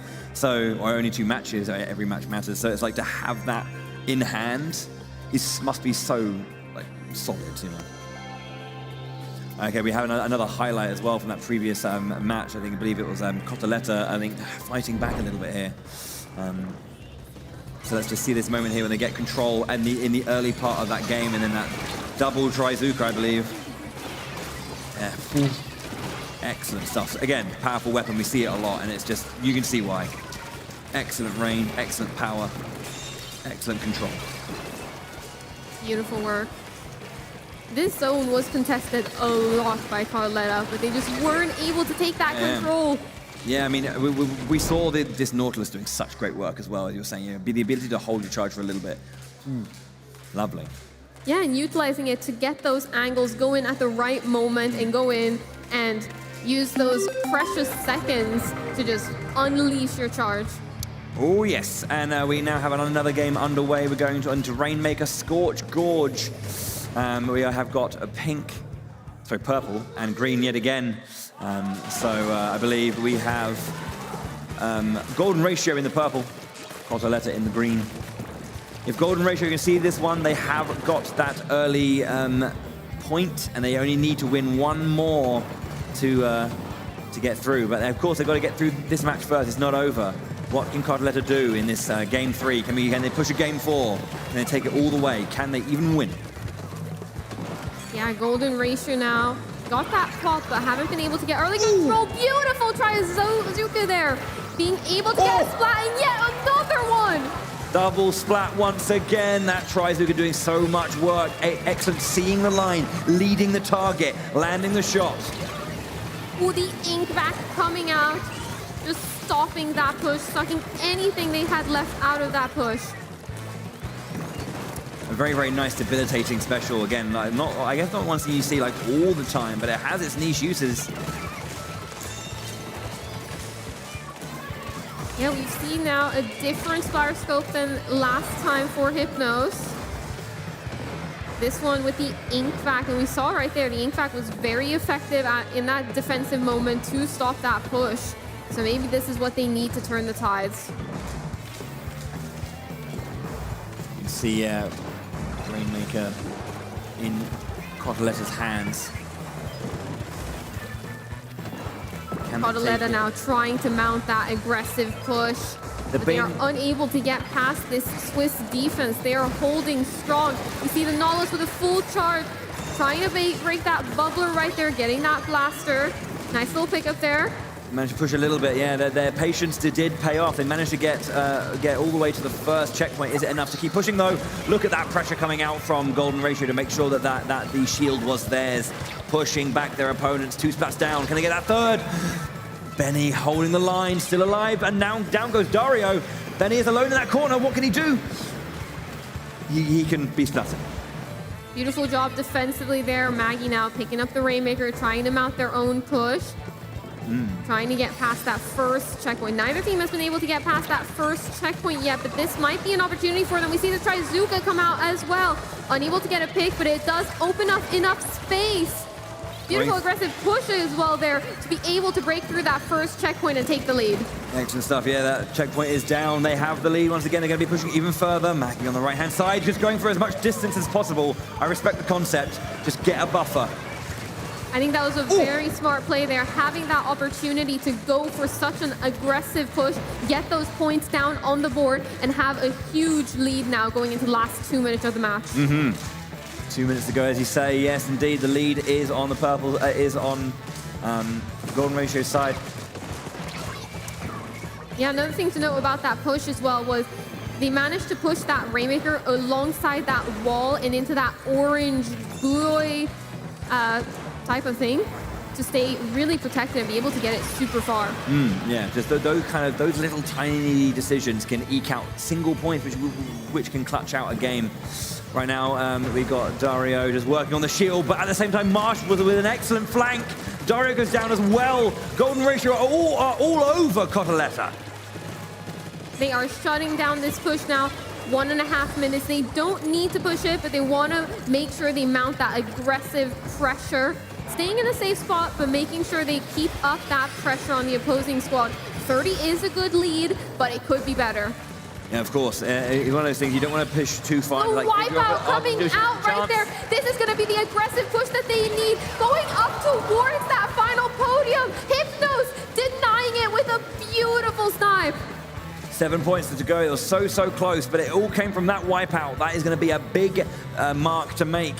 We have Cotoletta needing to pretty much go for the wipeout at this point, or close as it can be. Wonderful work from Golden Ratio just to make sure that's a bit tighter, a bit harder. Another double splat right now. Kitsu and Dario down, and a third. Another wipeout once again. 2 back-to-back.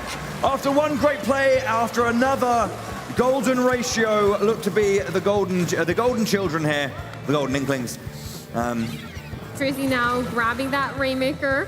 20 seconds left, going into a safe little corner. Maggie up top there, trying to keep that Rainmaker protected, zoning out that opposing squad, not letting them get anywhere near that Rainmaker. 10 seconds left now, just holding that Rainmaker. A beautiful double splat into a triple splat. Just consistent carnage, mayhem. Overtime has started. As soon as Golden Ratio managed to nab that Rainmaker, it's over, but maybe there's a little bit of hope here. Kitsu with the Rainmaker. Trizzy's aggressive play, shuts it down. Golden Ratio 3-0 Cotoletta, and win their first game and put themselves in prime position to try and take their group. Golden Ratio with a very dominant play right there, getting that lead 2 times, getting a decent push at first, but then getting it almost all the way to the podium, securing them the win. Look how just chill they are. Don't mind, we're fine. Hi, guys. Hi, names. Ladies and gentlemen, please go absolutely crazy one more time for both of our teams, Team Cotoletta and Golden Ratio. Thank you so much, Cotoletta. We will see you very shortly. Thank you so much. Okay, Golden Ratio. I'm coming over to see Golden Ratio. That was some epic play there, Golden Ratio. How you guys doing? We good? They're busy getting ready. I'm just not going to interrupt them again. Okay, I'm sorry. I'm sorry. They were like, we just won. Leave us alone. Okay, right. Going up against Golden Ratio. Our next team, of course, in the Group C category. They are representing the Nordics region, folks. Please go absolutely crazy for Team Hanky Kanto!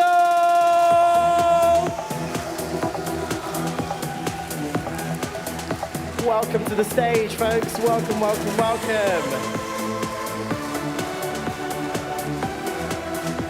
Nordic fans are in the house. I can hear you.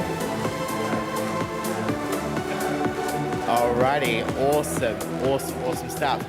So, as both Golden Ratio and Hanky Kanto get set up for their games, we are going to take a look at that bracket because it has been updated, Bowie and Charlie, hasn't it? It has, yeah. Both the bracket in front of me and the bracket on the thing. Oh no, there we go. Yeah, so as you saw, Golden Ratio winning their game, Cotoletta dropping one. So Golden Ratio, if they win here, they're through. So they've got there's a lot of pressure on them to make it, and Hanky Kanto cannot afford to lose this one. Alrighty, and Charlie, as we saw there was some real, I mean, the clue is in the title. I mean, there was some absolute golden play there. There was like double splats happening every sort of 10 seconds in that last game. We had so many beautiful plays there. Golden Ratio played that perfectly, having a lot of control, getting those splats, and just having control of that Rainmaker. Excellent stuff. So now, just as a reminder again for everybody watching at home and for our audience, we're going to go through the maps and modes one more time, as we have, of course, got one more team onto the main stage. So, Bowie, starting once again, we are on the turf war. We are indeed. Again, we're going to be seeing the Crab Leg Capital, that new stage. It was going to be a lot of fun on there. And then Flounder Heights for our second game. Should we go all the way? Hammerhead Bridge is going to be our third game for this first turf war. Yeah, we're going to be following that up with Tower Control on Inkblot Art Academy. Game 3 will be Splat Zones in the Museum d'Alfonsino. And if we get that far, we'll be seeing Rainmaker on Eeltail Alley. And if this game is hella sweet, we're going to have Clan Blitz in the Hagglefish Market. That's it. Oh, all right. I mean, I was like, we might see a game 5. You never know. Never know. You never know. But we do have some highlights of the previous game we just saw there. We're going to take a quick look at that replay from the incredible play, of course, from Golden Ratio. This was absolutely mental. Even the guys backstage were just going crazy. As you can see here. Talk us a little bit through these double splats, Charlie. That was absolutely beautiful, getting the triple, getting the full wipeout. That Nautilus holding that charge, playing it to perfection. So it's such a powerful weapon. You can just change the tide of battle so quickly, and you can just see like it's very frantic. That's the thing. There's a lot of frantic movement, and it was just so composed from Golden Ratio just to hold that takedown methodically, one by one by one. Okay, yes, and as Bowie, as you mentioned, this could be the golden ticket if they win this round. Golden Ratio playing with some golden play could take them to the golden ticket to get to the next golden round. Lots of gold. I see what you're doing there. Lots of gold. But Hanky Kanto will show us what they can do as they are getting ready and getting set up. Of course, for both of you guys, you were there when this team qualified in the Nordic region, so you are familiar with their strats and their gameplay. Yeah.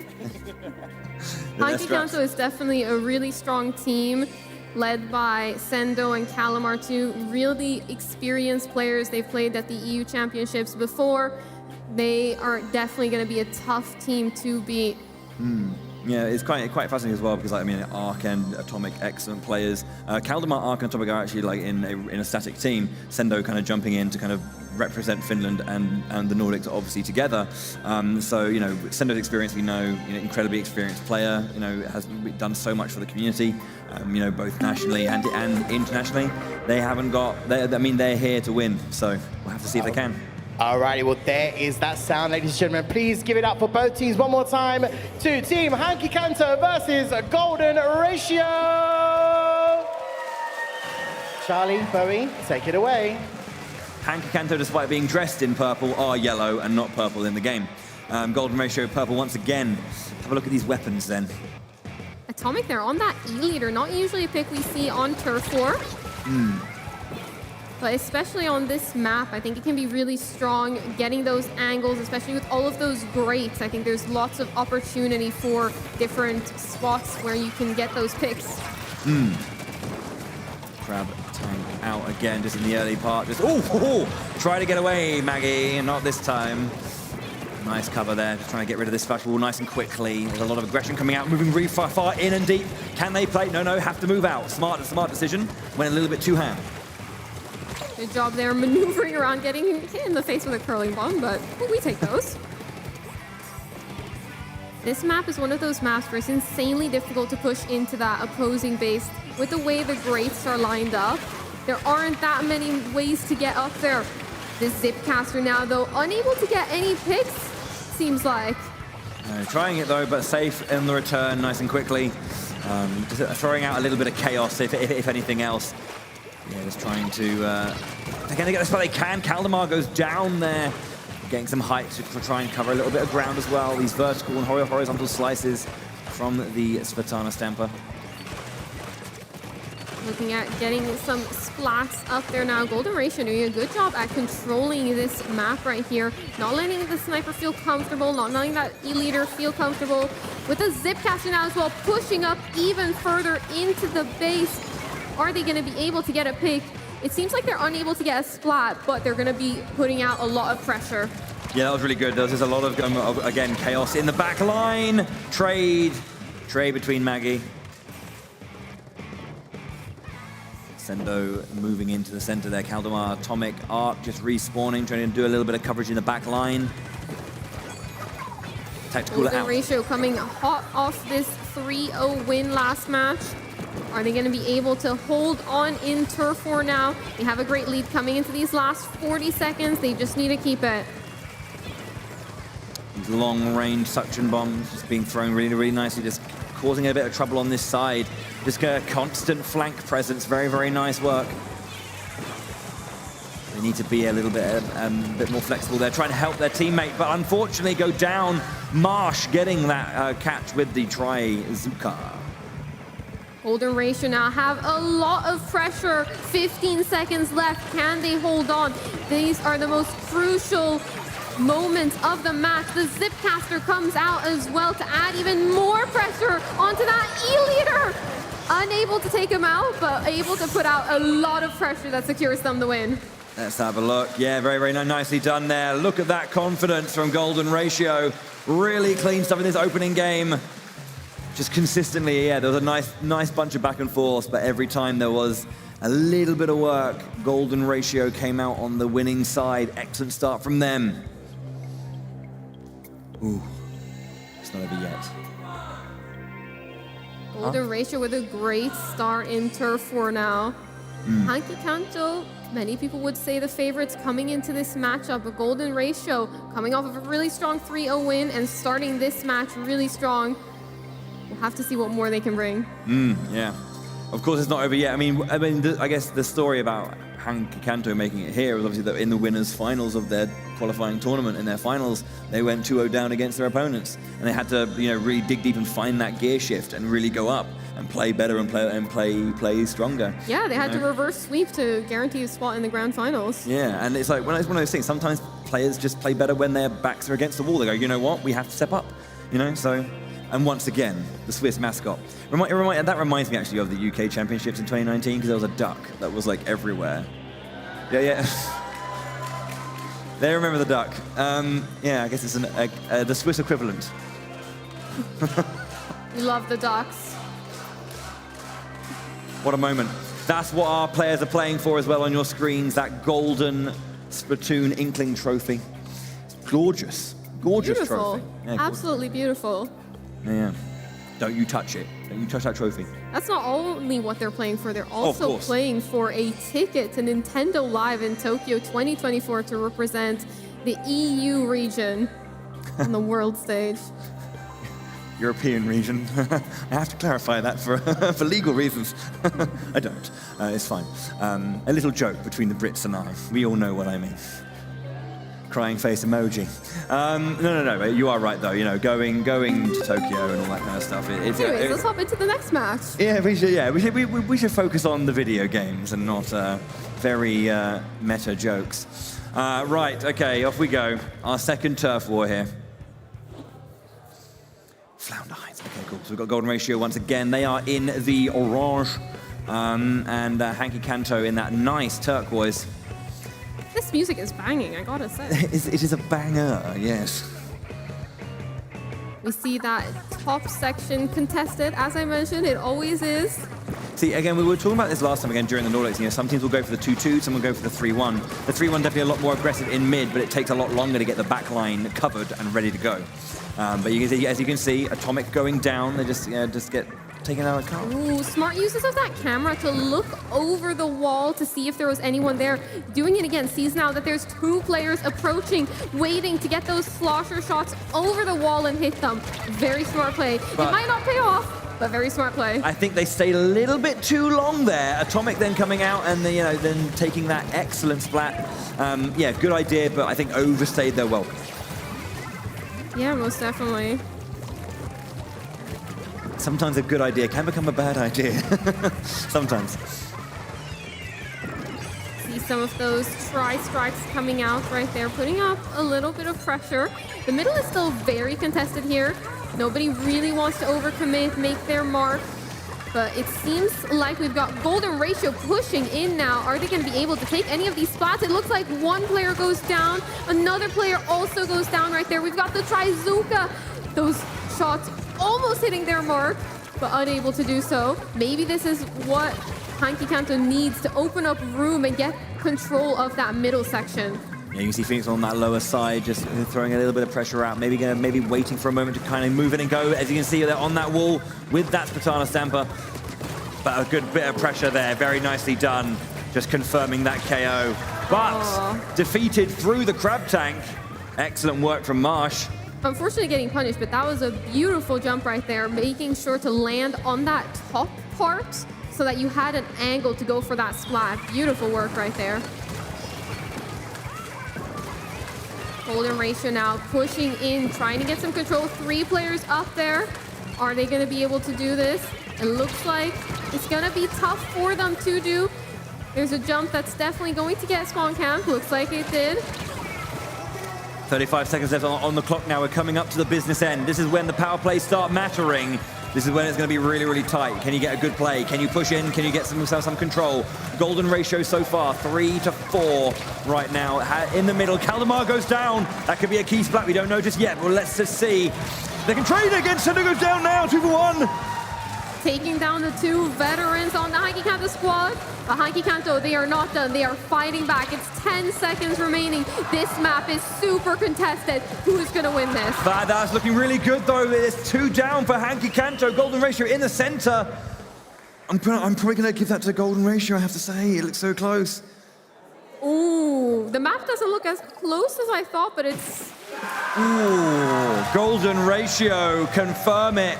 2-0 yet again in that turf. Will they take that first point? Hanky Kanto. Yeah, confirming that turf war point. Hanky Kanto now 1-0 down. Remember, in order to, because Golden Ratio just came off the back of a win, Hanky Kanto need to win this to stay in a chance of winning this. It's not like, neither of these teams have won yet. So this is a very important game here. 1-0 down. We're going to Inkblot Art Academy for tower control. Yeah, tower control is next. It's going to be fun to see how these players choose their comps going into this. Are we going to see a switch up of weapons? Are we going to see that ink brush coming out from Golden Ratio? We've seen it a couple of times already. Yeah, I think as well, it's definitely something we want to see, but I think because we're jumping into this new map, we want to have a look at this. And so let's go to this tablet and let's have a look at tower control on Inkblot Art Academy. We've had some really exciting moments here during this game, but let's really break down why tower control's been so explosive on this map then. Yeah, tower control on Inkblot Art Academy has definitely been very explosive, as you've mentioned. It has all come from just getting early control of mid and making sure to aim and target this area up here.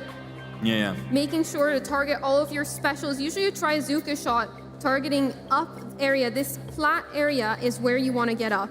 Another key area of this map that you want to get control of is this little L-shaped area right here.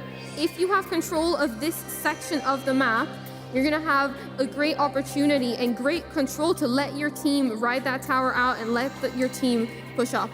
Yeah, I think especially this L shape, we see a lot of it as like supplementary support to kind of push back as you're trying to make your way through that kind of upper mid area. Yeah, definitely. We have our alarm, though, means we're ready to jump into our next game. So let's get to it. Can Golden Ratio put the screws to Hanky Kanto and make them and force them into a reverse sweep situation? Or Hanky Kanto fight back now and put us into a 1-1 spot as we have 2 of the best colors in the game?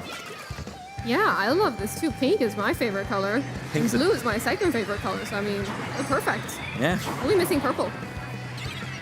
Early control here now from Golden Ratio, getting that tower, as I talked about, getting up on that plat. Marsh being able to attack the cooler up there and get control. As I mentioned, that little L shape up at the top, trying to take control of it, knows that it is a crucial spot, but Hanky Kanto do not want to lose control of it. Oh, Kaldemar had the jump, but ended up going down. Couldn't quite get the targeting he needed.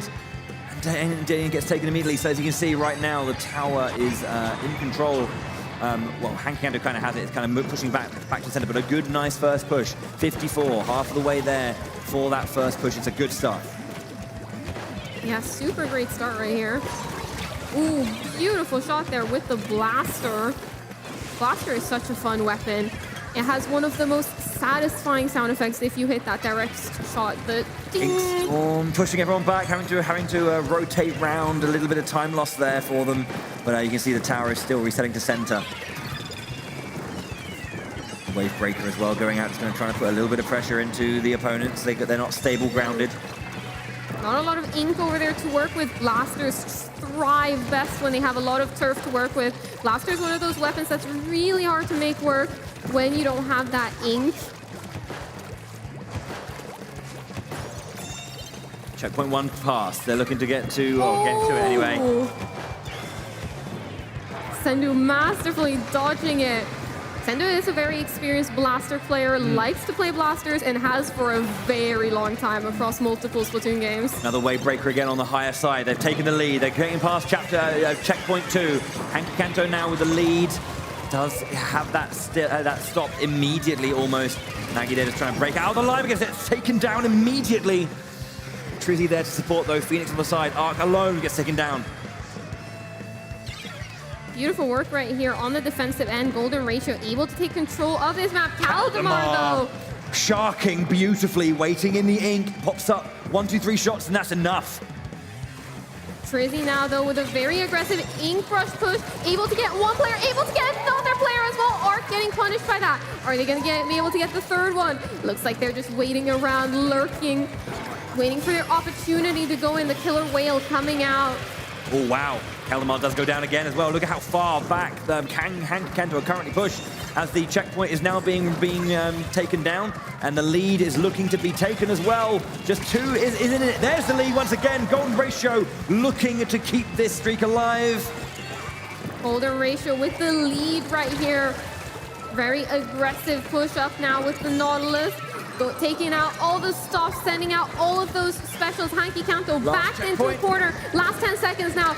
Golden Ratio, 3 more points, 2 more points. And it's not going to be a KO. Hanky Kanto with the defense. Able to save it at 1 point remaining. Kaldemar, the hero for the team there, just getting onto the tower with 1 point to go. They can only win with a knockout now. They have to control. Atomic, they're just trying to find a way to get Trizzy down. Marsh being pushed back. Phoenix on the wait. Just trying to get rid of that wave breaker. Down it goes. Atomic, they, very, very well. Just pushed back here. Looking for the flank as well on the backside. You can see Maggie coming round. And Marsh just pushing Kaldemar away. Beautiful job here now. Golden Ratio have a lot of control in mid. They have that massive lead. Hanky Kanto is now on the back foot. They have to make something happen if they want to take this game. Another fun fact as well about Golden Ratio is they've got 4 German-speaking players and 1 French-speaking player, so they communicate in English, actually. Yeah. Always fascinating when there's like multiple languages in one country. The double! Sendo and Arc both getting taken down. Phoenix, that is a play.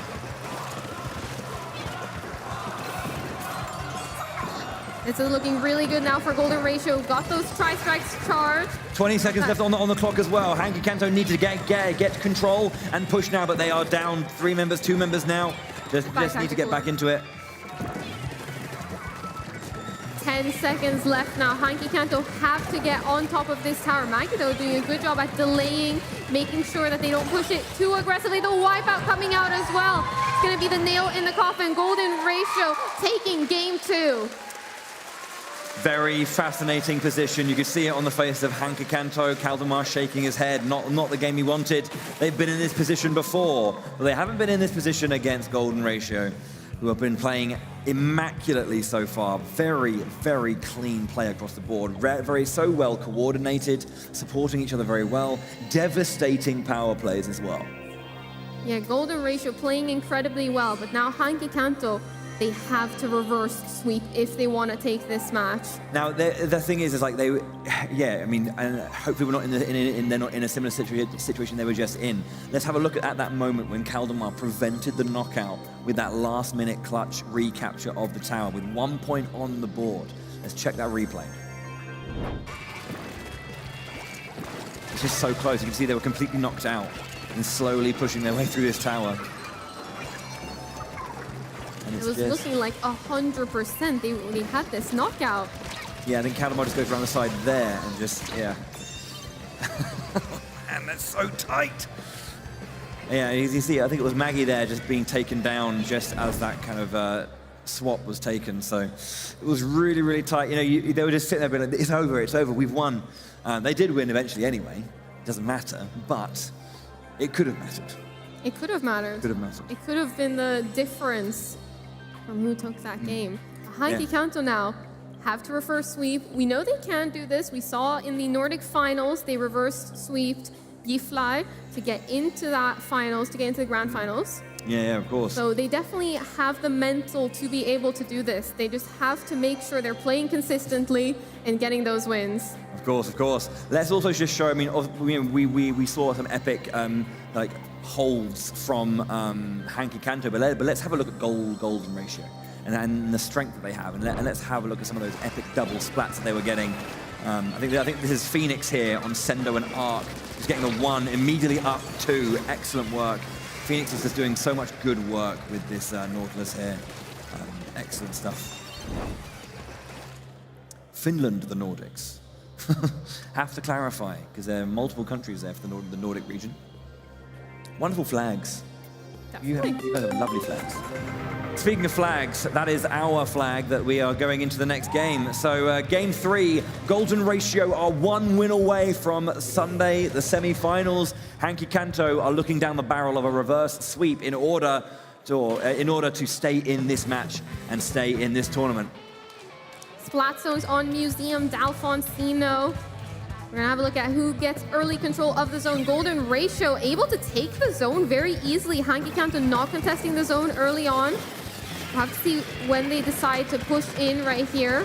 I'm wondering if there's like a level of hesitation, wanting to see the Golden Ratio game plan and try and like find the weak points in it.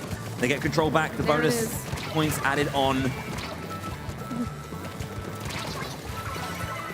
There it is. There was the Hanky Kanto control. Sendo putting up some good work, but Trizzy being able to get out of that situation alive. Trizzy there is also going to try to take back the space, but no. Kaldemar confirms it. Just trying to avoid this killer whale, excuse me. And getting away with his life as well. Atomic there, just focusing. Control again on Hanky Kanto. You can see them. 60 points is ticking down now. They have to hold this control, hold this line, hold their composure. Getting control now with the Trizuka. Unable to get any splats, and it looks like Golden Ratio take control. They do, and the penalty points added on to Hanky Kanto's score. 87 in total there, as Golden Ratio are now getting rid of their penalty points and starting to work on that path to the semi-finals.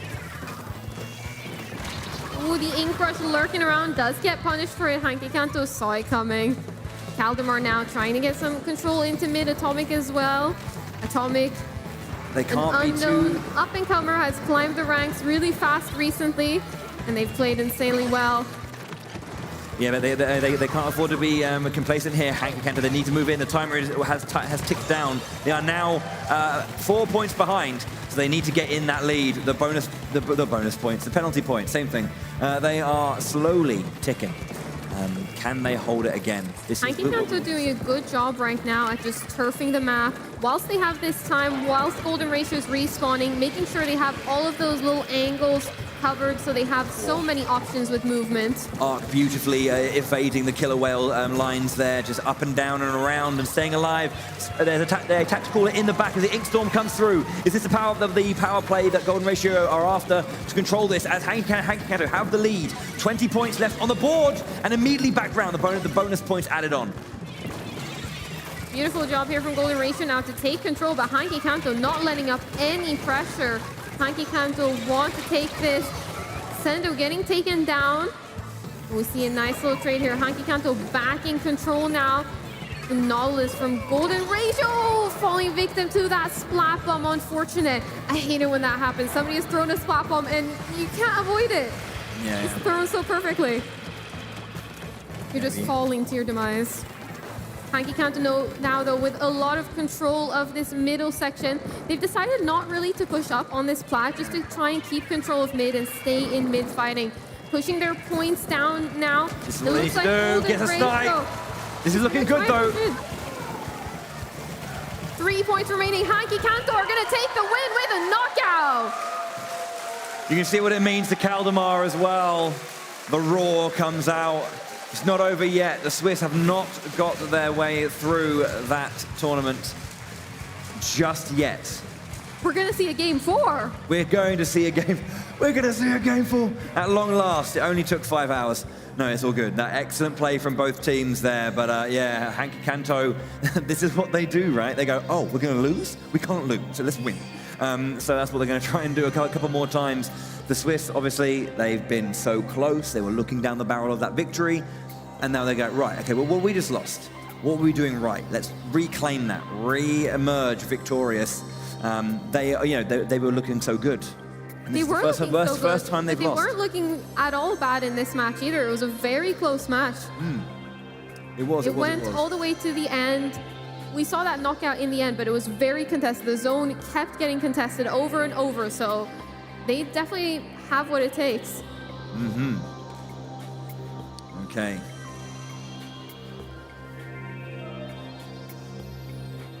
How are we feeling now for this next match? I was going to say, yeah, I think Rainmaker, Iltail Alley. Brand new stage that we haven't seen before, because it's our first game 4. You know what that means. What's that mean? Brand new stage we haven't seen before. We should talk about the stage. Okay. Let's talk about the stage. About the stage with our favorite tablet. Let me we love the tablet. Showcase everyone the stage here. We haven't seen this one yet. No, we haven't. First time ever in the world, ever. Cool. So what do you reckon? This map is very long and narrow. It has this distinguished section up here, which has a bit of height compared to the bottom part of the map. This section is really important to make sure your backline weapon gets anchored in and make sure they can rain down a lot of pressure down below. Often you might see a crab tank being used up here just to rain down that amount of pressure. Yeah, I believe seeing this during the Nordics, actually, yes. Having that control, obviously, you can just spread out so far, especially when it comes to opening up this play towards these two checkpoints, because they're fairly close together, these two.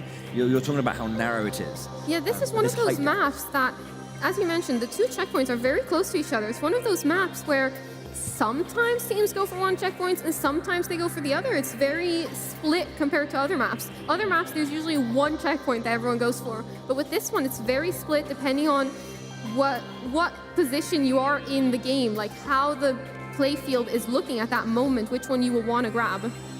Yeah.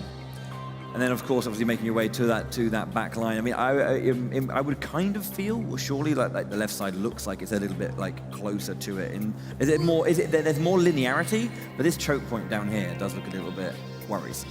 Yeah, usually what you will see after the first two checkpoints have been broken, what you will see is players going around this ramp to go up to the top section. Right. Instead of taking past those grates, uninkable grates. Well, there you heard the noise. We're getting into it. Our players are ready to go. So as you can see, orange for Hanky Kanto and Golden Ratio in the blue. Hopping into this match here, looking at the weapon columns, we see the double squeezer, one on each side. Definitely one of those weapons I thought was going to be used a lot more. It's a very meta pick at the moment, but we haven't seen it too much today. Golden Ratio getting that first shield pop, and they have it, I believe. We're waiting to grab it, letting their team move up first before pushing in. It looks like Golden Ratio now having a little bit of control of mid just to start off the match. Noel's out, going to try and track and just chase. Build a bit of pressure up. As you can see now, we got going on onto the higher side, trying to push forward. There's a tactical that's a bit wayward, a bit left behind. And now the Rainmaker's been grabbed. They might have a line to play through here. It looks like they're going to be Marsh moving fast. Marsh is in. Gets that first checkpoint very quickly. Halfway there. Hanky Canto, 2 players down as well. Crossing the grate. They're through to the other side. That's the choke point I was talking about, that line. Oh, that is scary. Usually what people do is they try to go around to get to that final podium. They try to go around and get that ramp. This particular section where the Rainmaker is right now is definitely a choke point for players, but it looks like they've re-wrapped the Rainmaker and are pushing up against that final podium.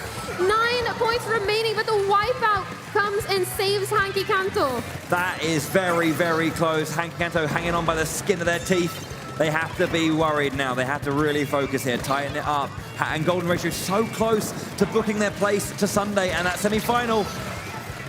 Just so very good, like back and forth, splats everywhere. 2 down on Hanky Canto again. Golden Ratio with that lead, with that control once more. Trizuka out, and Rainmaker lost.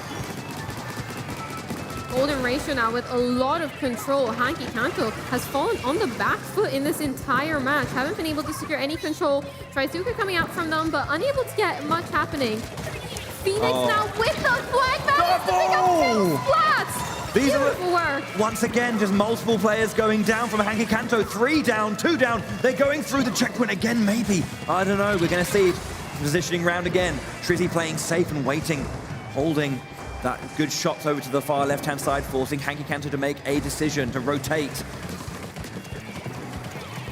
Golden Ratio now trying to push this Rainmaker even further. Trizzy playing very safe, however, doesn't want to lose this. Rainmaker wants to make this the push that matters. Trizzy now very close to getting up to that podium. Atomic, though, might be able to stop this, and it looks like they will! Atomic coming from above. Yeah, Atomic has been super quality when it comes to playing during this tournament. They've been putting in so much work. And now Sendo. Ooh, the wipeout coming out for Hanky Canto. Hanky Canto fights back. They've got to try and push as much as they can here. They've got to get all the way, basically, to another wipeout. They get their first checkpoint. There's that line as well. The Trizuka going around, trying to get a catch. The shield down. All 4 members. Oh, they just lost 1 member now. They have that. Hanky Canto have some momentum now. The Golden Ratio positioning themselves defensively really well. Caldemar Arc now trying to push this Rainmaker. Ooh, caught on the crate. Looks like Maggie might be able to take them out, but not able to do so. Arc, are they going to be able to get past that? Those grades, and it looks like they barely didn't. 15-9, couldn't quite get onto that extra line and get in the ink to move. And now Golden Ratio with a minute on the board have the control. This is one of those situations, they're going to go for the reset into the center, the factory reset. This is one of those things where you do not want to overstep your mark here. You need to be very safe. You need to try and hold control and just... That is a bit unfortunate. Ooh. Yes, the Rainmaker Barrier does damage you. We've tested that now. Marsh on high, takes down 3 members of Hanky Canto very quickly. Just Arc, I believe, on that far side. These Rainmaker shots coming out again. 40 seconds left. Can Hanky Canto find their way through, or is this the end of this match? Golden Ratio, 1 game away, 30 seconds away from the semi-finals. 2 members down of Hanky Canto. Splat Bomb finds its mark. It looks like this is a chance for Hanky Canto to get back into it. They need to get this Rainmaker. They need to get this Rainmaker pop. 10 more seconds remaining. They have to pick it up if they want to go into overtime. A big maelstrom of splats back and forth. Atomic there, sees the line. The Splat Bomb's there, gets away. Atomic holds it. It's overtime. This is it. It's now or never. Can Hanky Canto stay in this game, or will Atomic go down? Will Golden Ratio go through? This is a tense moment here for Hanky Canto. Atomic is holding on to their ticket to stay in this tournament. The timer is starting to run low. Hanky Kanto have to get There an it is! aggressive push. Wonderful shot from the back line! Beautiful Triazuka shot there, and Golden Ratio have booked their ticket to day 2. And absolutely in the semi-finals. a marvelous performance from them. Hanky Kanto, you can see what it means. They didn't expect it to be on the receiving end of a loss when their opponents had already won. Golden Ratio, excellent play. God, look at the smiles on their faces. That is a big win for them. That is a massive win for Golden Ratio, top 4 in the European Championships. Huge, huge play. Wonderfully done by them. Hanky Kanto do have to stay on stage to play their final game, but just like in Group B, excellent play from Golden Ratio. The Swiss team have made it. Alrighty, okay. Make some noise one more time, ladies and gentlemen, for Golden Ratio!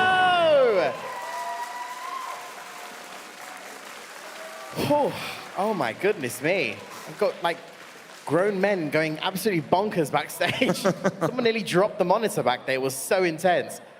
Right, but we're not done just yet, are we, Bowie Chat? No, we're not done just yet. Can I please invite back onto stage, all the way from Italy, Team Cotoletta!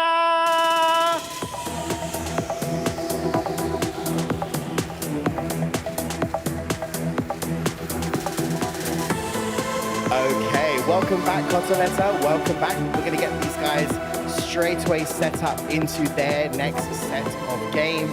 Cotoletta, of course, will be going up against Hanky Kanto, which will be our decider for our second and third place in this group. But before we do that, let's take a look at the bracket. Bo and Charlie, of course, we need to update that bracket. We finally saw a Game 4. We finally saw a Game 4 in that round. Saw one, yeah. And here's the bracket on the screen just now. So, of course, Golden Ratio goes through, Charlie. Yeah, Golden Ratio booking their ticket into the semi-finals. This is huge for them, and they played incredibly well. Yeah, very, very nicely done. They're going to be going up against the winner of Group D, which we're going to see afterwards. But we still have one more game to go. We do need to lock in, as you said, that second and third place. Absolutely. And of course, as Cotoletta have just returned to the stage, we do need to take a look at the maps and modes just one more time, just for anybody who has just arrived or watching at home. Of course, back to Turf War we go, Bowie. We do indeed. Turf War, best of 3. We got two rounds guaranteed, Umami Ruins, Undertow Spillway. And if we go to Game 3, the Humpback Pump Track. Yeah, following that, we've got Clan Blitz on Manta Maria. Woo! Big fan. And then Tower Control again on Marco Mart. We've seen, or Mako Mart, however you want to say it. Don't fight me.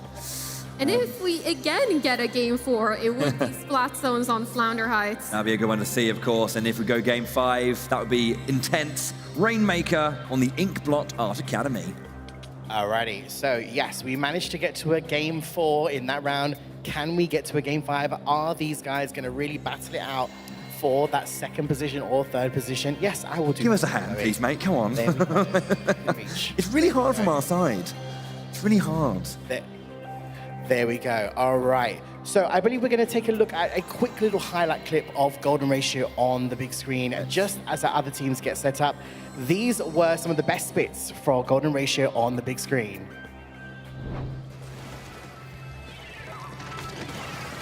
I mean, this Rainmaker battle was absolutely insane. Just didn't know where to look. This match was incredible. Phoenix with that wonderful play, being able to get off and get behind 2 players. As I mentioned, that top section is very crucial. Flanking both of those players, incredible. And that excellent push, Arc was so close to getting onto Ink and then being able to get some more distance, hopefully, you'd have to think. And that could have been the difference. It was millimeters. Coming into these final seconds there, having to grab that Rainmaker with the suction bomb in the way. Atomic, they masterfully managed to grab it with that squid roll to stay alive and even bring this match into overtime. Yeah, that was really, really, impressive. But there was no other choice. You either don't get it and it times out, or you get it, you get floated in and you lose. So there was nothing to lose there, really. I mean, if you know what I mean, there was nothing to lose. Making that choice was just the only thing, and it was just expertly done. So, well done. Exactly. So I believe we are just waiting for both of our teams ready to go. Cotoletta, you guys good? Yeah? Excellent stuff. These guys are good. And of course, we are just waiting for both the teams to give us the thumbs up, and we're going to get straight into our next game. This will be the final game of Group C. This will decide our second and third position. As we saw, their golden ratio has taken the lead and will be going through to the next round. Guys, what do we think? Game 4, Game 5 for this decider?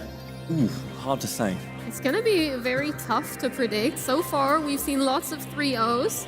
So we'll have to see if one team gains momentum or if the other team is able to break that. I mean, Hanky Kanto did put up a good fight in that last round. Yeah. They were really holding their ground. Excellent teamwork there. Especially that narrow pathway, trying to get that Rainmaker through that narrow pathway. They just were not letting up. They were just like, absolutely not. So it'll be really interesting to see where we get with both these teams in this next game. Yes, indeed. Obviously, they're just readying up. I think we're good to go soonish, It just needed your voice, Bowie. That's all it needed. Okay, ladies and gentlemen, please give it up for these two teams. Of course, Hanky Kanto versus Cotoletta. Give it up. All right, here we go. Bowie and Charlie, take it away. Straight in here in Umami Ruins. Tough war, as we said. So, yeah. A lot of that coverage, very, very different from usual. We've got the Italian team, Cotoletta, in green, and in that bright pink, Hanky Kanto. Yeah, it seems like we see a little bit of a different strategy from Hanky Kanto than we did in the Nordic finals, actually, in the Nordic quals. Usually what we see with Hanky Kanto is all players are inking the base and they slowly go towards the mid. They kind of did that here, but they did more of a 2-2 approach, having 2 players push forward and 2 players in the back. Trying different things every time, see how it feels. Oh, so, okay, you saw me, fine, I'll back off. Won't be able to back off from the Trizuka, though. That is a very powerful shot. A bit more powerful than the burst bomb. Yeah, just a little bit. Just a wee bit. Quite a lot. Green looking quite strong so far in that early part. We've got 2 minutes left on the clock, 1/3 of the way through this game. We see a lot of burst bombs being used. Burst bombs are so good at closing that distance. If your main weapon doesn't have the range, you're able to throw a burst bomb to getting closer or finish off an opponent to be able to ensure that spot. Okay, yeah, nice and calm play so far, especially coming out on the side back there, the Splash-O-Matic, I believe. Ooh! As I mentioned, finish off player, get the spot. Yeah. Atomic there with the Trizuka. We've seen it a lot. We will say it a lot more. Ooh, barely dodges that shot right there. Hanky Kanto trying to get a bit of control here. This is their opening. Almost manages to pick up a splat there, but deciding that retreating will be the best option right there. Hanky Kanto playing this very safe. Cotoletta, though, pushing in on that bottom side of the map really aggressively. They've had control a lot throughout this particular map now, in this particular series. So we'll have to see if they can hold the Cotoletta now with a big lead coming into these last 45 seconds. Yeah, this is when we're going to be starting to see those power plays come out, these last final pushes. Bit of a charge. Nice quick shots. Arc goes down the back line. Beautiful shots right there. The charger coming out. Cotoletta now with a lot of control. Hanky Kanto having a really hard time to get back into the swing of things right here. Waiting, yeah, it is it's quite a tepid back and forth here. It's been a little bit slower pace in general. The last 10 seconds are going to be a big play coming out here. 10 seconds go down immediately. 5 seconds left on the board as Hanky Kanto just trying to cover as much as they can in these last few moments. Nice final finish from them. Hanky Kanto managing to take down 3 Cotoletta players right at the end there. Will that be enough for them? What do we think? Yeah, 60%. Hanky Kanto managing to steal that game out from under Cotoletta. Well done there. They are victorious. 1 game into the best of 3 for the Turf War. 1 more to go. Oh, I've got a flip, haven't I? That side. Here we go. You ready? Ooh. Confirmed. Bit anticlimactic. The flip. Yeah, of course. You got to make it dramatic, you know. just a simple flip. That's one thing. Cotoletta. Had a pretty close one here and there with Golden Ratio, but Golden Ratio just too strong at times. Similar things potentially happening here. Have to see how it goes. Yeah, as we mentioned with Turf War, setting yourself up for those last 30 seconds is what's most important. Those last 30 seconds, what the map looks like at the end of those 3 minutes is what matters. Not how it has looked throughout, not who has inked most, but who has inked the most turf at the end, which Hanky Kanto did. Yeah, which is why, you know, we hopefully see so many people going out of their way to either position, slow down, regroup, formulate something, communicate, build up your specials, and then just unleash. Hopefully. You never know. Yeah, I think that's definitely something important to talk about in Turf is how players choose to use their specials and when they choose to charge them up. There's almost like there's this like secondary layer where you're trying to, you know, are you going to use the special early and then you can't, but you can't use it again, or do you want to use it with enough time to kind of get back into a strong position? You know, they're kind of like preliminary moments towards that end. But we'll see how it goes as we jump into game. Again, we see this approach from Hanky Kanto. 2 players going up to fight in the middle, 2 players staying back and inking every corner super meticulously on the side of Hanky Kanto. It's definitely an interesting approach and different to what they did in the Nordic finals, as I mentioned. Yeah. Perhaps this is one of those things they just felt they wanted to make the change. Not too much of a of an effort to do it, I guess. You know, it's not too disruptive. Drop down there. The crab tank just firing onto the spine and back. Ooh, Trizuka shot coming in. Careful. Being able to dodge those Trizuka shots masterfully. Beautiful job there from Hanky Kanto. Hanky Kanto now lurking, trying to see if they can pick up any splats, and it looks like this might be an opportunity for it. Hypnos gets taken down. Oh, and another one! Dario managing to hit those final shots.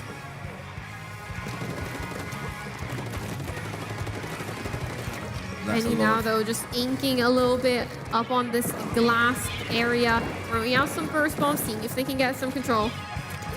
Yes, indeed. Just, again, using these walls and this glass, this side location, this flank, just to cover. Throwing the odd bomb here and there. Yeah, nice to keep that control so far. Making their way back into the fray as we have the big bubbler in the center there, just protecting the very, very middle. Beautiful work right here from both of these teams. It's been very contested throughout this game. We see that crab tank coming out though. Oh, picking up a spot on Sendo. Beautiful job right there. Making sure Cotoletta can get a lot of turf from this one crab tank push. Trizuka now as well coming out. It looks like Cotoletta has a lot of control. 1 minute left. Yeah, looking really, really strong indeed. It's not over yet, of course. We're going into that final moment, that big power play minute. We're going to be setting up and preparing for those final moments. So how can our teams here just support that? Curling bombs going out just to cover this flank. Keep a lot of pressure on that right-hand side. The spine's being taken in. The big bubbler once again. Seems like Hanky Kanto is fighting back really strong. 30 seconds left now. Are Cotoletta going to be able to hold on to their lead that they had at 1 minute? Kalmar going down in the center there. 20 seconds to go. Hanky Kanto down a player right now, but the center still being contested nicely. Curling bomb out to the right-hand side. Flank coming in. You can see one of the Hanky Kanto members on that side takes a spine, but again, Atomic once more. Getting a couple of splats in that center. 5 seconds left. It looks like Hanky Kanto once again in the dying seconds has taken control of the map, but we'll have to see what the judge say. We got to see a little sneak peek of the map with that super jump. But it's up to Judd and Little Judd to decide who wins this. Ooh! Hanky Kanto taking it away from Cotoletta. 1%. I saw Sender was just like, sorry. Just raised his hand in like apology there. That was good. 0.9%. Yeah. So once again, we go back to our little spinny, flippy chart to give you the lowdown. 2-0. Gosh, this thing's stressful. It's going to be 1 turf war point secured there for Hanky Kanto. currently up in this series. There you go. Yes, indeed, they are looking good. Nice couple of close wins from them. Yeah. But yeah, we're going to be getting ready for our first Anarchy battle then. But yeah, there's still smiles on the faces of Hank Kanto. Like, you know, the big prize maybe, you know, looking a bit tricky after having lost that previous one. But, you know, still just enjoying playing and, you know, having good fun moments regardless. So that's good. Yeah, most definitely. These players have fought really intensely in these matches now. This turf war match being really close, and twice now, Hanky Kanto stealing it in the final moments. Yeah, well, we mean, stealing it, earning it. There's a very, very fine line between those two. Call it what you want. I think it depends on what side of that you're on. If you're lost, you've stolen it. Yeah. Bless. I don't know, yeah. But we're just going to be getting ready. As soon as they're ready, we will be jumping in. A few more members, I think, just readying up, I think. The spectators ready to go. Shouts to our spectator, by the way. Doing a great job of following the action, showing us some lovely moments as well. Yeah, Should be, I believe, Clan Blitz on the old Manta Maria again. Yeah. And if I'm not mistaken as well, Hanky Kanto did play this combination at the Nordic final. I mean, of course, yeah, Clan Blitz, Manta Maria, of course they played it. But no, it was a lot of really, really good moments. I seem to recall a very wonderful, like strong play from Atomic. They were holding down the line, kind of like you know, they got the power play, but they managed to like just completely push back the opposing team, whilst their team were just covering or just throwing clam after clam into the basket. So yeah, really, really nice stuff from them. They experience and quality on this map. So let's see if they can bring it. Clan Blitz Manta Maria is that classic combo. It's the first one I think many people think about when they think about Clan Blitz. It's definitely very well-known and very well-liked combo. Yeah. Some things just work, you know? Some things just work well. That said, speaking of working well, the audio is telling us that we are into our next game. Clan Blitz Manta Maria. And as you can see, we've got the yellow and blue. Hanky Kanto in that yellow. Cotoletta in the blue. Sendo on that blaster, and Benny GT wanting to challenge Sendo, the blaster master, with a blaster as well. Kids opting for the end zap. We got a... Both baskets currently uncontested. Bit of a scramble in mid before we get closer to that.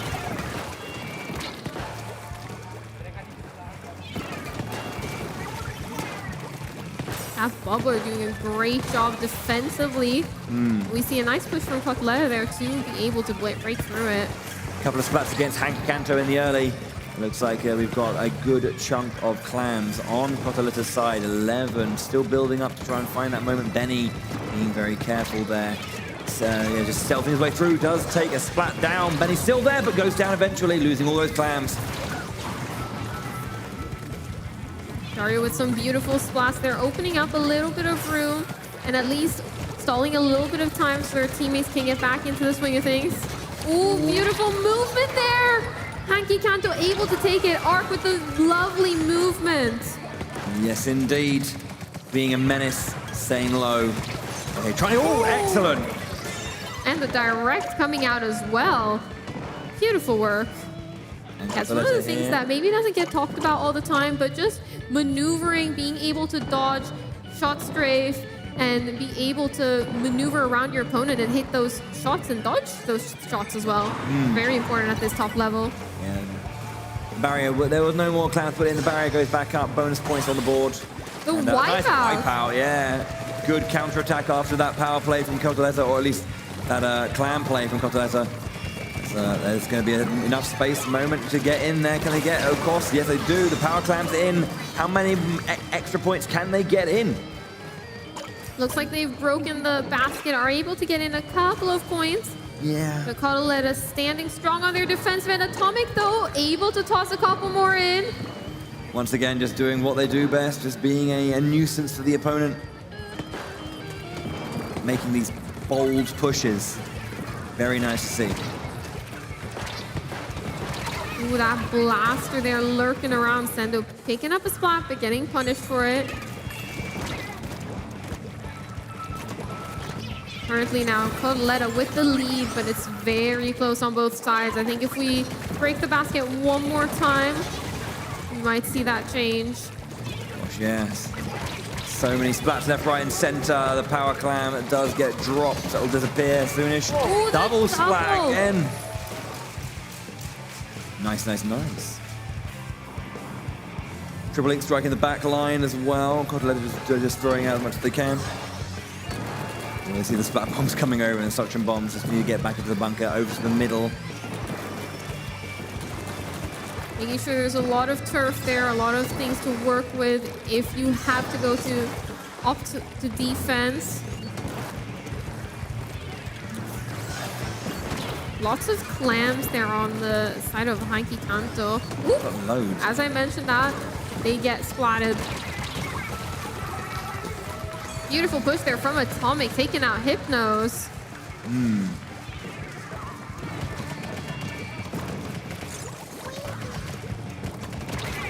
Yeah, just so much focus on one side, and then Hypnos with that flank extra.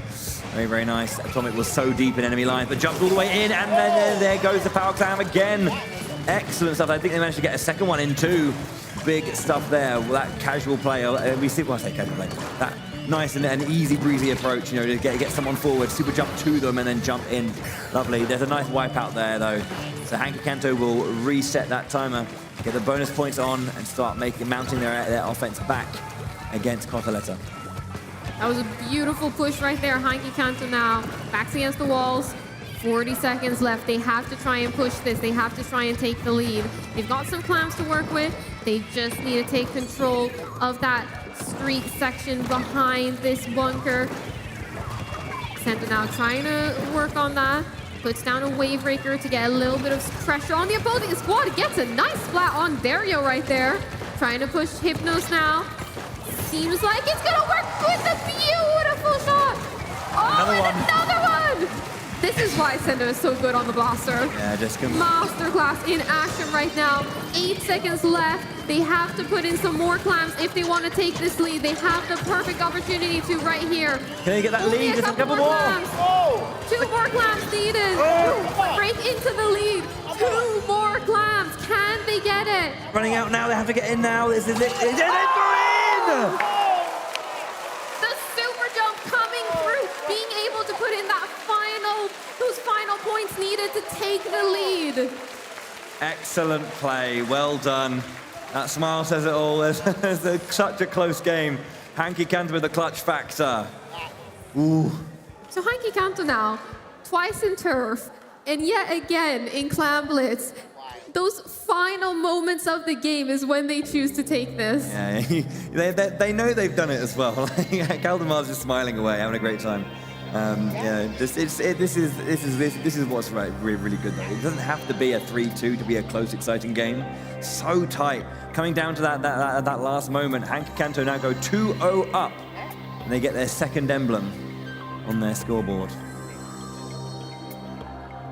Cotoletta now on the back foot, has to try and mount a comeback. They've been doing really well. They just got to hold on in those final moments of the match. Yeah. Speaking of final moments of the match, I believe we have a replay of that final super jump in.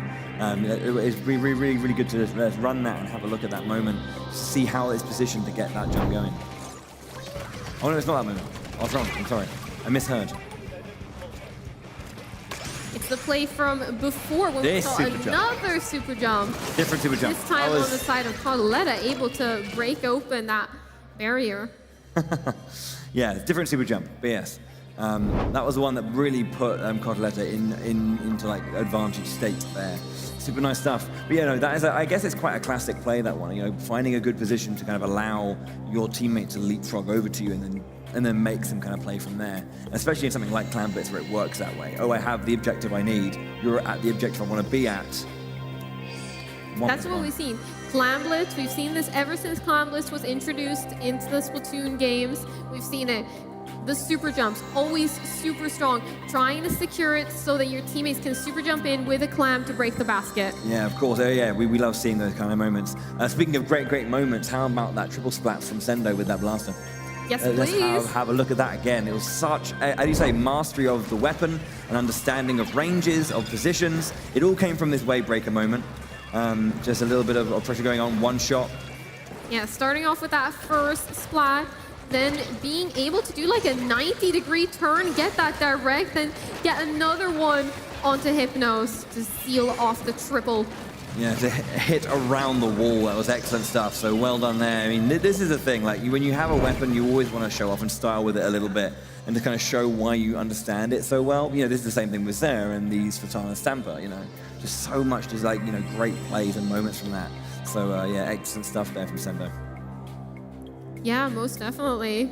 Gonna be hopping into this next match right here. Gonna be tower control on Macomart. Indeed. Hanky Kanto now 1 game away from ending up in 2nd place in the group. Cosoletta, you know, have now got they're thinking, oh well, time to do the reverse sweep, right? We can do that.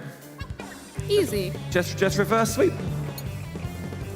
Yeah, definitely. Bit of a scramble here early on, but it looks like Cosoletta getting a bit of control. Hanky Kanto now, though, denying it instantly. Atomic up on that stack, trying to get control and get some splats. We see very similar weapon comps as the last match, that blaster on each of the sides coming out. Hanky Kanto now, though, early on, trying to get a push. Beautiful direct there onto Benny. Wavebreaker again being used earlier. Oh, for that mid. Oh, so close. How does that play work? Usually a splat charger jumping in aggressively versus a blaster. Did not think that would work. You never know. You know, they'll never expect what you wipe out. Beautiful job right there. Cosoletta now mounting their first push. They're going to be taking the lead here in just a second, and they're going to be trying to push past this first checkpoint. This first checkpoint usually gets pushed past pretty easy. It's the other 2 that are much more difficult to get past.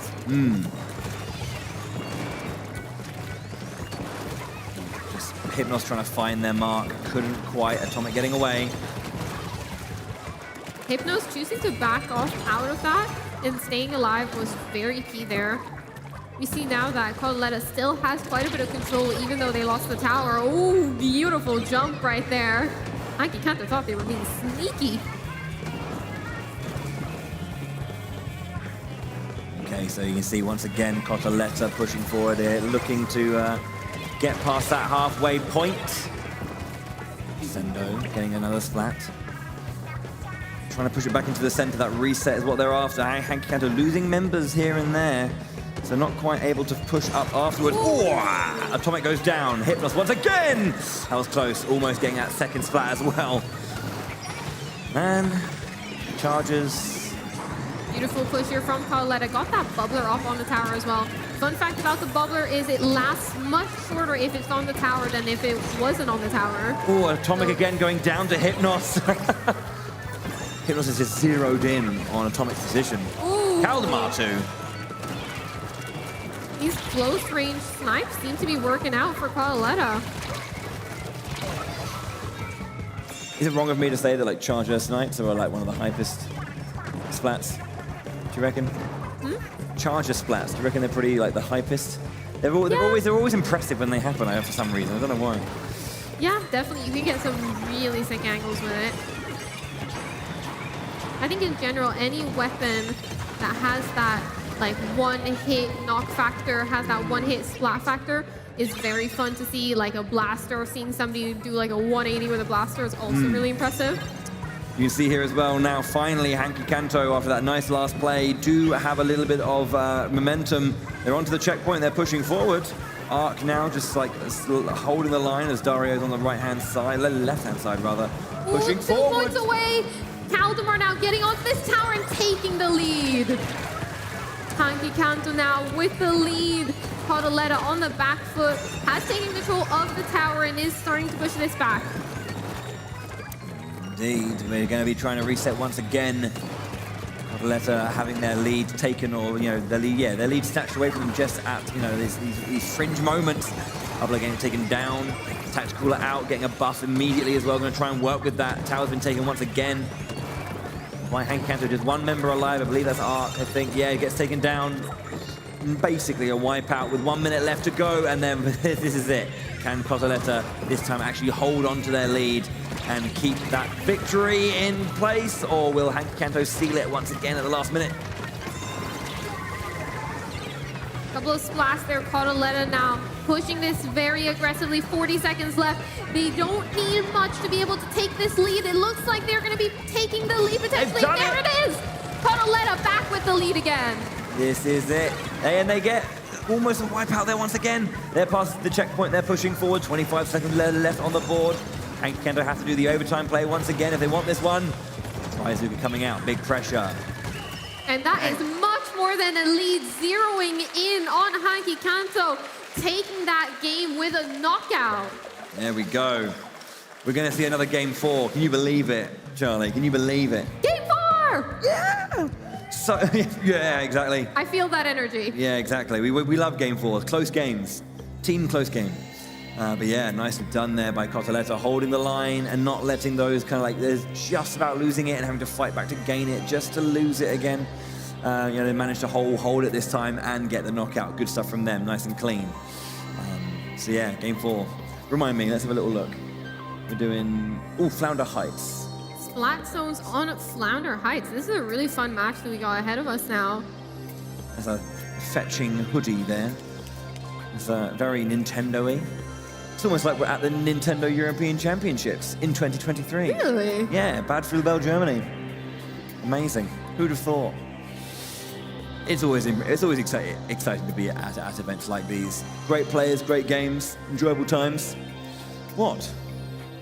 My wonderful friend Nims is looking at me, shaking his head. What did I do wrong, sir? Everything, right? Okay. Thanks. I'm sorry.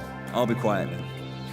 Splat zones now on Flounder Heights. This is one of those maps that has 2 zones. You've got to take control. You've got to have control of both zones to be able to win this. This is actually kind of funny because compared to Turf War, the 2 zones that you need control of are usually the areas that if teams have control of them, they will win the Turf War. They are those areas like at the top of the map. Yeah, of course. Yeah, it's nice having this kind of like whole splat zone thing, because it kind of like it kind of widens it a little bit without also kind of like making it too wide. Like multiple, it's like multitasking. You know, the coverage of 2 areas, always trying to like bounce between the 2.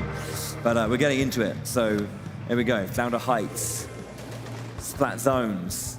Will this be the last game, or will Cotoletta force the game 5 against Hanky Kanto? Let's find out as we get into game. Yeah, let's get into this match right here. Both teams now trying to get control of the zone on their side of the map, as we see right here. Now it's all about how do you choose to approach this? Do you choose to cross across those gates? Do you choose to go up the wall? Dario now, being able to go up. Teammates get punished, but being able to charge and go up that wall really fast. Beautiful work right here. The Squid Search coming out, going up that wall. Just getting a few points on the board. It's enough of a lead to win if it stalemates now. Caldemar goes down. Beautiful control here, just on this wall. And dodging that splat bomb. I thought that splat bomb was going to be it. Yeah, they've been on that wall for a long old time. Atomic gets taken down. Does not win the 1v1. No, almost going for a second, but yeah, Dario eventually goes down. Caldemar winning that encounter, and Hanky Kanto now taking control of both of these zones. We see a player from Cotoletta jumping out, deciding to regroup with their team. Beautiful push here from Caldemar with that tri-slosher. Yeah, so much aggression as well, just pushing really far in, not letting them breathe. But it does eventually get taken down. As you can see, the points ticking away. Cotoletta have to work their way up this hill. Can they at least get control of one zone to stop the timer? There it is. The zone being contested now. Cotoletta are going to have to be forced to back off, but getting a spot there on Sendo. Hanky Kanto remain in control right now, but this might be an opportunity to push in to that back zone, and it looks like it is. Cotoletta grabbing control of both zones there. Excellent Very stuff. nice and coordinated play. Yeah, despite all of that pressure, they did manage to weather the storm and find their way through eventually. Trying to get nice. Splatby is taken down from a falling. I believe that was Kaldemar, I think. Didn't quite see the name. Beautiful spot there. Now Cautaletta with the tacticaler out as well. Being able to get those team buffs. Okay, both zones in contention currently. Looks like it's almost going to push over to Cautalessa's side, maybe. There it is. There it is, the control, but Hanky Kanto instantly contesting the zone. Doesn't want any of this to happen. Ooh, beautiful use of the bubbler there. The blaster could not get anything happening. Hypnos now has a great angle. We've got two players from Hanky Kanto pushing in, including that Tryzuka. Hypnos somehow able to get out alive and gets a nice snipe onto Atomic. Beautiful play there, whilst under so much pressure. Just this line, that's the thing about this this great bridge. It's just such a line for, you know, the Charger players to just like set up shop and pressurize from the back line. The bubbler is being used to great effect here, making sure to keep that zone stable. Beautiful snipe yet again onto Atomic. Yeah, Hypnos is just doing a lot of work. They still have, the thing is though, is like Cautaletta are not pushing this time down. They're just unable to really take control despite all of these individual moments, these individual like snipes and splats. Isn't actually getting them anywhere right now. Both zones very contested right now, but Cautaletta is making a push in with that Tryzuka as well. Hypnos, they got control of the zones. Cautaletta now losing control. They need to get these zones under control if they want to start pushing down towards that lead. Yes, indeed. 1 minute left on the clock as well, as that second space is being contested. It gets taken again. There's a long way to go. 38 points after the bonus points have been done, but can they hold on to it for long enough? Ooh, that tacticaler, the blaster shot actually shooting into that tacticaler. I could feel that. I am a Luna Blaster main, and walls and tacticalers are your enemy. If you hit into that, your shot does not explode the same as it would normally. 25 of those penalty points going down right now. Hanky Kanto with that control. Ooh, I say that. Turn around. Tryzuka. Tryzuka to the face. Yeah. Nice little spin jumps as well. A little bit of happiness there. Yeah, looking through. I mean, 15 seconds left. They need to get control now. They need to hold it. If they want to force a game 5, they need to hold this all the way through to that 441 points left on the board. The zones are currently contested. It's going to be a very short overtime. Yeah. It's done. Hanky Kanto getting their victory. There it is. 3-1. Cautaletta put up a good fight, forced the game 4, but Hanky Kanto will not be denied at least one victory here at the European Championships. 4-4 Splatoon 3. Very, very well done. Very well done indeed. Yeah, beautiful work right there from Hanky Kanto to secure that in the end. Oof. That was some serious games. Yeah, it was really, really good. Serious games. Big Please, fan. ladies and gentlemen, give it up for both teams one more time. Hanky Kanto and Cautaletta. Thank you so much to both of these teams. You guys fought valiantly on this stage. Please make your way to the side of the stage. Thank you.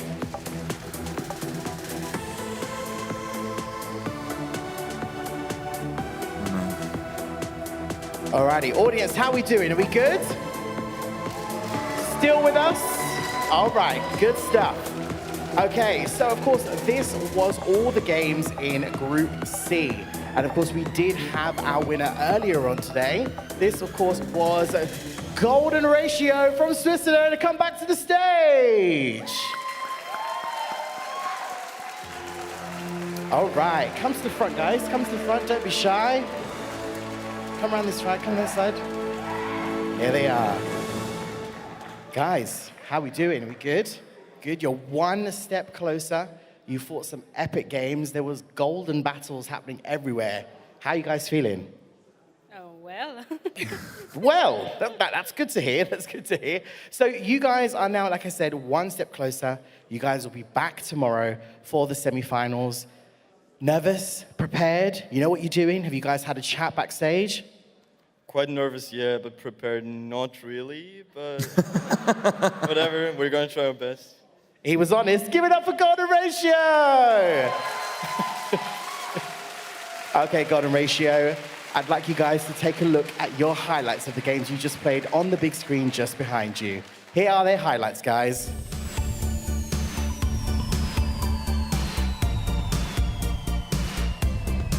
Look at that concentration.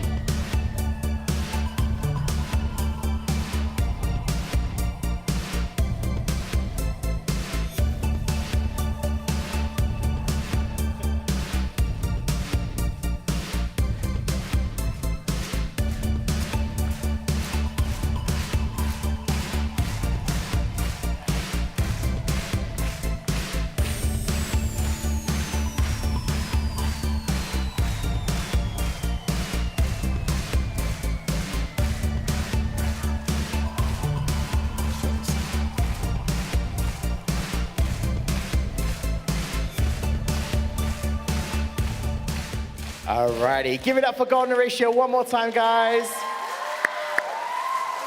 Thank you so much, Golden Ratio. Please make your way to the side of the stage. We will see you again tomorrow. Give it up one more time. Give it up to leave the stage, guys. Round of applause.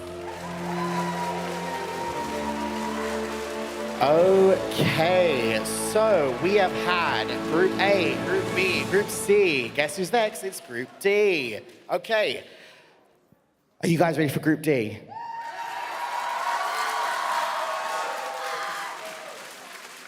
Okay, so can I please, in fact, actually, before I do that, let's take a look at the bracket. Bowie and Charlie, we're going to take a look at the bracket before I bring on to the next few teams onto the stage. So, quick update of the bracket. Bowie, what's just happened? So we've obviously got 3 teams now through to the semi-final. We have indeed, yes. Golden Ratio, of course, won both of their opening games. Hank Cantor won their second, so they're in second place. But yeah, Golden Ratio through. So the semi-final right now, we have one semi-final, Alliance Rogue versus Kaiser, that French versus German, I guess, run back from 4 years ago. Can we call it a run back at this point? It's been 4 years. Why not? And then semi-final 2, of course, Golden Ratio from Switzerland are waiting to see who they're going to play, and that is what Group D is about to confirm. Alrighty, let's call on to the stage our first 2 teams from Group D, folks. Please go absolutely crazy. They're representing the Netherlands. It's Team Hollantis!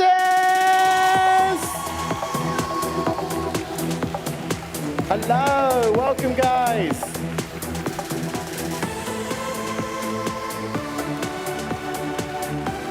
Alrighty, taking their seats straight away and getting set up for their games.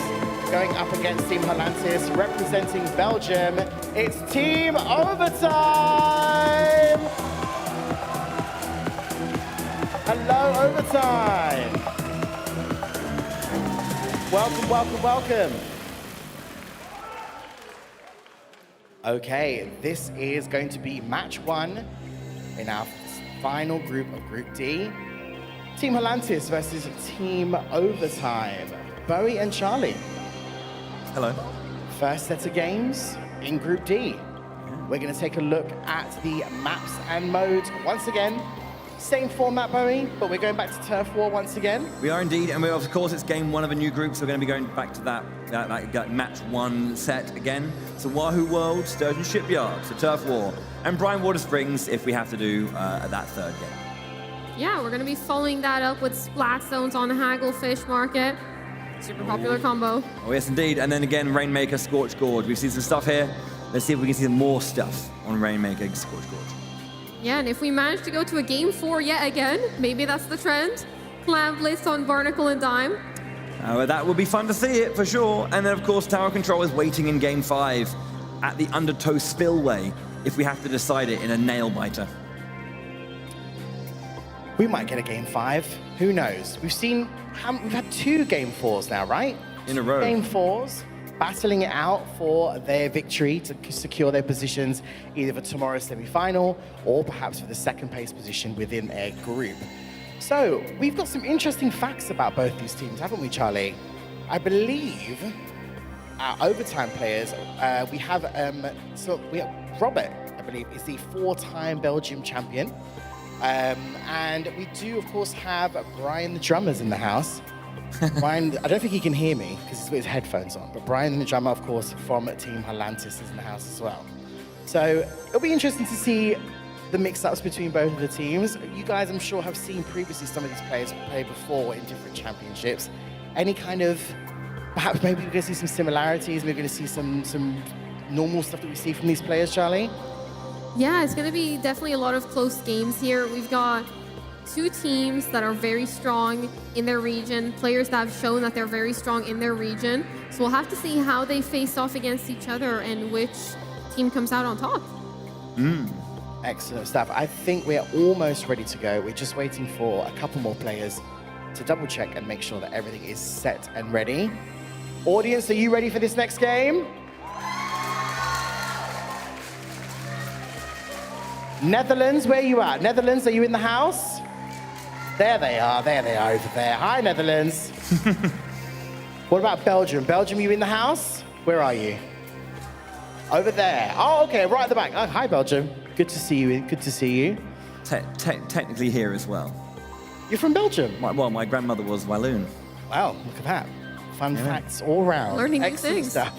We're learning new things. We're learning new things all throughout. Okay, I think we are almost set to go. Just making sure that, like I said, before we start, all the teams are good to go. Overtime, are you guys good? I think so.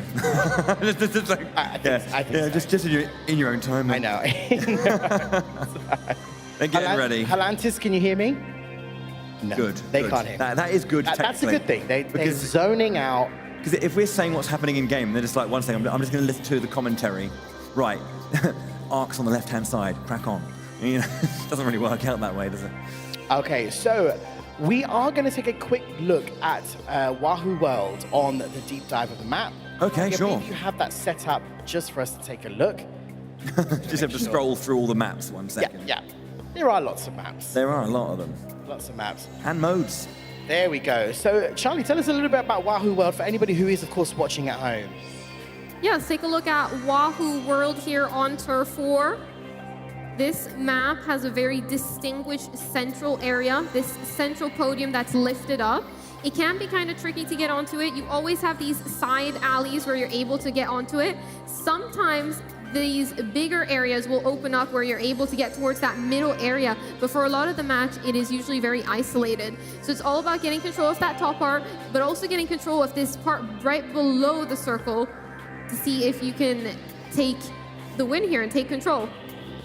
Yeah, of course. Yeah, I mean, there's also these kind of like nice moments where there's a lot of times you'll see players on these like higher ends towards the sides try and like fight and like push into that center, try and like give it a little bit of pressure here and there, which is always nice to see. You know, I think we're seeing on these corridors around the edges where we saw these like splash like going really aggressive. They like going up these corridors to the side and also flanking up here, trying to get behind, maybe a back line, trying to get behind some different opposing players and see if they can catch them off guard. That's definitely how this map is going to be played. Another thing to note as well is there is a couple of these areas that are a bit raised. There's this wall over here that you can climb up to get a bit of a high ground. You can also, of course, stand on these little walls over here if you manage to get up high enough. And you can also stand on this little area. So if you have that nice long range, you're able to get out some pressure onto the field. Yeah. That's fair. Yeah, no, yeah. It's very important to kind of like know what your options are in these kind of situations.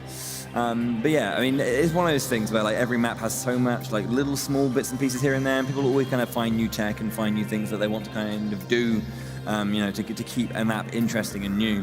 You know, players are just getting ready up as soon as they're good to go. We're going to crack on with the matches. But again, this is our final group.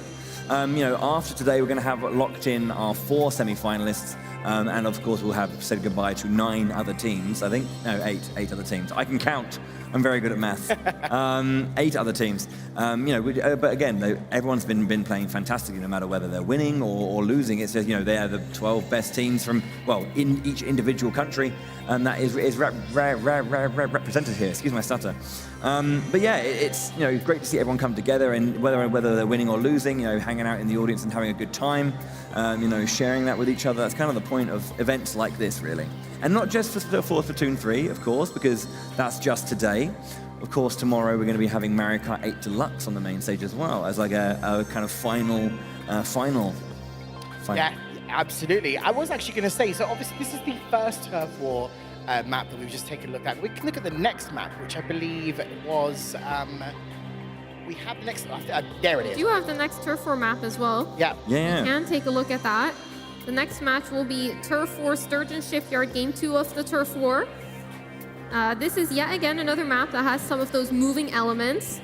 We've got these little spinners, as we like to call them, that depending on the state of the game will be raised so you can climb up them and get onto this snipe area really fast. It's a great aggressive way to push from the bridge, push up onto that aggressive snipe point.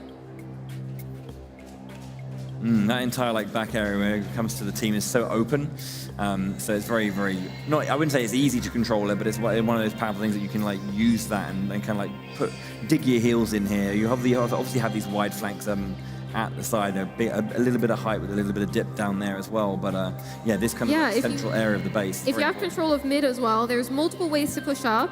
You can push up through this side, and of course, as I just mentioned, the side to get on top of that snipe. This area, if you have control of this area on your opposing square and control of mid, you have a lot of aggressive pressure where you open up an opportunity to take these steps up and get all the way back into this huge area of the base right here. So there's a part of me that's feeling like should we be gutsy enough to say we're going to see a game 3 and have a look at the third map? I mean, we could go for it if you want to. We haven't so far seen a third game. And that's really sad. I think that these teams should force the game 3. We haven't seen it so far, but if we do see it, it will be on Brine Water Springs. I love this map. This map's really, really fun because it's 3 very specific points, right? You've got the central spot, and then you've got these 2 lines up. These 2 big areas for each of the bases, and they're just hard ramps to go up. And obviously you have the lower bits towards the very, very end where these trees are as well on that lower side, but that's mostly to kind of rotate and kind of control mid. But they're fighting up those ramps is really hard.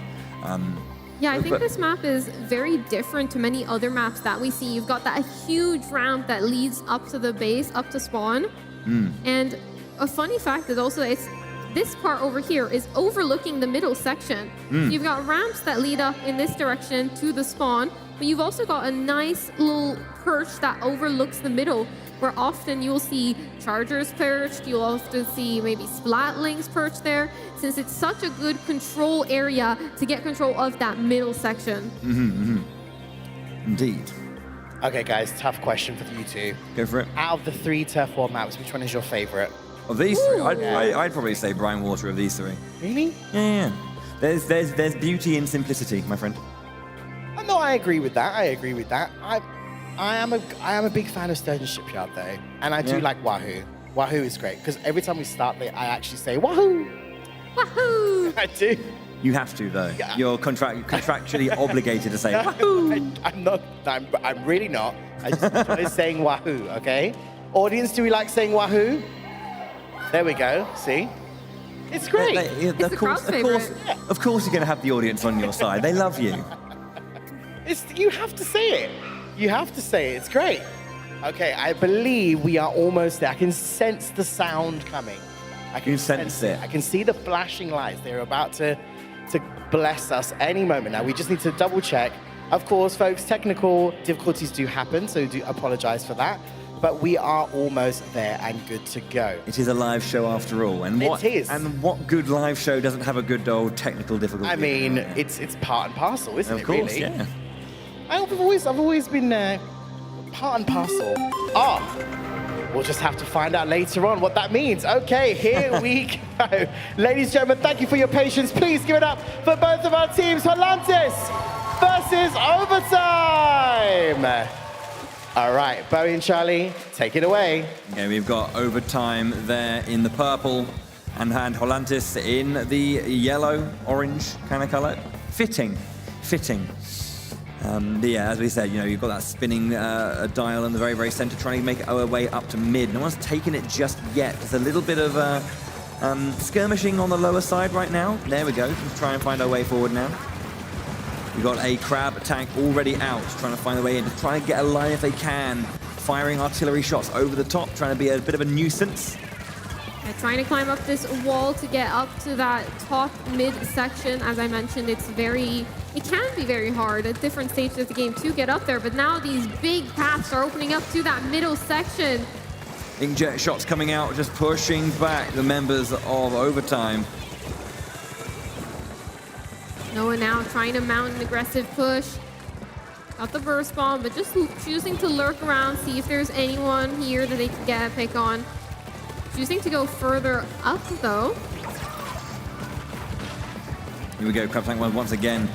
Powerful shots being fired into the center. If they can just find anything right now, they're just firing blindly, but sometimes that does help. Just want to just cause some chaos. Get a little bit of action going. You see the Dutch team now just is taking control of center. There's a little bit of a skirmish, but it goes in the favor of Noah from Belgium. Tactical still has a few items left on it, so it's not going to be utilized to its maximum currently. Corner, lots of pressure, not much to do. Trizuka. Beautiful Trizuka shots over there. Trying to get a bit of pressure, open up a bit of space for their teammates to come through. 1 minute left already, as you can see. Currently very, very good for Volantis. Raise your Stroopwafels aloft in support. Busy bomb coming in towards that middle area. We see those Trizuka shots. Ooh, both of them missing. Very close, though. Two hitting right there. Oh, gosh, yeah, from the flank there. Quite quick. Didn't see it. Red and Neil making their way down. Again, you can see the pressure coming back. They were stuck in enemy turf. Couldn't quite stay alive long enough. Flow into the center. Trying to cover as much as they can. Quick shots there. It's been a very contested map so far. Both teams have had a lot of control and had a lot of turfs. We see the crab tank now coming out. Last Looks like it's going to be an seconds. aggressive push here from Overtime in these final seconds. Are they going to be able to get enough turf to win this turf war? Last second down. Let's have a look at that one. Let's check that map. Juds, give us the lowdown. How's it looking? Ooh, strong for Overtime, I think, overall. Confirmed. 10%. Oh. Okay, so first game going over to Overtime. 1 point. That's on that side, yeah. Clean game from Overtime to begin with. Nice, strong stuff there. Yeah, it was a great start. A very contested turf war match, though. Yeah, of course. Turf war is, you know, it's one of those ones, I guess, because you're forced to run down the timer, you know, it's always, you know, hammer and tongs until the end. But, yeah, the Volantis team here, nice casual, chill position.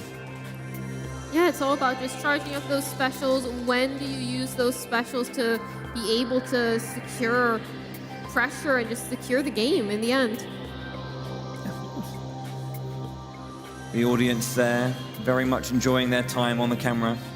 It can see you. It knows you're there. Focus. Again, I've always found that I mean, like, everyone just kind of just either, you know, everyone has their own routine, right? Some people will just sit there and they'll be as vocal as possible. Some people will just chill and just want to just focus on the next game. But yeah. We can see you. So where it is, there. This next map now is going to be Turf War on Sturgeon Shipyard. We were just talking about that as well. You know, multiple. There's a lot of dynamic like movement and positioning in this because of how the stage can change and transform over time. You know, those ups and downs looking quite fun. Game 2, though, in this best of 3 for the Turf War. Yeah, I really like this stage. It is a lot of fun to find those different angles. And we'll have to see now. It looks like we've got 3 players going forward on Team Holantis, 1 player staying back, inking their base. And it looks like we've got a similar strategy coming out from overtime as well. Yes, indeed. You know, we've got to make sure it's done quickly and efficiently. Crab tank, or crab battle. Crab tank already out. But yeah, just trying to get a little bit of pressure as always, and just be like a defensive line that they can't really push. Like there's a tank in the way. Don't bother, unless you have the number advantage, I guess. Inkjet out. Let's see how it goes. A couple of shots. Trying to stay high up as well. Pressure on the right-hand side gets taken down immediately, though. That distraction to the right get taken out from the left. Nice 2v1 concept there. Overtime now looking to get back towards this bridge in the middle. Looking to get up on that snipe and see if they can take control of this bridge. They're starting to mount this aggressive push going in. Are we going to see any splats here? It's looking like we almost get one right there. Having to push back. Nice good roll, nice bit of speed, nice little burst. This bridge being contested once again. You can see on the higher side as Holantis go pushing through, takes down 1 member of overtime, and then controls the center. Brian there up on high. Holantis now with control of this bridge, with control of this middle area, getting highly contested though by overtime, wanting to get back on this area. You see the spinners now doing their thing, spinning around. 2 members down of overtime, as they're just quickly going to be respawning and jumping into the fray once more. Tactical into the center of the bridge, nigh on, bang on the center. Yeah. There's a lot of control for them. Of course, yes. 1 minute to go now as well. 1 minute to go. These teams have a lot of control. Holantis now looking to push back overtime even further. Overtime though with that crab tank trying to get out of their base, but unable to get any splats out of it. Yeah, does get one right after though with a lovely burst bomb throw. Nice catch indeed. Another one as well. Yeah, another one, the burst bombs. Brian goes down, but Ferrari there just firing back. A little bit of a counterattack if possible, pushing into this left side zone, getting a nice charge and just letting go on their opponent, but Lulo taking them down there. Flo having to try and fight back. That's one of those tricky moments there. You've got a player next to a super jump. Do you choose to camp that super jump for a free splat, or do you choose to focus on that other player potentially letting the super jump come in and splat you? It's tough. Yeah, of course. Last few seconds now as well. Overtime with a bit of a disadvantage in numbers. Holantis looking to try and push forward and get as much as they can in the way of control. Looks like they've got it. That's looking very strong. Holantis. Fire back. 1 apiece. Yeah, this was a clean game from them. They had a lot of control all throughout that match. Just constantly pushing back the opposing squad. Lovely fist bump as well. Let's go. Dutch are happy to be here, obviously. Very, very good to see. We're going into game 3, I believe, of our best of 3 turf war. So is that Eeltail Alley? Yeah. I think it is. We did predict it. We've already looked through the map analysis, so we did kind of predict there was going to be game 3. We have a nice little replay coming up as well. Although they didn't win the game, overtime had some nice moments. So let's check one of the double splats from overtime and see how it goes. This is, I think, towards the back end. You were saying with these lovely burst bomb usage, trying to find their way in. A lot of pressure, burst bomb, and of course Brian up here on the top, just a wayward throw, bang, very, very nice. Beautiful burst bomb throws right there. We've seen burst bombs used quite a lot today, and they've all been used really effectively to just close that gap, make sure to get in a lot of damage, Burst bombs don't do that much damage, but if you're able to toss it in after having a player that's really damaged, you're able to get that splat. Yeah, of course. There's a little bit of extra chip here and there, to a nice onslaught, as you say. So slam is all you need, and I guess the AoE nature of it as well does make it kind of like a bit of a worry if you are injured. Like, what if I just get splat from somewhere? A bit scary. But yes, we are locked in at 1-1 in the best of 3. Whoever wins this next turf war will have the first point in the best of 5, and that advantage going into the Anarchy Battle rotation. So yeah, we'll have to see what can happen. Helantis having lost that first one, it's always nice to get that fight back, just to know that it wasn't just, that you do have. It's such a dominating one as well. Yeah, of course. It was really, really good towards that back end for sure. Yeah. Okay. I think we're getting up. Yeah, we have readying up a couple more players to go, I think. And then as soon as they're good, you're going to hear that wonderful noise you've been hearing all day to signify that we're ready to continue our matches. Yeah, again, this is our last group if you just joined us. Last group of the day, last 3 teams playing. Only one more player will make it through to the semi-finals. And this is one of the many matches that will decide it. Let's go, Turf War, round 3. Yeah, let's hop right into it. This is going to be an exciting match to decide the first points in this best of 5. Both teams now hopping in. Let's have a look at how they decide to spread out their teams.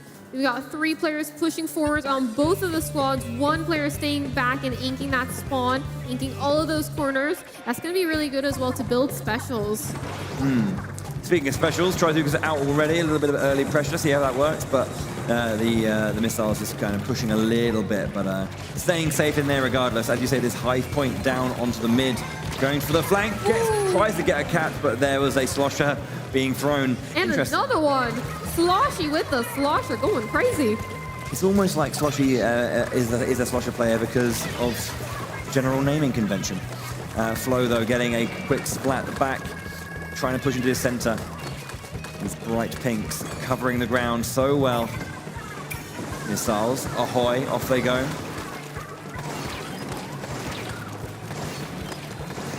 Inkjet right now coming out, unable to get anything done really. Both of these teams highly contesting this middle section. Noah now with the Trizuka, unable to get any splats from it, but does get a little bit of turf. It's still very contested in this mid section of the map. None of these teams really wanting to overcommit, really wanting to be that player to push that fight, that team to push into that opposing squad.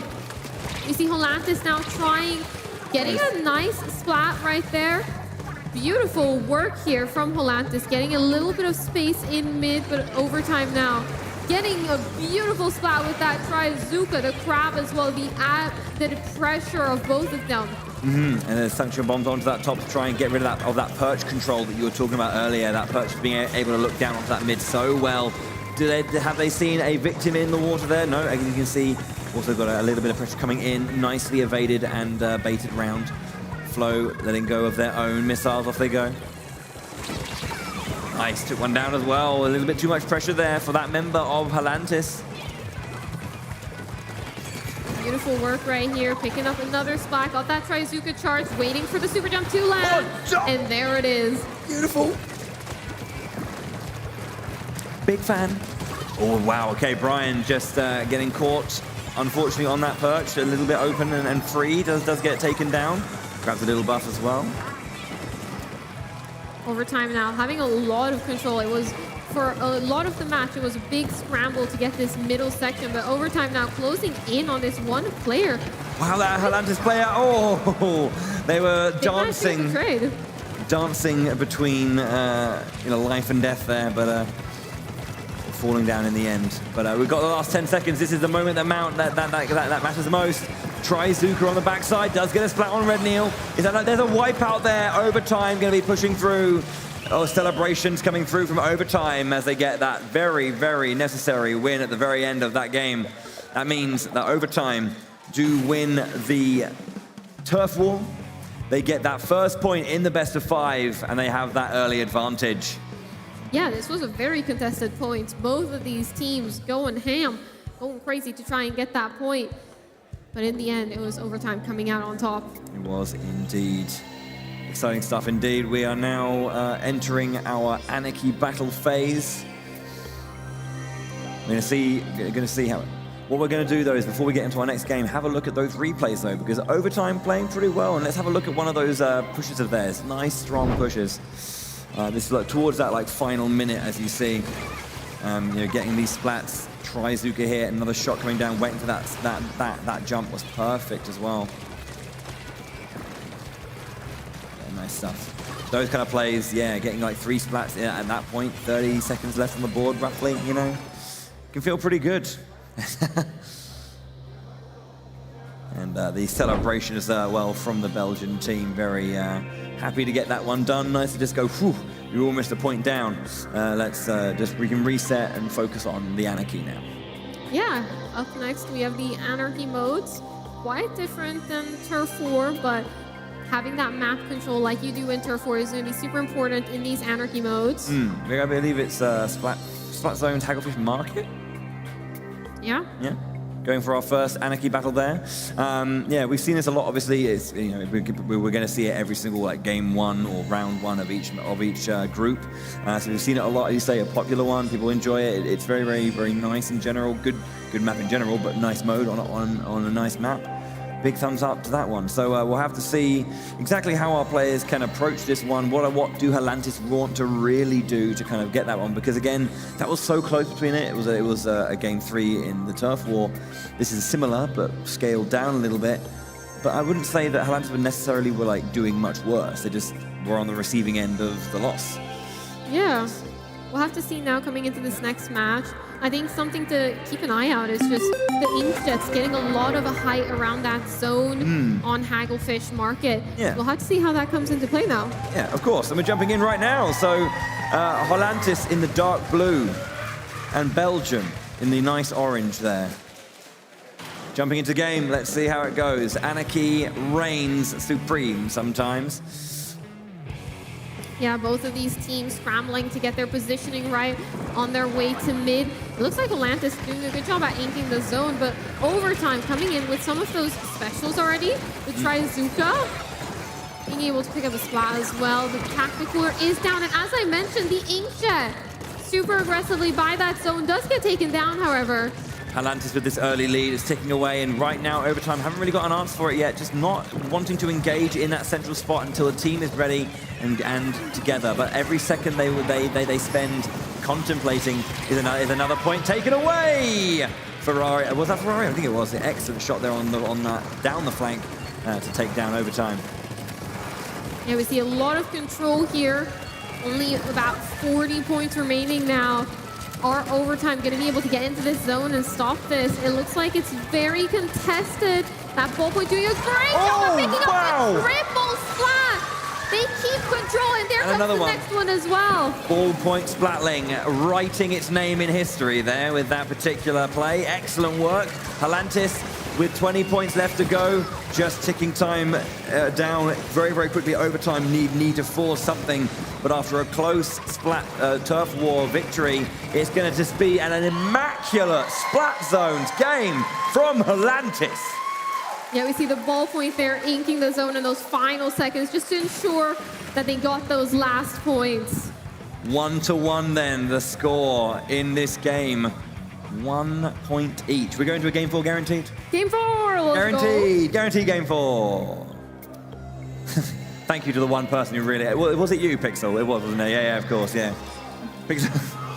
Game 4, let's go! Okay, so I think we do have a replay, I just heard, and I think we know what part of the game it's going to be. We obviously know what this replay is going to be. Let's have a look at that moment once again, just because excellent ballpoint positioning. And just, yeah, you can see overtime were coming in. They were about to lose control of the zone here, but Brian doing a great job at picking up one splat, backing off at the same time, and being able to push forward with their team to pick up all of those splats. You have to say, I do think that was Brian getting all 4 splats on the entire team. Like, I mean, it wasn't a wipeout because they weren't all down at the exact same time, but it was essentially a wipeout from one player, just Brian going full Shinken. Yeah, that was really impressive there. I thought they were going to lose control of the zone, but apparently Brian had other ideas. Yeah. Excellent stuff though. Halantis, after a close loss, Definitely want to like pull it back a little bit. Yeah, 1-1. Now that has to be a good feeling because I talk about this very frequently because it's a thing with like best of fives in general, and that's that a 2-0 and a 1-1 is an incredibly different situation. You'd rather Definitely. It's massively different. I mean obviously it's just 1 point in the other direction, but there's so much mental kind of like preparation or mental like fortitude you have to do to fight through a 2-0 deficit, and how much control you can have, and sometimes depending on the match, depending on like whether you're an underdog, 2-0 lead can be a lot of pressure to hold on as well. So it does create loads of different nuance here. But we're going into Rainmaker on Scorched Gorge for game 3. This will not decide the match just yet, but who will have the lead going into it? Orlantis. We'll decide who gets to be on match points. Orlantis in orange, as they should be. Overtime in blue. Yeah, both of these teams now scrambling to try and get this pop. It looks like Robert doing a lot of work to be able to get that Rainmaker pop. Robert is one of those players that are known for playing the Ink Brush, one of those top Ink Brush players. Okay, you can see they have visual on their opponents. They early point is 8 points in favor right now for Orlantis. Looks like they got themselves to that first checkpoint nice and quickly as well, pushing overtime back, but there we go. They denied it once, but they couldn't deny it the next attempt. Push back a little bit. They're losing a bit of their control. There's the overtime shield pop there. So yeah, they get control back of their checkpoint, but that checkpoint is gone fully. They need to try and find their way to fight back. Currently, just they can see there's a bit of an onslaught coming up this hill. Can they get what they need? Rainmaker being grabbed by Orlantis, but they do lose 2 members in the process. So overtime have the control. You start pushing back. Ooh, beautiful direct shot there from that sloshing machine. Not enough though to take him out just yet. Might be able to get the next splat going. Seems like the Rainmaker is going to reset into the middle. Looks like Ferrari is there ready to be able to pop that Rainmaker barrier. Yep. Unleashes the barrier, does have control. Ferrari going to be just holding point whilst the team tries to restructure. Jay gets a catch there on Rednir with that Trizuka. Oh, the suction bomb gets caught on the rail, unfortunately. Although overtime do now have the Rainmaker both pushing up really nice and quickly. Broke through the barrier as well. And they're going to keep control of the shield too. This is the play they've been waiting for.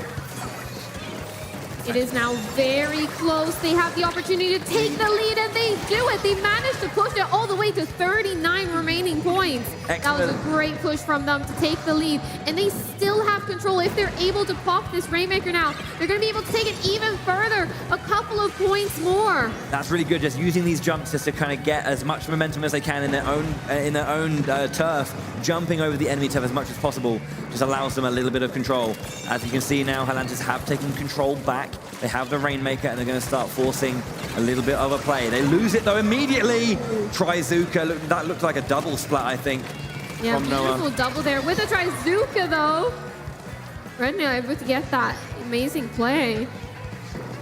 This Rainmaker now is a bit in an awkward spot. Yeah. In that bottom corner. But it looks like this is a chance for Orlantis to be able to get it if they're able to not fall off, which they did.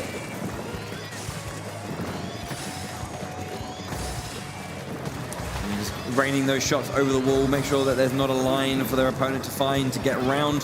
Flank and maybe try and take out the Rainmaker. Getting a shot again. Wow, a triple!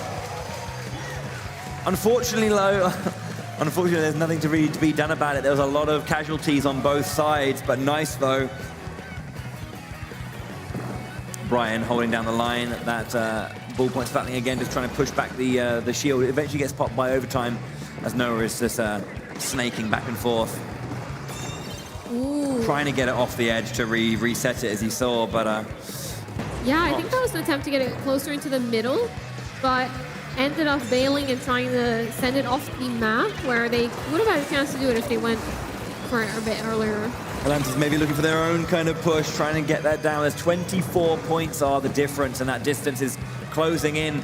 1 minute left on the clock though now, as Brian and Red Neil opt to leave it behind as they're going to push. Red Neil now on that previous checkpoint. Ferrari pushing forward. Brian as well with the thing. Can they find that line? Brian under pressure. Brian goes down. Rainmaker lost. 40 seconds left.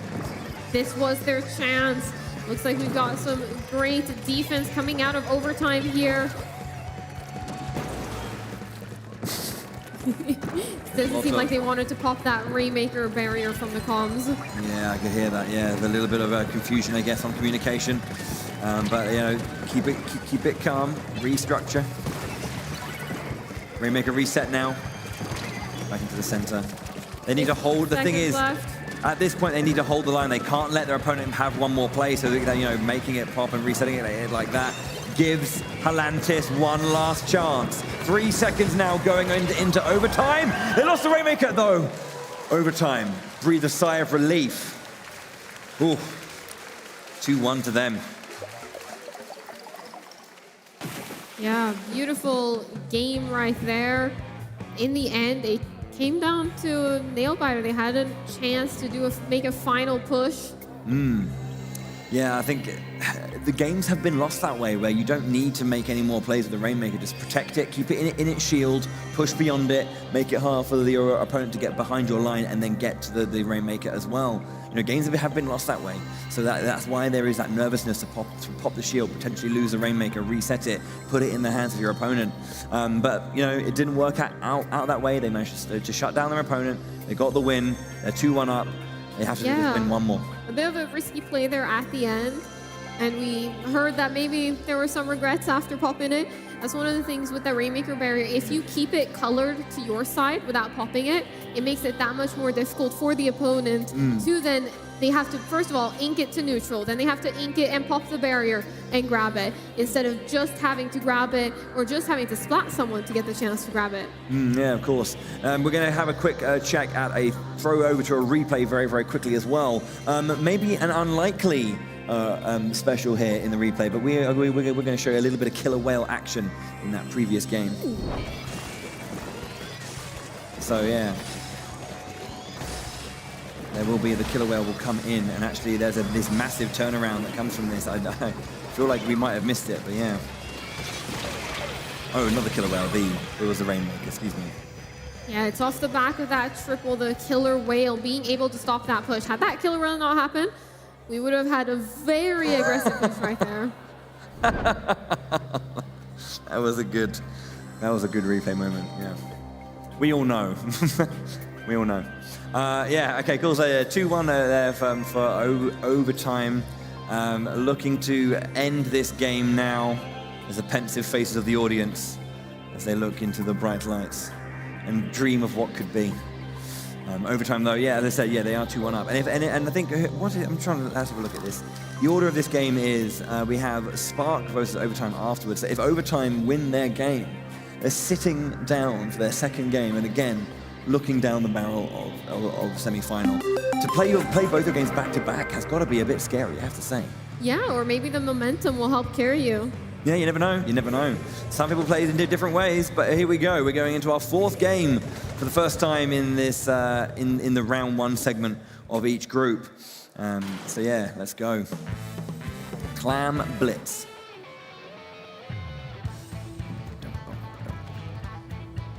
Both teams now making their way towards that middle. Seems very contested to start off with. Just looking at that clam management, currently we've got a little bit more clams here. Oh, the Quick nice double splat right there. Beautiful work. Quick double there from Overtime, currently in the green, and of course, Halantis in pink. You can see that count very strong right now for Overtime. There's a 6-5 on a couple of them. Obviously, you need to get 8 to get that power play. Oh, Nice yeah, again, the directs with that sloshing machine. Getting punished, however, the Tri-Zuka coming out.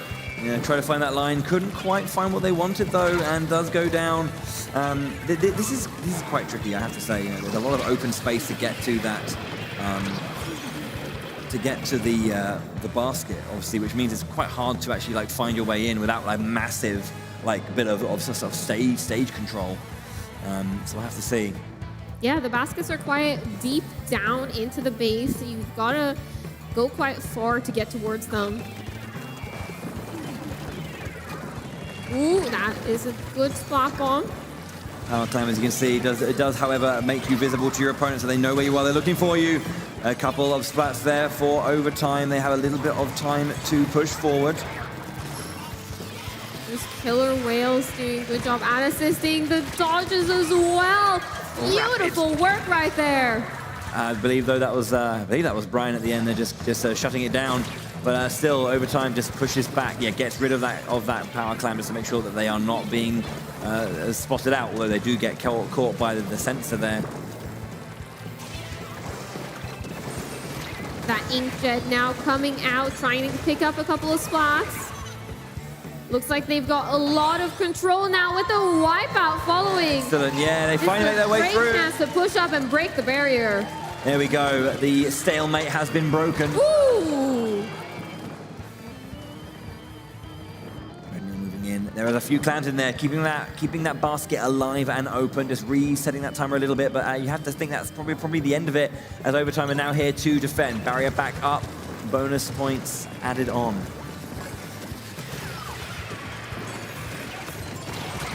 Ooh, the Trizuka. Beautiful shot right there. Just so much pressure, you can see them just like chasing down, getting a little bit overzealous there as Red Neil then with the Trizuka fires back.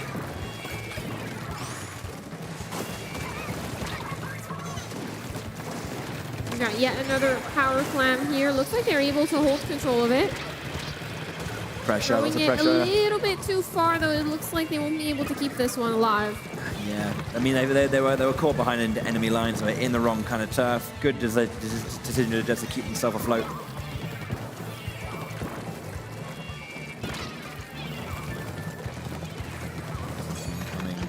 Great stuff so far from Halantis, currently with that lead.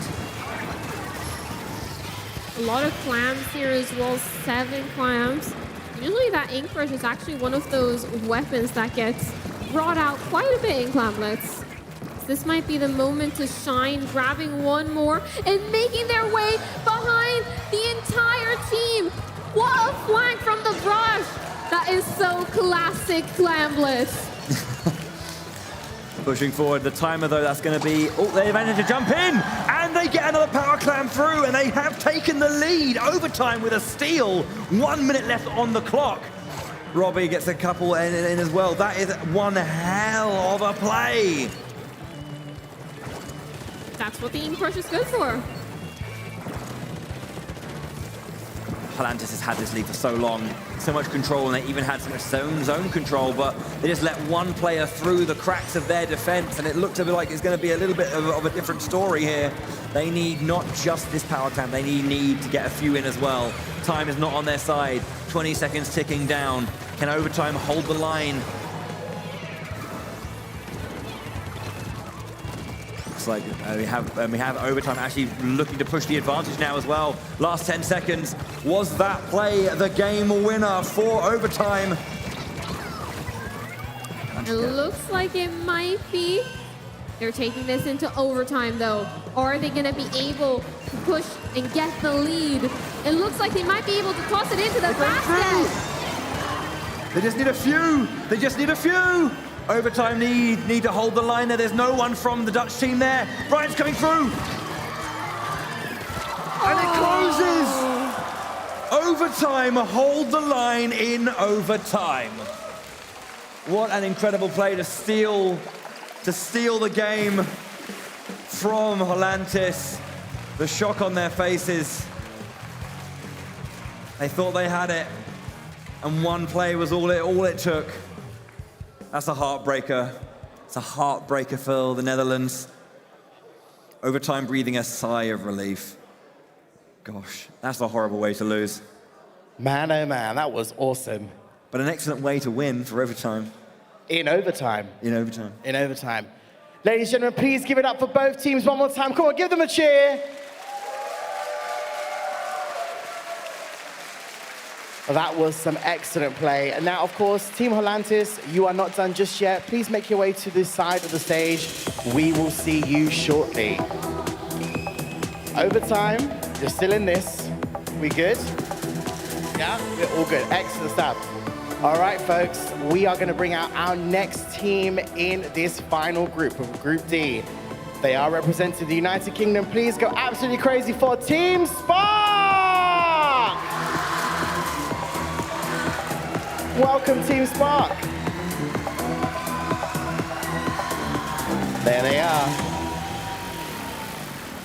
Alrighty, Team Spark, please take your seats and get yourself ready. I love it. There's flags, there's bottles of water. They are prepared. Okay.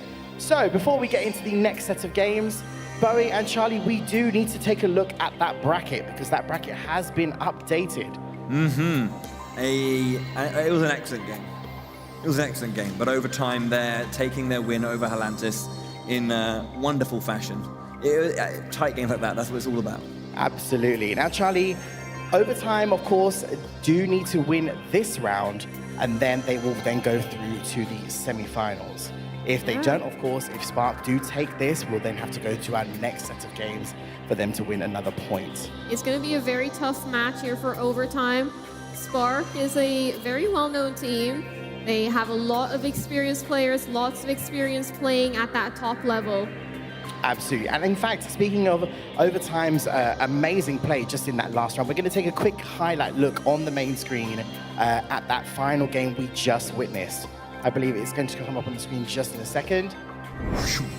There it is. Yeah, I think we know what moment this was. The score is 100 on overtime side. Robbie there, getting behind enemy lines and being right there for the super jump to come in for that second power clam landing. Beautiful. That's amazing. So cool. Let's go. Look at that victory. Look at that. Let's go. That was a victory right there. Okay, so of course, as Team Spark have just joined us on the main stage, we do need to go through, of course, our maps and modes once again.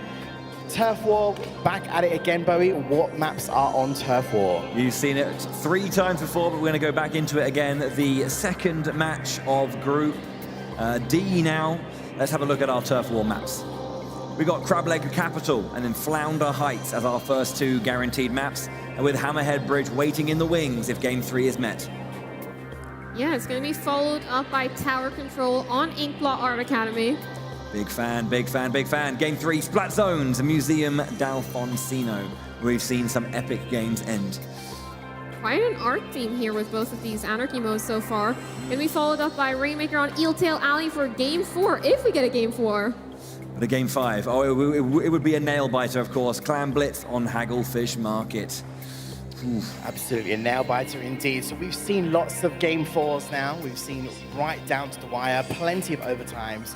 Will we see a Game 5 in this final group? Yes. Yeah. Okay. Sure. Yes. What do you think, Charlie? I don't know. It's going to be really tough here, but we've got some great players, great teams, so maybe? So maybe, okay. Maybe. Okay, we are just waiting to go for both of our teams. I think we are just about there. We're just making sure that everything is set and ready to go. Audience, are you still with us?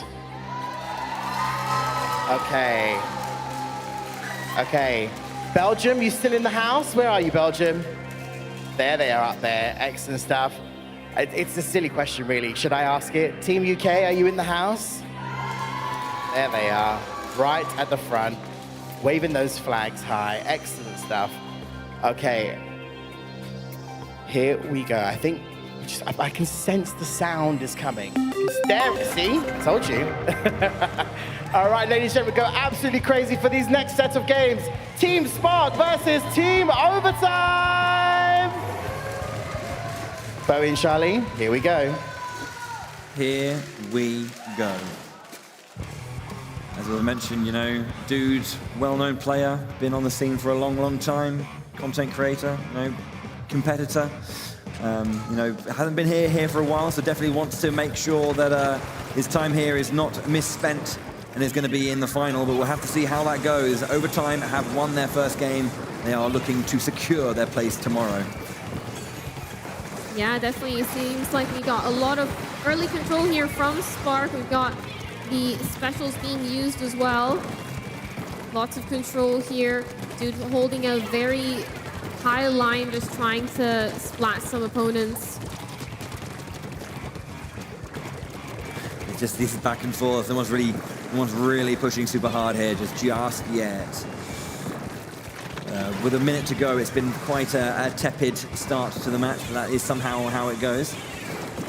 Very smart there. As you saw, the missiles targeting down Dude there, but those grates protecting.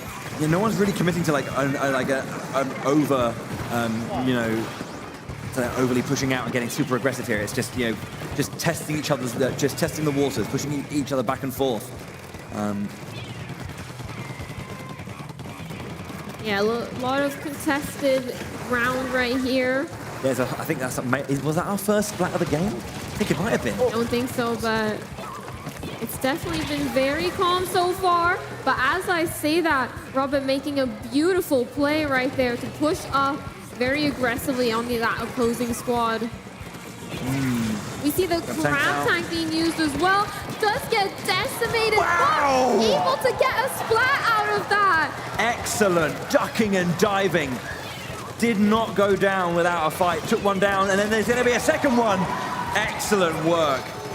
Brilliant evasive maneuvers. Oh my goodness, what an incredible play. Robbie doing some good work here, though. Spark, we've got the Tri-Zuka going down the center here. 47 seconds left on the clock. We're hitting end game. Ooh, that fizzy bomb being placed perfectly. Another fizzy bomb coming out here. Not gonna land its mark. Very strong calls coming out from the UK team. Communicating as potently as they can. It's a very contested middle right here. Coming into these final few seconds of the match. Who is going to take this? It's looking very contested at the moment. Both squads trying to get some damage, but Dude with the wipeout. Yeah, Spark in that last moment getting that. Is that enough? You can see the excitement on the Team Spark. That moment of the wipeout, they get that control back. That was an incredible play right there. This match was so close, and in those final seconds, the wipeout, Dude playing amazing there. Excellent. Yeah, that's what it's all about, those final moments, and you can see what it means to the UK team. Already in high spirits. There's a lot of energy coming from them. Loud calls. Great, like, strong communication, as loud as they can be for each other. They're trying to really pinpoint those moments and lock it down. Is there a tournament coming up? Brilliant. Overtime, though, losing that game after winning so many games in clutch moments at the end. They lose a game in a clutch moment at the end. So that's how it feels over time. That's how it feels. Right, back into focus mode. The scoreboard. I need to do the scoreboard, don't I? Bless it. The very important scoreboard. What's on this side? Oh, there's that one. There we go. I honestly, can you grab this? It's really far away from me. Can you get that side? I'll take that last one. Cool. Excellent. We have a replay coming up as well. Yeah. We need a replay of those final moments. Yeah, I want to have a look at that super dodge that happened during, I think it was like mid-game, where I believe it was Robbie. It's an epic moment here. Yeah, of course, Robbie was up against two opponents here and just surrounded by like enemy turf. Came out of dashes in. Oh man, I can't talk enough. So fast. The little spin as well. Excellent work there from Robbie. That was just immaculate evasion. And then came up for a second. Like, somehow making it out of there alive. You got wrecked. You have to say, UK, you got wrecked. No, that was good. Close game, of course, as we were saying. Those kind of moments are just like their highlights, regardless of who won. Just like excellent play, just excellent moments. Yeah, UK and Ireland don't have their first point on the board. They have their first round on the board. But yeah. Okay. Yeah, it's going to be interesting to see here this next match, how it plays out. Hmm. We had a very contested match here, very contested mid, up until those final seconds and that final wipeout. Yeah, it really was like, again, the first like minute and a half, like very little splats, very little interaction. It was just teasing back and forth and respecting each other. And I like that, but then you have to turn the screws when it matters most. So let's see, we're jumping into it. Overtime in blue, Spark in the yellow. Fitting colors, let's get right into it. Looking at the strategy here on the side of Spark, looks like we have 3 players going up a little further. 1, 2 players staying back. Trying to charge up those specials as we go for that push. We've got the Tacticaler coming out from overtime already as they're inking a little more, trying to get that Killer Whale charged up. Dude just waiting there, just trying to control this top part of the bridge and does it. Tries to get out. Okay, has to evade. Has one more shot, throws it out, but yeah, nothing there but apart from pressure. And pressure is important. That Inkjet coming out as well, manages to take down 1 player. Just trying to find where their opponent is. They can see them around that corner. Good waiting, good patience, excellent. Good patience there to pick up that splat. Getting another one as well over there. Looks like a lot of control here from Spark.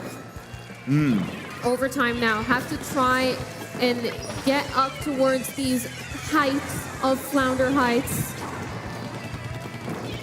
Yes, of course. Okay, so yeah, once again, we have Dude just dropping back. Trying to find a little bit, yeah, just trying to chase the opponents down once again. He sees his opponent, he goes in for the KO. Immaculate so far. Although we've got a good aggression coming out, and their great defense again. Lulo stopping Dude's advance, excellent from them. Yeah, beautiful work right here. Overtime now, putting in the work to try and get up towards that mid area. It's looking a lot more contested now. Spark having to back off, having to respect that. But it looks like they're gonna pick up yet another splat. Dude, putting in the work, does get punished for it. Yeah, just one of those things, being able to find your target, make the decision, make the call, go in and execute. We have the Crab Tank on the top side here. They can see a super jump coming in. Didn't quite get the actual KO though, got a few bits of damage in though.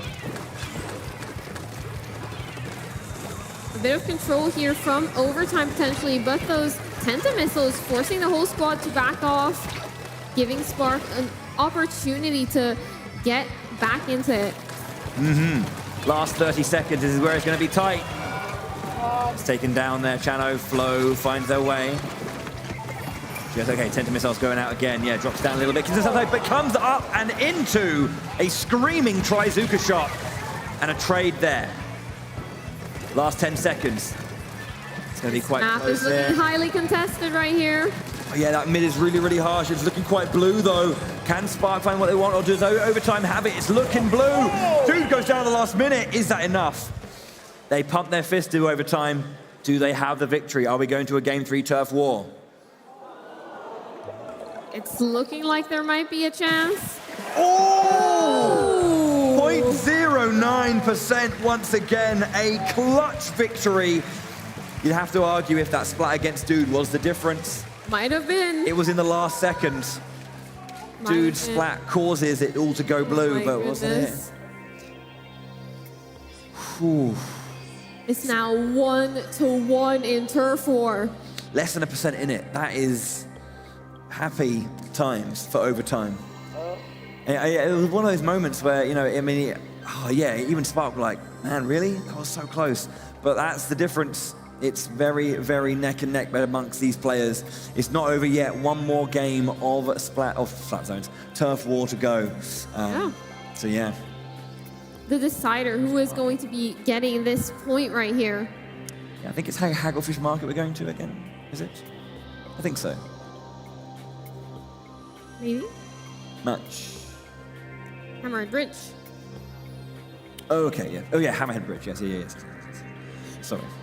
You are right. Okay. this is the decider. Whoever wins this turf war has that first point in the best of 5 and will be in a very strong position. And it's one of those things that, you know, we talk about the volatility of turf war. And, you know, again, if it's a 2-0, you'd feel, you know, justified in that victory or that loss. But if it's a 2-1, again, that volatility comes back into play where it's all coming down to just one of them. Yeah, we'll have to see. How can it go? Neck and neck so far. Great play and great positioning from both teams. Nicely matched, nice and even. Yeah. Makes for exciting games.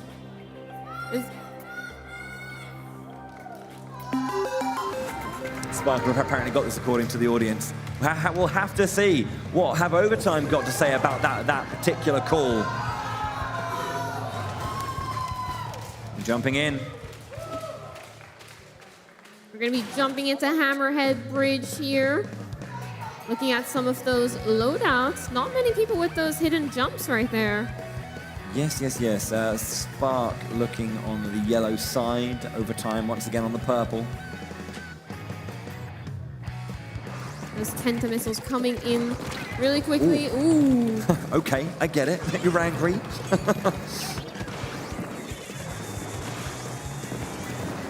Firing his arcing shots, trying to find whatever they can, but slow movement, but they got found out by that bomb, had to move back quickly.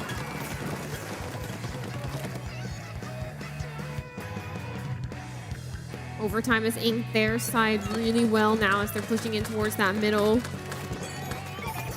But yet again, we see some missiles. This reflux weapon is very popular pick to be able to ink that spawn and just get a lot of pressure with those missiles. That's why we see on their gear as well the special charge up to be able to charge up those missiles as fast as possible. Dude in enemy lines getting taken down. Noah on that far side. Just ending his streak. Tactical buff comes out. Excellent. Moves back as well. There's a bit of pressure coming out. But does not go down. Trizooka in hand. Can they find the arc they want? Ooh. Gets taken down though. Bit of a trade with Chano in the very center. Noah's back. Dude now trying to see if they can push into this middle area, but Overtime has some great control. But there comes the Trizooka. Is this going to be enough? It's a double! Let's go! Beautiful play there from Spark, opening up a lot of space for them to take this. Yeah, excellent shot. As you know, he's plenty of experience, plenty of quality. Nicely done there from Dude. How much more can he do though? There's a lot of pressure coming in. He's forced back to the side. Triple in strikes going out in the very, very center, trying to control. 1 minute left to go. Taking one down. Chano, I believe, calling strongly. Overtime now on the back foot. Spark being able to take control of this match. We've got yet another Trizooka charge for Dude. We'll have to wait for the moment he chooses to use it. Yeah, these dying seconds, they need to make a decision now of when they want to make their play. Oh. Taken down by a very clean shot, as the Tenta missiles going down as well. Okay, back in. Never got a chance to use that Trizooka. Overtime now fighting back, trying to get more control here. Big calls, big calls. That shot there, Flo gets taken down. Excellent splat. In the last 10 seconds, they're going to be pushing for it now. They have control of the mid. Do they hold it or do Overtime push back now? Looking super strong. They fire those ink strikes as well for as much control as possible. They know it. They know it. Judd knows it. That's going to be a game win for Spark right there. Excellent stuff from them. They do take that turf war. Smiles on the UK faces. Overtime, you know, they did lose, but they still have a little bit to go. Let's update our a very important scoreboard here. What's that? That is a 2. What's that? Yeah. All right. Yeah. Okay. We do have a. Speaking of the man himself, I think we have that Trizooka double splat replay ready to show, to see that quality live and in person. Here we go. Dude charged up. He's ready to go, and it was just one shot that just caught 2. Excellent stuff. That was an absolutely beautiful play there by Dude. It opened up space for them. This middle area was so contested, but after that double splat, Spark was able to take control and push the opposing team out. It's like teammates having a great time there. Yeah, of course. It was an especially good Trizuka shot just because like they had already forced their opponent back a little bit. They were on the retreat, so just arced it over them. So it kind of was going exactly where they were going to be retreating to. It was a great decision rather than going for like the direct shot, but actually arcing over. Really nice work. Excellent stuff. That was the 2-1. That means that Spark have that first point, and they have the advantage going into our anarchy mode. Audience still alive after, God, 5-6 hours. Get excellent to see. Thank you for your energy. We love it.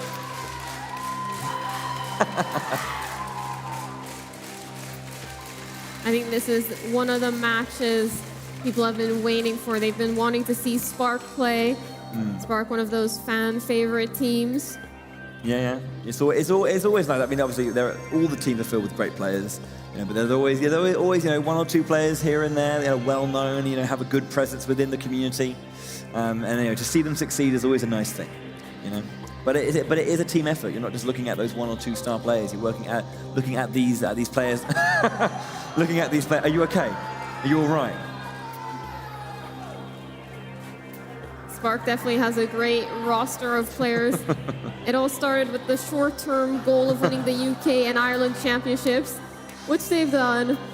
But now their next goal, their long-term goal, is to win the World Championship. But to do that, you've got to win the European Championship. To win the Worlds, you've got to get to Worlds. You got to get to Worlds. Exactly. And you got to win today. Yeah, of course. We have got that trophy, we have got those medals, but that ticket to Tokyo at Nintendo Live 2024 is what's online as we are entering our next match. We have got Belgium, overtime, in the purple. We've got Spark in the lime green in the UK. Tower Control, Inkblot Art Academy. Let's go. This map mode combo is always very important to get that early start, get that good start. It's looking very contested right here. It's looking like overtime is having a pretty good start. Trade-off, nice and early. Spark 2 down. Overtime with the early lead. Noah on the tower, pushing forward. Flo looking to get a nice flank. Duna and Takimi just holding back a little bit. Tries to just come out. Barely missing those Trizuka shots right there. Trying to get up to the top part now, inking that rail and using that to get up to a very vulnerable position of the opposing squad. Spark now, though, doing a good job on defense, shutting out this push. Yeah, Takimi getting a nice splat. Flo getting flanked as well. There's Lulo in wait, just kind of trying to find their way around. Chano engages, takes them down, gets that win on that 1v1. Now Chano and Noah on that far side. Oh, Noah wins that one. Chano goes down. Dude's facing back. Can't be too far forward without his team. Beautiful work right here. Spark now trying to get a little bit of control in this match. We see Chano pushing up ahead with that slosher, trying to get a splat, but choosing to back off and help their team with the tower. Seeing that suction bomb, not wanting to go in too aggressively. UK loud in their calls. Very clear command as they're trying to push through and get a little bit of a lead if they can. 74 when they lost the tower, 10 points in it, Nebula. They are now on that tower. Get off it a little bit, Chano jumping in. There's a lot of pressure coming in, Chano goes down as well. Nebula has to phase back. Overtime, hold on right now from that aggressive Spark push. Trying to mount their own push now. 64 is not the solid lead you want, so want to take that lead even further. Trizuka now available for use. Are we going to see it? Here it comes. No splats so far, but one more shot left. Does get punished for it. Unfortunate there. They had the Trizuka out as well. One more shot in hand, but lost it. Dude now in the center. Has the space back from that splat bomb. Tower's been taken. There are 2 specials available now. Are they going to go for a big power play? Trizuka out. Lulo down. And there's the big play that Spark needs to push this, and they take the lead. Excellent stuff there. They threw everything onto that top side, kept that space lower. The Tacticooler came out, the splash wall to keep them safe, pushing forward, taking the tower again. Checkpoint 2, they have that lead, looking to try and get as much distance as possible. Dude trying to support his teammate. They're pushing it now towards that final checkpoint. This is a great amount of ink right here. We've got a lot of control for Team Spark.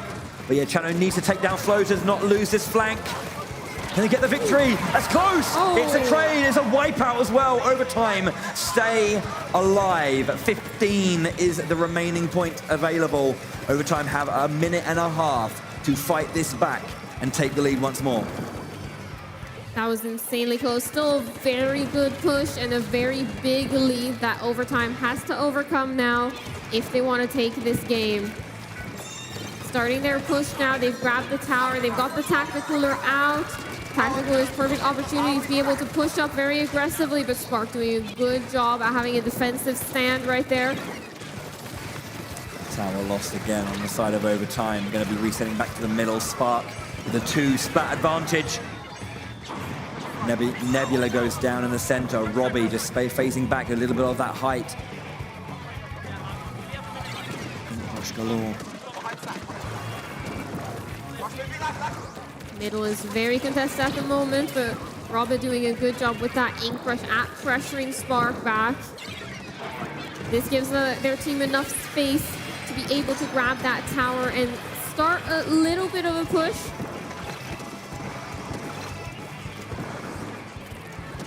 Okay, last 30 seconds here.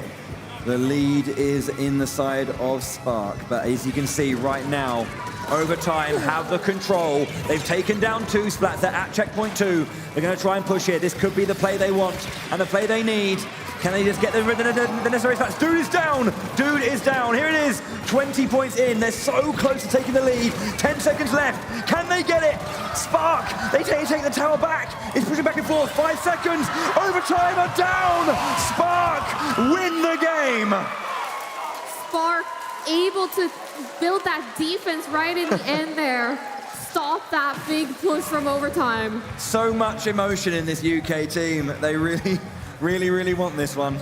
But as you can see, that was such a brilliant push from Overtime. They did so well to get into the base. They'd taken down key splats, and they had that line, but they just lose it at that last moment. Such a heartbreaker for them. Spark now up 2-0 on match point to win this. Overtime now working towards that reverse sweep if they want a chance to make it to day 2, or if they want a guaranteed to make it to day 2. Of course, yeah. I mean, if Spark win this game, Spark have beaten Overtime, who, beat Helantis. So that means that if Overtime lose, they're hoping that Helantis can win against Spark to force that tiebreaker and force it to come down to who just won the most games. Yeah.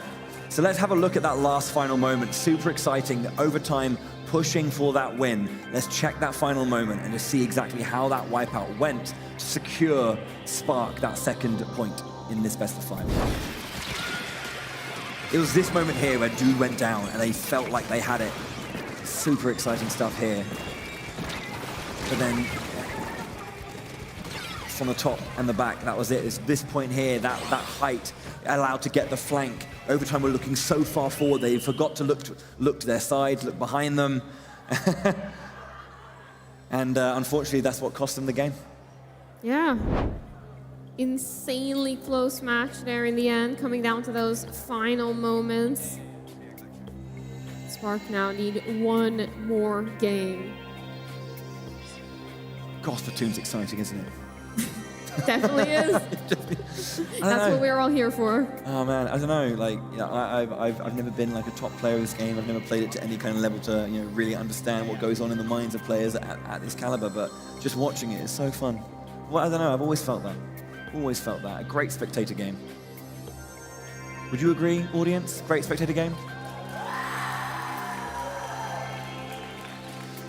I think it's fair to say, yeah. Yeah. I agree, yeah. Okay, cool. So Overtime, they have that game in hand, but they cannot afford to lose anything. They need to bring this back now. You can see they're very calm here. They're slowing down. They're just chilling out a little bit, communicating where need be, focusing on the next game. Let's actually have a look at what's next. Let's scroll forward a little bit on the old jobby.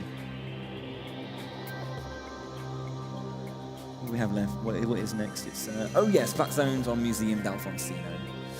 I think everything we are good to go. Yeah, we are like rushing forward. Just wanted to make sure. We've had some close games here actually on the old museum. Yeah, definitely. Was that dude Pog champing? Can't believe it. Splat Zones on Museum d'Alfonsino. Zones is one of the stronger modes for Team Spark. So it's going to be interesting if they can take it. I think these are nice statistics to know about teams. That teams just have a preference for certain modes, you know? They just do. And they'll go for it. Okay, Belgium once again in the purple, Spark in the orange. Splat Zones will it be the decider for Spark to stay in this one, or will Overtime start mounting their comeback? Hotly contested start. I see a really aggressive push there from Robbe on that right side. Gets punished for it now, though. Okay, early control from Overtime. Yeah, excellent start from them there. There was a little bit of back and forth, but they get that control, pushing into the center, and now just trying to complete that push. But Spark fighting back. Overtime now with control of the zone. That Booyah Bomb coming out, unable to take the zone too much. Does get splatted by Chano. Chano now looking to try and get maybe a few more splats. Gets that Fizzy Bomb. Is in a really tight spot and gets taken out. Made the right choice, really. What can you do? You have to try and get out of there when it's 2v1 in that kind of scenario. Haven't got ink to use to your advantage. The Overtime here, complete control so far of this central spot. Excellent stuff, 38 points already. Spark going down again, they have control again. Can they just shut Spark down completely? Is it going to be a 2-1? Looking really strong for Overtime. Excellent Splat Zones control so far. Nebula, Doodle as point takers. Overtime now, 10 points remaining. Can they take this? Spark need to push into this zone now. It's not looking like they're going to be able to. Overtime with a clean sweep on Splat Zones. Excellent answer to Spark. They won a close turf war. They lost in tower control, and then they come back guns blazing in that Splat Zones. That's the kind of response you want. You're 2-0 down. You put the challenge back to Spark. Can you stop us from doing this reverse sweep? Excellent answer. Excellent answer. Yeah, beautiful gameplay right there. Clinical, just taking control of the zone super early on. We saw Robbe go up to that right side of the map, able to get a splat, get taken out afterwards, but causing enough of a scene so that they would grab the zone immediately. Yeah, exactly, yeah. I think there was, and it was this weird thing of like staggering these splats. They were never able to actually kind of get back and regroup as a team. They were always down one member every time, because as the time ticks down, the desperation increases. You haven't got as much time to wait and make a decision. You have to just do something. Yeah, definitely. We've got a game four, as you mentioned. Game 4. Let's go, game 4. We're going to be looking towards Rainmaker on Eeltail Alley. Okay. Bit of Rainmaker then, a bit more aggression, less specific turf control. Because I mean, if you think about it, the closeness of turf war is turf control. It's flat zones, it's turf control, it's zone control. You know, maybe this kind of idea of more aggressive power plays about, you know, just getting key picks and pressing advantages. Maybe that's where Spark want to try and put their focus here. Let's see. We're in. Game 4. Game 4, game 4, game 4. UK in that lovely teal, Belgium in that deep reddy orange. We're going. Eeltail Alley, as you said. You see most players pushing in on that low side. It looks like Spark will get an early pop of that Rainmaker. Robin now trying to get a few splats, but unable to do so, gets punished by Team Spark. Team Spark now looking to potentially grab this Rainmaker as they open up a bit of space on that top portion of the map. Well, nice going behind enemy lines here, but couldn't quite get anything from it. Nice attempt, but yeah, I think there was a trade at least. Ooh, Nebula getting taken out. Beautiful Trizuka shot into the middle over there. Very contested map at the moment. No team wanting to grab this Rainmaker. No team having enough control to grab this Rainmaker at the moment. Ooh, wow. This looks like an opening for overtime. Overtime getting a couple of splash right here. It looks like they're going to be able to break through the first podium. Looks like they're picking to go to the right side. That was smart. They were putting all their focus on that and then just flank the other way. Really nice deception. Really, really good decision. They have the Rainmaker again. They're going for it. Oh, wow. Okay. Very aggressive push to start things off. Overtime really using this pace and this pace to their advantage. They're putting Overtime off kilter. Robbie's there by himself. Pushing that lead even further down. Spark now forced to defend, grab that Rainmaker. Looks like they have enough control to be able to take this out without having to reset it. Wonderful long-range shot there. Flow goes down. Too shy on the side of Overtime. Tactical unused there. Mostly unused. Got a lot of control here now from Spark as they start to mount their offense here. Trying to choose which checkpoint to go towards. It looks like they're keeping both options open, but looking towards potentially that right side if they are able to get some splats to go up there. Yeah, tap dancing with the killer whale, jumping in and around, trying to push towards that checkpoint. We've got 2.5 minutes now as Robbie goes down, but loses the Rainmaker again. That was a great prediction there to know that Robbie was going to be dropping down around that corner. Good play. Overtime now with a lot of control on this map. Yeah, but they have a wipeout now. This is the point where the UK want to push in. Spark going for the first checkpoint. Down it goes. Instantly going to be able to get that tower, that shield. Hopefully they have that control on this left-hand side. Control that space. Have to space back a little bit though. They can't be too aggressive here. Splash ball to defend. Trizuka out. No splats from that Trizuka. Both teams opting to go for different checkpoints. Yeah, this is very, very tense here. Excellent work from Overtime to just put so much excellent decision-making into the early game. But now Spark have to fight back. They're still not through. They've got their first checkpoint. Yeah, Flow goes down. Excellent shot there, but gets taken down by a stealthy opponent there. Waiting in the wings. Nebula pushes forward. Inkstrike's coming out. Chano doing the best they can to control the space, press their advantage. Nebula now has support. Flow in the center, gets taken down by Dude. On the left-hand side, Takimi, Chano, trying to push up that line. Can they find the line they need? Can they get through? They take, 7 in it! And Spark are almost down. 7 points are the difference between Spark and preventing Overtime from continuing this reverse 3-0. Somehow, Overtime, being able to hold that line, being able to hold that lead. We got 1 minute left here. Spark had a very good push. They're almost taking the lead.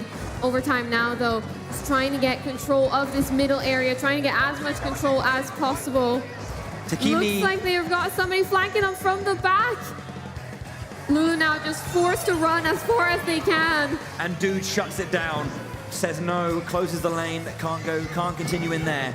Now we've got Takimi pushing the shield, grabbing it there. They have to push forward. There's 30 seconds left, but they are 7 points behind. They cannot afford to not be pushing forward now.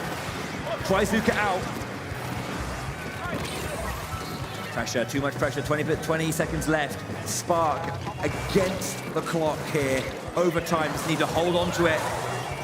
This might be it. Spark now have to take this push into Overtime. Manages to get one splat that opens it up for their team. Flow goes down, but Nebula is stuck.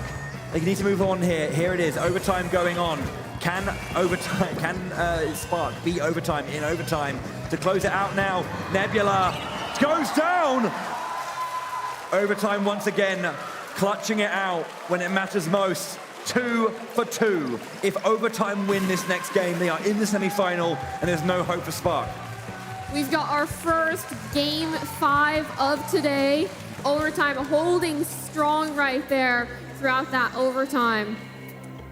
And of all the modes we're going to, we're going to end it on Clan Blitz. Game 5. Overtime. It's very, very tense for them. Spark know they can do it, but they have a lot of pressure. They had the 2-0 lead, overtime bring it all the way back to game 5. That is a lot of questions to be asking of Spark right now. Overtime, 1 game away from making the semifinals and making day 2. I think we also have a nice replay here if you want to take us through it. That push from Spark that was defended at the last bit, that 19-point push. Let's have a little look at this one here. Yeah, let's have a look at this push right here.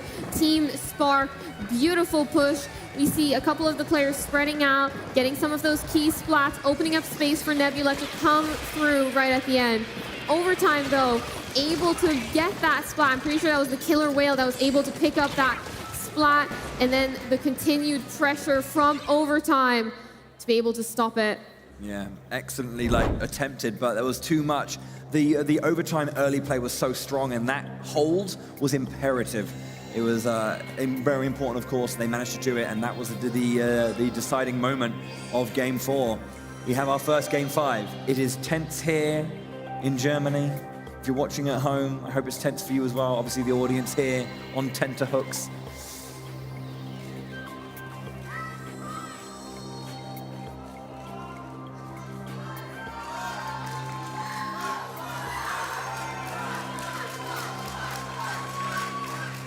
Players are readying up. Game 5. This is like watching England in penalties. It's just not.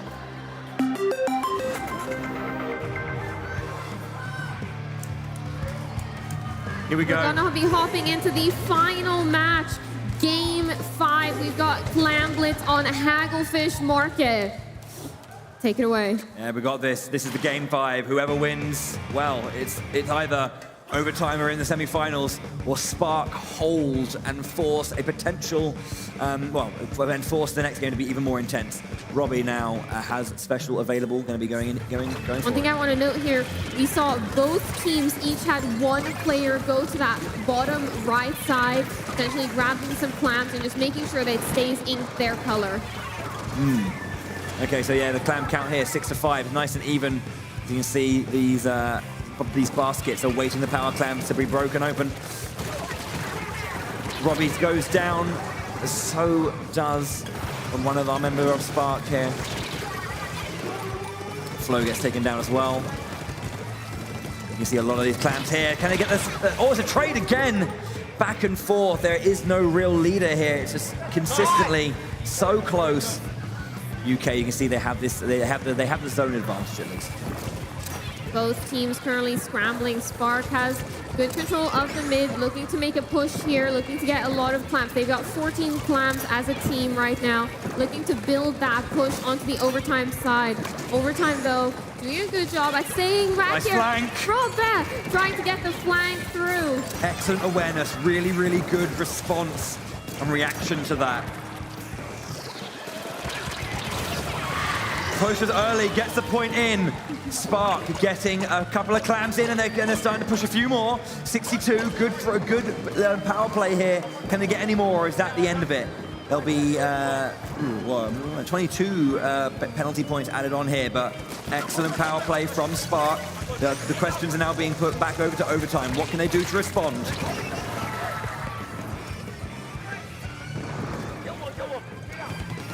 Team making sure to stay with that clam so that it despawns, making sure that it breaks.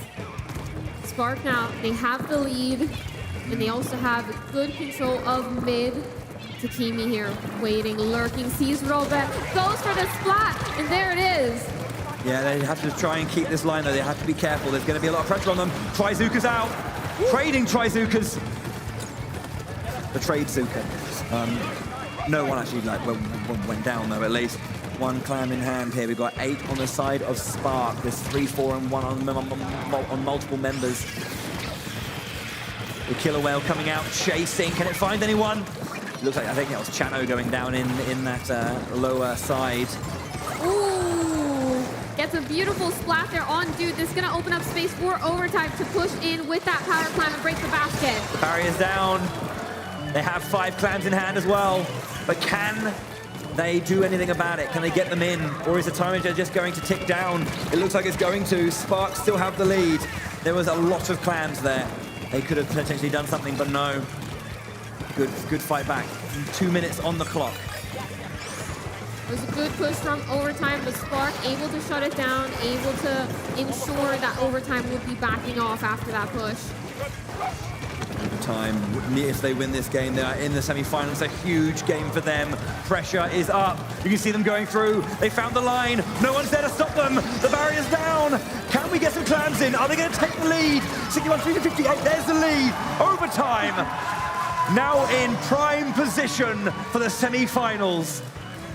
Overtime, able to break the basket, able to take that lead. It's now Spark on the back foot. Got a little over 1 minute left. They've got the power clan, they've got the tacticaler. They're starting the push. They have to break this basket if they want to win. Wonderful play there from overtime. Just slipped through the cracks. Spark didn't see it, and that's a great moment for them. This is all they need. Can they get a splat? They don't! They drop the power clam. Takimi there to pick it up. It is overtime, having a complete wipeout. Spark now, pushing forward. Can they get what they need? Power clan in. Can they get the lead? There it is. All they need is 20 more. Can they get anything? Can they shut it down? Double splat with the try, Silka as well. Spark with an amazing play here, being able to break the barrier, take the lead. 17 points, that's it, the barrier's back. It's not over yet. 30 seconds, it can all change in one big play. They have their pity clan given back to them. They have the ones in hand. This is not over yet. Do not count overtime out. They are called overtime for a reason. Overtime, need to bring this into overtime if they want a chance to win this. They've got a clamp. Robert is going around the side, Gets but taken it looks down. like it's not enough. Gets taken down in these final seconds of the match. Good shot down there. Is that going to be it? The time is over. We're into overtime. You're not done. They're down. Spark are almost down. Can they end it here? Overtime still ticking down. Spark are starting to regain. Nebula gets down. Gets taken down. There we go. Is that going to be it? It's overtime. Ticking, ticking, ticking. Spark. Wait for it. They have their game. What a game 5.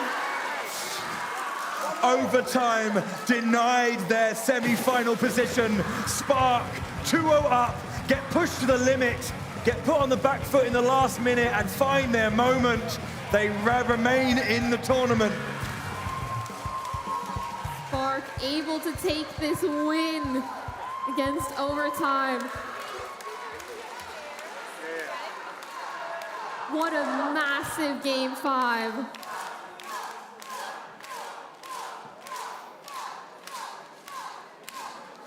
I'm not even playing. I just need a minute. I'm not even playing, I just bro. need a minute for my heart rate to go back to normal, because that was insane.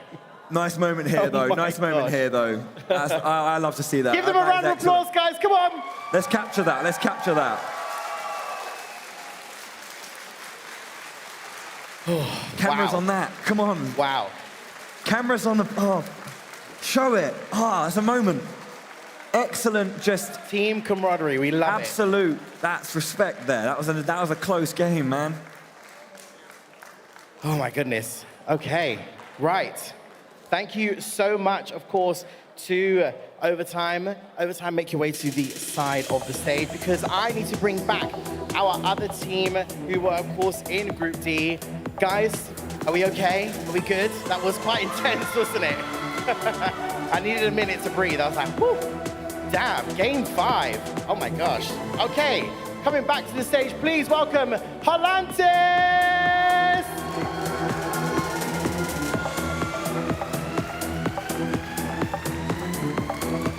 Welcome back, guys. Welcome back.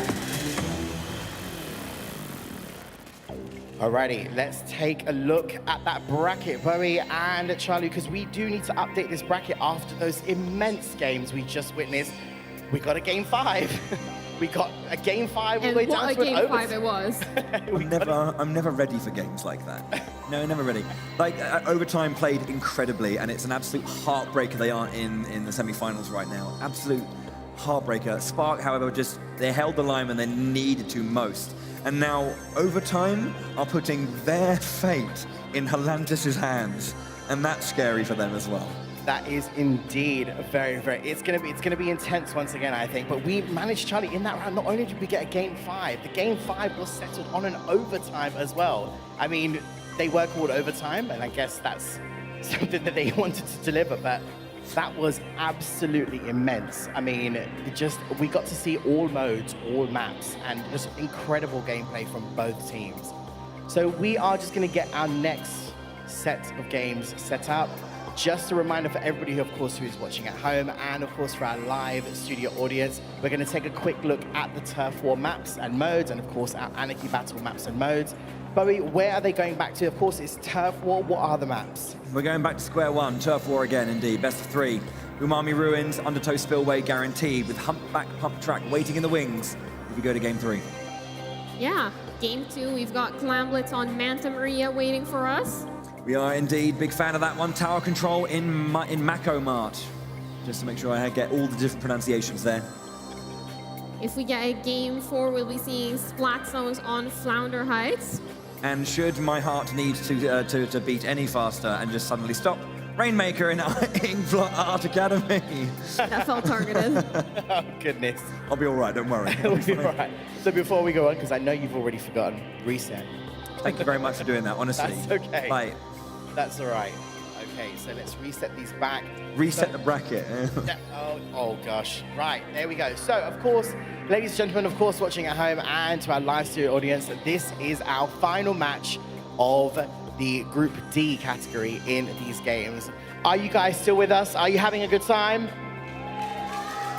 All right, excellent stuff. I think people are still recovering from those final games we just had.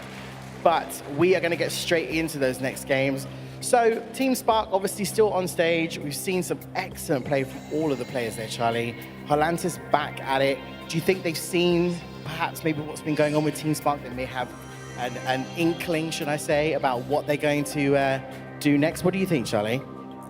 Yeah, I mean, we just came off of a very close match here. Spark has some momentum going into this next matchup over here. We'll have to see if Holantis are able to bring it. What about you, Bo? What do you reckon? Yeah, I mean, again, Spark, you know, there's a lot of tension there as well, so that's going to be gnawing at them. Holantis had a close game with overtime, you know, as well, so... All right, and there is the sound, folks. Audience, you know what to do. Give both these teams a cheer. This is match 3, of course, with Team Spark and Team Holantis. Bowie and Charlie, over to you. Hopping into this match, we see lots of different weapons here. We see the Reflux in the back, trying to charge up those Tenta missiles as much as possible. That's often how they're used in Turf War. Early lead, though, from Holantis, being able to secure this middle section. But don't count Spark out yet. We were only 30 seconds into the match. Trizuka's coming out again. Oh, very nice. Oh, the double! Nebula and Chano going down to the Trizuka. Excellent. That was a beautiful play right there, hitting that inkjet as well in midair. That's not an easy shot to hit. Beautiful work there from Holantis, being able to push Spark into a corner. Spark now working a bit on the back foot, trying to work their way in. These Tenta missiles offering great cover as they approach that middle section. Now we got Nebula with a beautiful splatter on Sloshy. Yeah, indeed. That inkjet being very, very strong. Excellent positioning as well to keep themselves safe on recovery. So after a strong start from Holantis, Spark's starting to really, find their moment. But Holantis here again, just trying to pile on the pressure. Can't get out of the corner. Oof. Good job there from Sloshy. It was very close there. Nebula almost pulling off some insane jumps to get back. Okay, so yeah, a minute and a half, about halfway through this first Turf War in our final group stage match of the day. Ooh, exciting. Setting up a stage for a brilliant day too, I have to say. So far been brilliant. 1 minute left. 1 minute left. We've got Spark pushing aggressively towards that middle area of the map. We've got Trizuka active yet again. No spots with that one. Yeah, it looked like just, oh wow, double right in the center. Spark almost completely taken out. Holantis with a beautiful wipe out there. trying to ink every little bit here as they look into these final seconds of the map.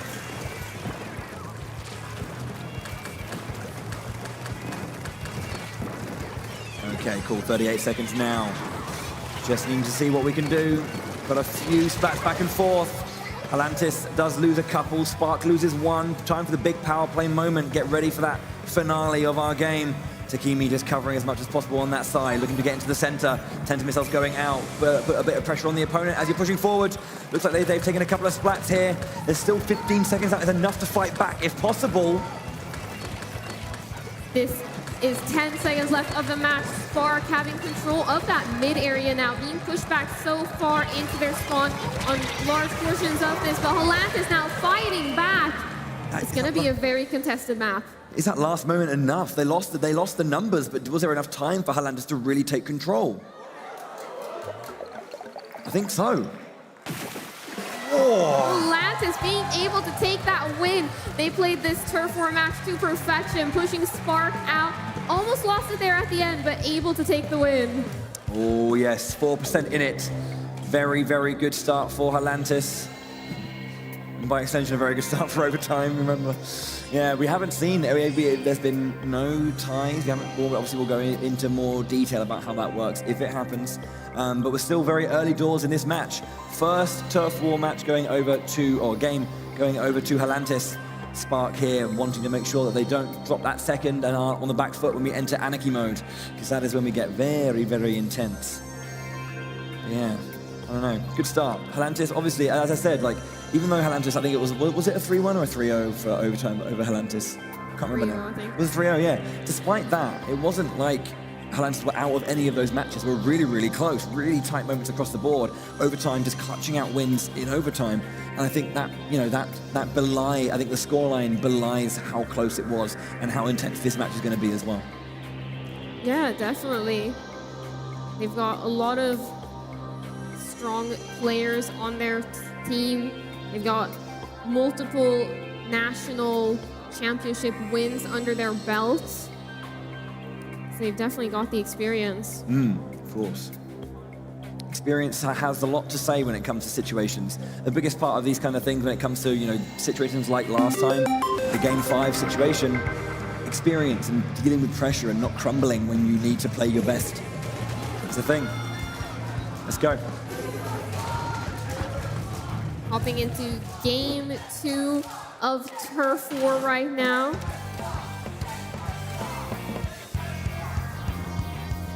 Both of these teams now approaching mid. We've got that same strat with that reflux, activating those Tenta missiles in the back. Seems to be a consistent strategy for both squads. Okay. Orange team, Spark, looking to push a little bit forward, trying to find a way in through these lines, controlling the spine. Trading back and forth here. You get Red Neil going down there. Work there from Dude, just pushing in. Trying to cover as much of that ground as possible. Free real estate over here. Both teams scrambling. We've got Spark with the numbers advantage now. Pushing in even further. Gets another splat there onto Sloshy. This is looking like a good start for Spark. But Halantis holding their line, holding quite a bit of turf. Indeed, and we've now seen we're just cresting 2 minutes, so about a third of the way through this one. A lot can change between then and now. I think we're coming out. We're going down to the Trizuka. Beautiful use of the Trizuka right there. Using that as an advantage to try and push in. Halantis now lurking in the back line, trying to potentially get a flank. Opts not to flank up to that ball points, considering they use the inkjet. Yeah, as we see Dude here just surviving still, trying to find a line if he can, try and get a pick here on the left-hand side, trying to just cover a little bit of ground. There was a good suction bomb that didn't connect onto the back. Good evasion from his opponent. Oh, straight up. Brian, unfortunately, not quite ready for that one, I think. Maybe didn't have his charge ready in that close range. Spark with the advantage now. 1 minute left of the match. doing as well with that Trizuka. Unable to get any picks, but doing a good job at pushing the opponent out and zoning them out of key areas.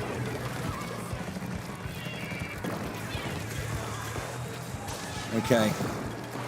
Little bit of the tentative wait. That was incredibly done. Just kind of waiting in that line, coming out, popping out, and executing a game plan to perfection.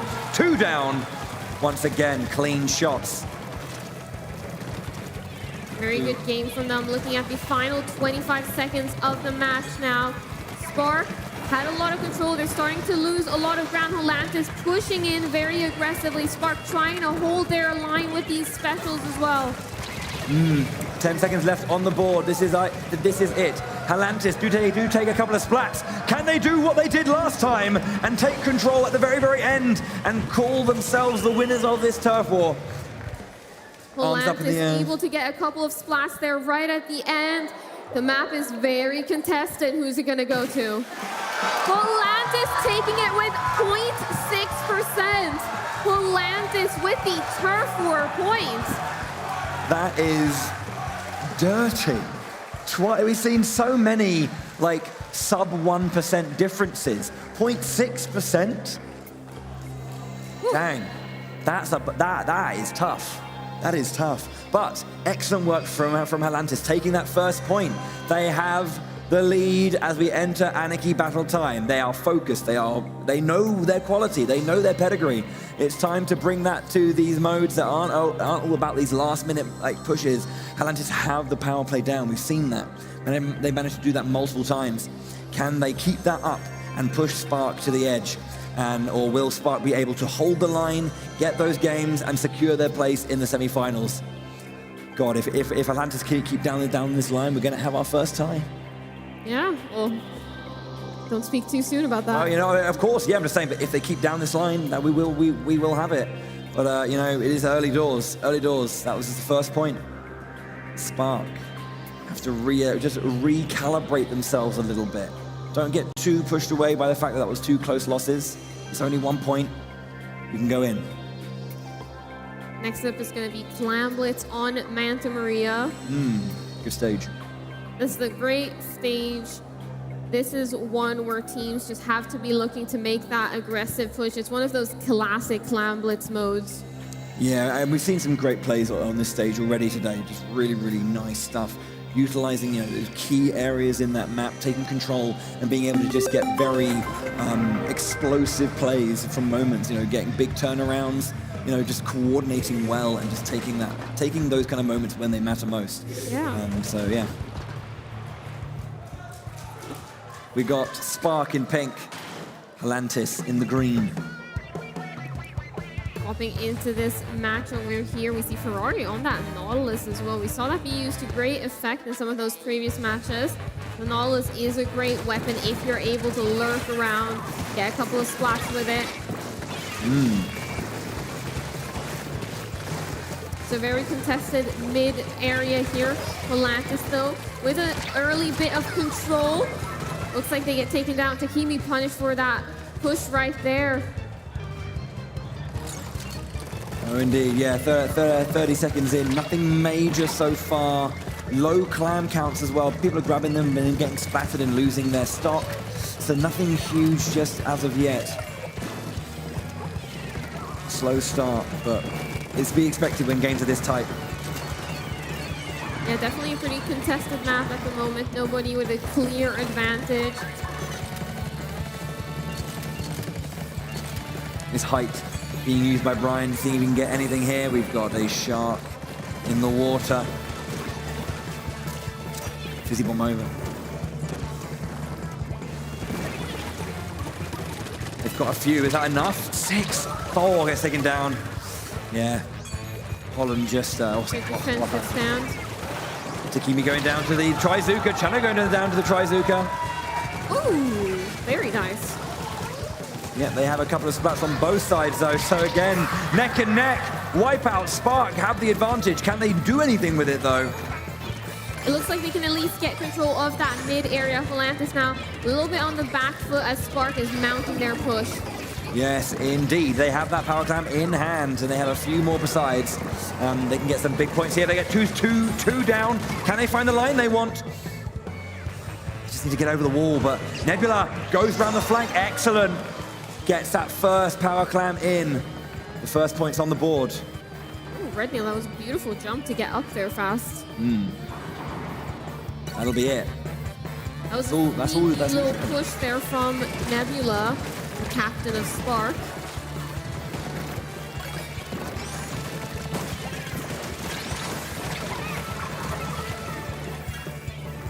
Takumi just waiting in the back, trying to grab a few clams there. Slight numbers lead currently for Spark.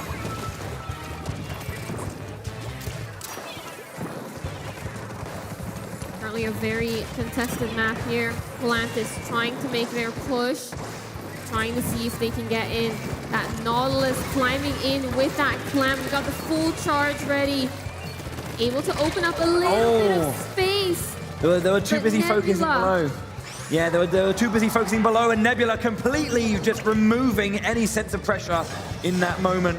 Excellent stuff, although we do have Volantis again.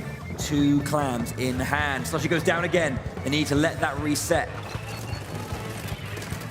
Volantis now still having a lot of pressure. They weren't able to break the basket. The Spark defense was able to stand strong, but Volantis now with a lot of pressure. Yeah, Volantis do have access to one of their the power clams as well. In Brian's hands, I believe. Going through, can they find a way? They got the inkjet. Have they got the line?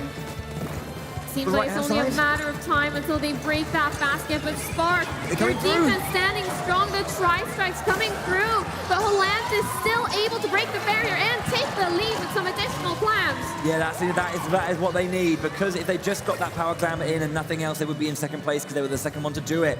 Yeah, Spark once again on the back foot. They need to make sure they can get a little bit more going next time. They need a power play. Only a minute left. 4 minutes have gone by and nothing happened in this big explosive moment. Volantis with the lead. That Booyah bomb being shredded right there. It doesn't look like they're able to pick up the splat in either direction there. Look, Volantis now with yet again another push, being able to break that barrier, getting in another power clamp, 24 points. There's going to be a basic wipeout here. Spark have to do something huge to stay in this particular game. Volantis looking down the barrel of a 2-0 lead. Spark would then have to do what their opponents tried to do to them in the previous. Tacticula coming out, 20 seconds here. Can they do something, or will the game end now? Sloshy down. Spark on the back foot. They have to have a huge push if they want to win this. They've got the clams. They just need an opening to push through. 3 seconds left on the board. They can't be hasty, though. They have to use the power, overtime to their advantage. They have to make progress. There they go. The time's ticking down. What are they going to do? Get the flank, going to get the line. Tacticula out. Pushing forward. Power clam's important. Goes down. Is that going to be enough? That should be it for Volantis. They're going to hold that line. They're going to take that win. They're going to be 2-0 up. They are. Volantis stand strong, able to take that Game 2 win. Up 2-0 now versus Team Spark. That is excellent work from Volantis, showing that it was just one of those things where it's just an individual team matchup thing. Volantis looking to make it 1-1-1 in this group, make it a 3-way tie. Spark have all the work to do now.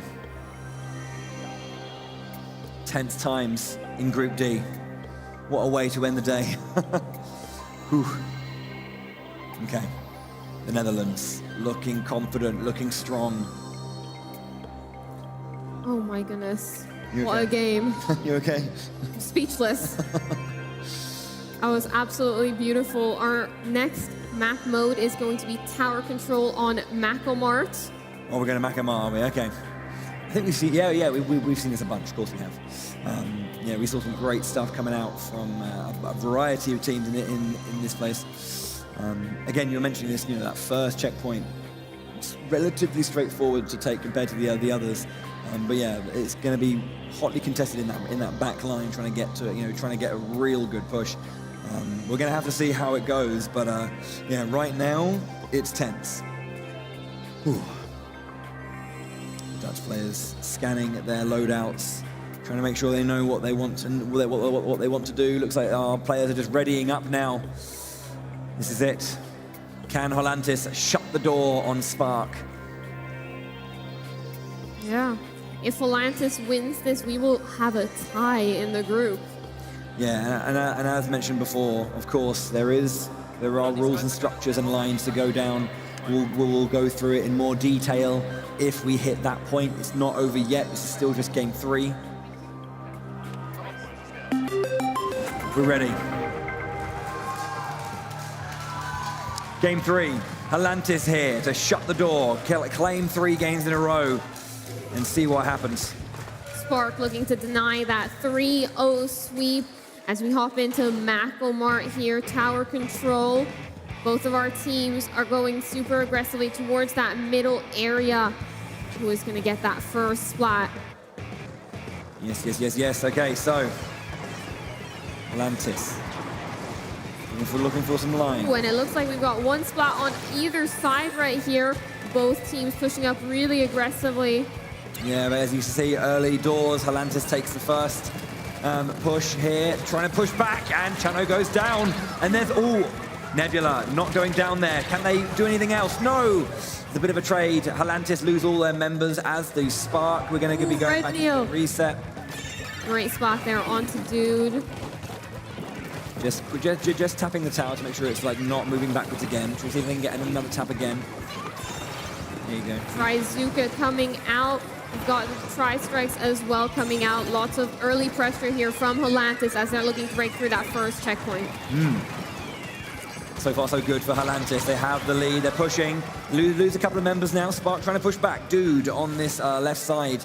Just trying to find something here. They're trying to push onto the objective. Let the tower reset itself so they can push forward to make a little bit of an easier push when they have their moment and their chance to strike. Tryzuka's out. Here we go. Pushing in. Splash wall out. Keeping Dude safe. Has to push back. Ooh. Sloshy is a trade. It's a trade. Wow, 3-way trade on both sides. This is just an absolute ink bath. Lots of squids and octolings going down on both ends here.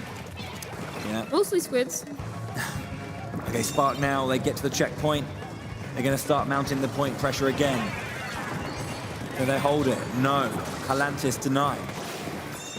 We got the Inkjet coming out from Brian right here, opening up a little bit of space as Hollantis pushes the tower back to middle and starts their push. They've already broken through that first checkpoint, so that corner is going to be a breeze to round. Okay, Hollantis with 2 members down again. Spark being able to try and push. They got the tower. Tryzuka over the top. Catches. Can they get another one? There's 2 down again. The Tryzuka coming in very handy for Team Spark. Going to try and press the advantage again. Get onto that checkpoint. Get the points rolling. Lose a member again. Off the back of that very nice Tryzuka play, Spark's going to be able to push past that first checkpoint. They're a couple points away from the lead, and it looks like they've been able to take the lead. Spark pushing the tower even further, pushing it towards the second checkpoint. Currently at the second checkpoint, Spark looking to push through this checkpoint as fast as possible, and it looks like they've done it. Over onto the third checkpoint now. Only a little bit left for that knockout. Excellent work, just dancing around the tower. Brilliantly done, but their advance is halted there. Nebula did such a great job of just controlling that tower, holding the line so well. As you can see now, the Dutch are pushing in a big wave of purple, pushing through the center zone of this map. And again, Hollantis have the work to do. Spark need to hold the line. Hollantis now have to push through both checkpoints if they want to win this match. Have to get very far, push that tower very far, but it looks like they're starting their push, starting to take those points down as they approach that second checkpoint. Lots of specials coming out. We've got that Inkjet and a lot of pressure allowing Spark them to losing get members. through. Spark losing members. Halantis also taking 1 or 2. They're looking so close. There's 13 points in it, but again, great decision there from Brian to turn around. Ink Strike on the tower. This is so close. Spark have lost all their members again. Halantis looking to push, looking to take the line. They've lost it. Oh, 10-9. Oh my goodness, Halantis, the tower is at 9 points. And they took the lead. They're going for it. Halantis with the lead. Spark have it in single digits, and Halantis take the lead in the last few moments. If they end it here, it's going to go to the tournament center. Oh my goodness, last 30 seconds of the match right here. Pushing forward, trying to take some splatter if they can. 22 seconds. Spark have all the work to do now after Halantis with an absolutely epic push.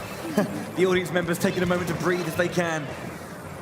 10 seconds left. Spark needs to hold on to this tower, needs to bring it all the way up until 3 points remaining if they want to take this win. Slosher in the back, they get one, they get another.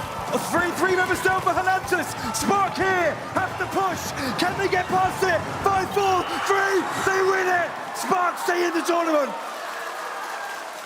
Spark taking the win in overtime. And they're making a replay? They're making a replay, man. They're making a replay? Oh my goodness. I need a breather.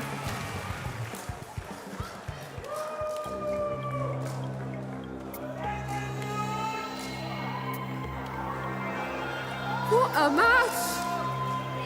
What do you want from me? I'm speechless. What do you want from us?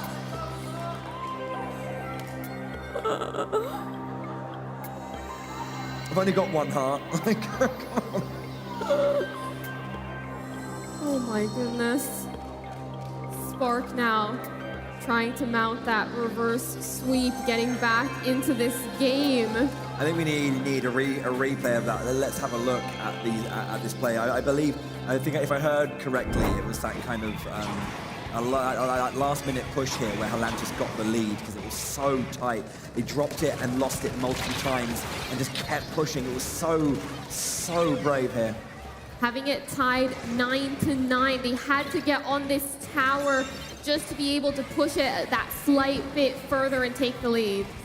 God, what a moment. It was just hanging there, 9-9, just waiting. There's nothing that could be done about it. If there is a 9-9, it's the player or the team that got there first. The other team, they get bumped back a point. Yeah, of course, yeah. Be the first to get there. Okay.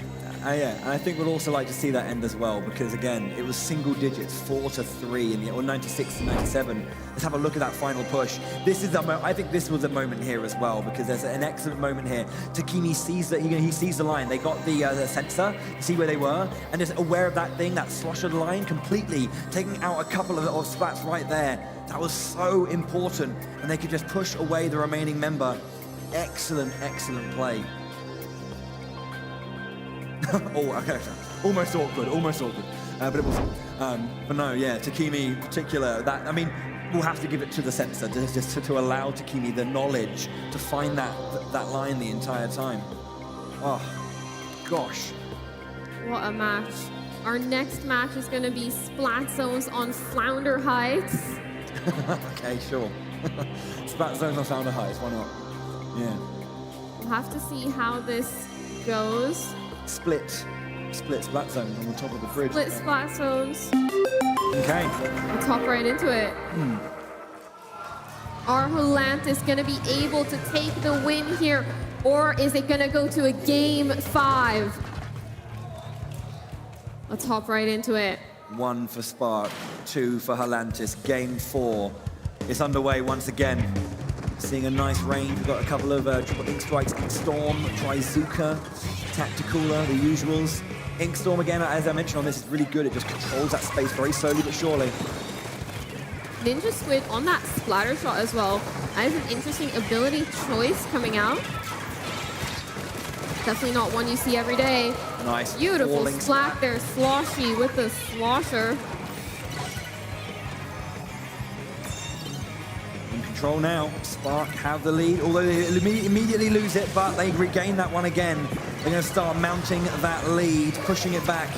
if they can. Although Halantis, excellent work with that Ink Storm slowly ticking over, taking so much space. Get control back. Nicely held by Spark.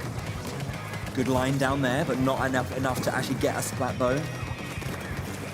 Spark now with a lot of control of these upper sections of the map. Flounder Heights is one of those maps that it can really start to spiral for a team. It can be so tough to get back towards those zones. Beautiful spot there with that Trizuka as well coming out. Halantis now need to slow it down, need to try and get back into this zone. A lot of pressure on them right now. They have a lot of work to do. I know they lost that game 3 when they were so close to winning, and they have to try and keep their momentum and their composure. 20 already. It's going very quick for Spark. And just have to make a push back now. The triple Ink Strike coming in. Control lost, but still held by Spark. Last 10. Now's not the time to do it. Looking going to be a good, strong callback from Spark. But can Atlantis hold it? No, they can't. Spark are in. Spark with a quick win, managing to grab control of those splat zones and stay in control with the help of those specials right at the end there. Excellent control the entire time. You know, they had those nice moments, key splats coming out here and there. They never let go of that control. Excellent work. And yet again, we've got a game 5. This is tense because, again, I know what the line is of like ruling to go through when Tournament Center are doing it, and it's too hard to call what happens here. This is game 5. This is the final game of the day. So, I don't know. I don't know what's going to happen, actually. I just don't know. It's too... I can't filter.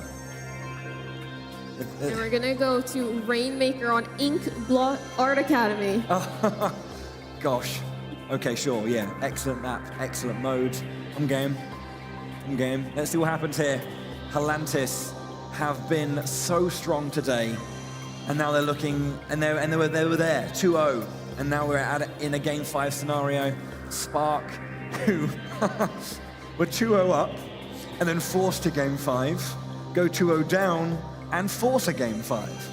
So, I mean, is Spark going to get the reverse sweep, or is it going to be denied? The audience have some eyebrows. The audience have eyebrows. It's good. It all comes down to Judd and Lil Judd. Yeah. Why is the fate of these players in the hands of 2 cute cats? Ridiculous. Okay. Right. I don't know. What do you say? Inkblot Art Academy, Rainmaker. It's just too tense to call. We're ready. This is it. Game 5, final match of the day. Team Spark Halantis, who will take it? Wow. Wow, wow, wow. Wow, wow, wow. Take it away. Yeah, here we go. We're into the Inkblot Art Academy. Those 2 close checkpoints right in the center. It's a real burst at the start. Opening shield goes over to Spark there. Halantis in the bluey purple color. You can see that control is very, very much contested. And that central block taken out. Oh, got a bit of a scramble currently going on here. Trying to get a couple picks. Looks like Spark has the numbers advantage at the moment. This might allow them to push through that first checkpoint, and it looks like it will. Land the first checkpoint nice and early. The tactical are being very nice. The bus coming out, moves back from the suction bomb. They have to go up that unturfable area, though. That's the hard bit. Hold the line. There is a... Oh, nice trade, though. It could have been worse. It was a trade. Halantis comes through, and yeah, they're looking to push back now. Brian and Ferrari holding the line up that back with a little bit of height advantage there. They don't let it go too much further. The Rainmaker reset. Spark now in control of the Rainmaker, in control of this middle section. They're going to be starting to push down their score. Beautiful jump to get up to the plat early and push it as far as possible. That inkjet though, Brian managing to hit that Rainmaker. Beautiful shot. Excellent, yeah, indeed. Spark go all the way down, so once again, they can't push too much further. Halantis will let the shield be taken, though. Of course, it's on their side, it's on this height. They're happy to let that reset if possible. They want to just try and regroup, find themselves with a little bit of comfort before they want to make this push. Halantis here, waiting. Rainmaker reset, here we go. Got the Trizuka special charge here. I'll have to see when this player opts to use it. This might be the moment. got 2 shots out. Double splat there, the Rainmaker gets lost immediately. Halantis here, looking for that push forward. The Inkstorm down to the right-hand side, pushing past the empty tactical there. Just trying to get as much of this back and forth turf as possible. Sloshy jumping in, where are they going to be? Inkstrike's coming out as well. It's pandemonium in the very, very center right now.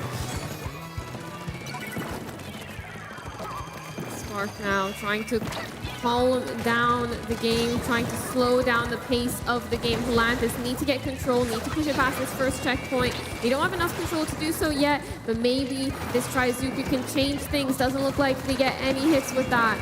Yeah, Spark lose a member as well. There's waiting. They have the Rainmaker. They're maybe going to try and make their push here. Go around the left-hand side. Takimi goes down. They have the line. Can they get it? But no, the Rainmaker holder falls down after such great work from Sloshy. Looks like they're able to pick it up now, though, moving towards that checkpoint. A couple of suction bombs in front of that checkpoint to deny the push up there, right? They're forced into an awkward spot at the bottom of the ledge here, but able to move towards that podium. Those suction bombs, though, doing a great job at zoning out, but there it is.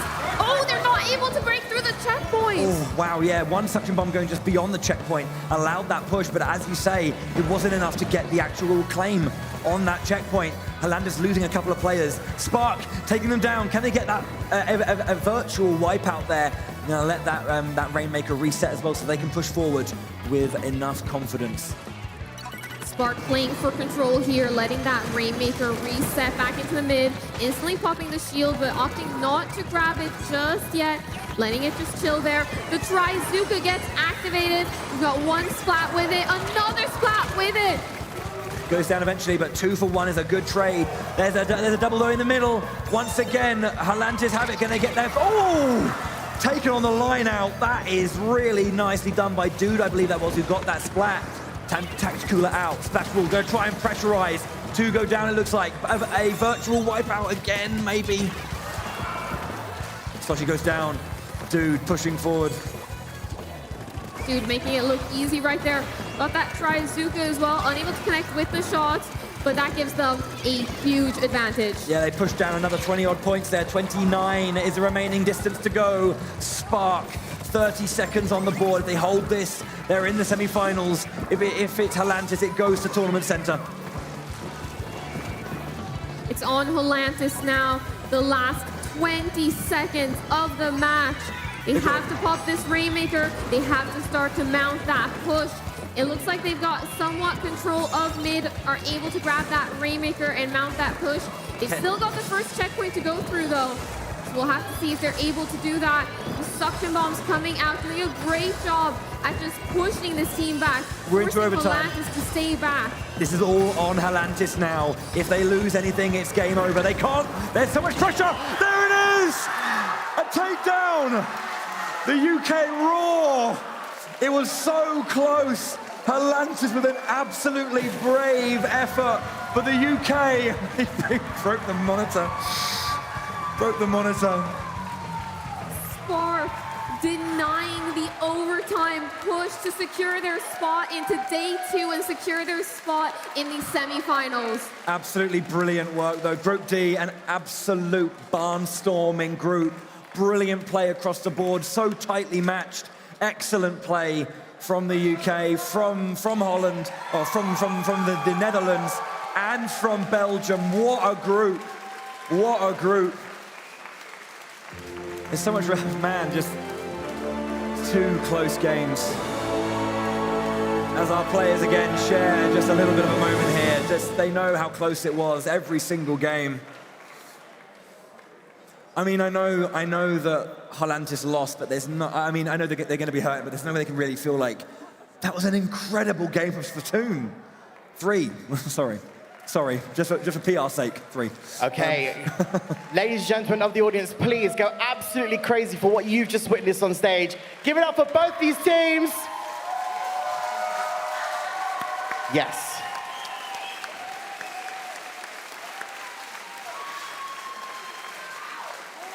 Alrighty, Spark, if you'd like to just come to the front of the stage real quick with me.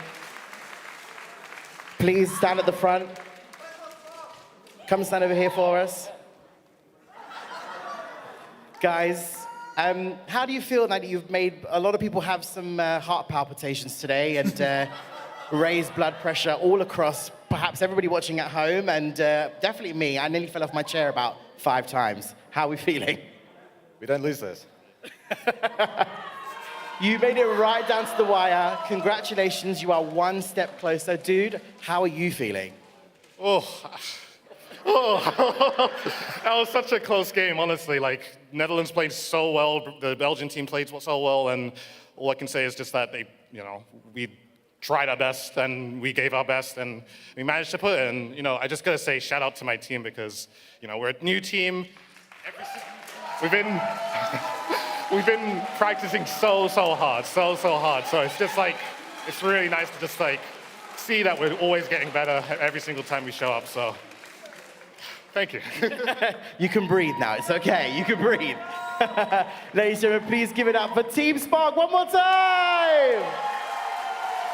Guys, thank you so much. You can now go and rest. We will see you tomorrow. Okay. Alrighty, ladies and gentlemen, and everybody watching, we are really quickly going to update the bracket, because that's very important, isn't it? Yeah, it is. There we go. Bowie, Charlie, in fact, I would like both of you guys to come and join me at the front of the stage. Let's do this. If you'd like to come to the front of the stage. Splatoon fans, this is what the bracket is currently looking like. We have our top 4 teams. Yeah. Oh, yes. We have our top 4 teams. So, Bowie and Charlie, come stand in front for us. I just want to... Oh, yes. Yeah, there you go. Sorry, I'm just doing this. Just want to say, like, obviously... So, of course, earlier today, we saw, obviously, France with Alliance Rogue. We then, of course, had Kaiser from Germany, Golden Ratio from Switzerland, and Spark from UK. These are our top 4 teams we're going to see tomorrow. Guys. Group D was insane. Like, yes. An absolutely brilliantly contested group the entire time. They all were, but just like that kind of how closely matched all those 3 teams were. Any of them deserve to be here. Yes. All of them deserve to be here. Like. Absolutely. And Charlie, you can see we've already got the setup ready to go for tomorrow. So we are going to be opening with quite the show. Alliance Rogue versus Kaiser. I mean, that's going to be... What an opener. That is going to be quite the opener. We've got Kaiser on the home turf facing off against the winners of last European Championships, Alliance Rogue. Couldn't be closer than that. Yes, and then, of course, Bowie, that second set of semi-finals, Golden Ratio versus Spark.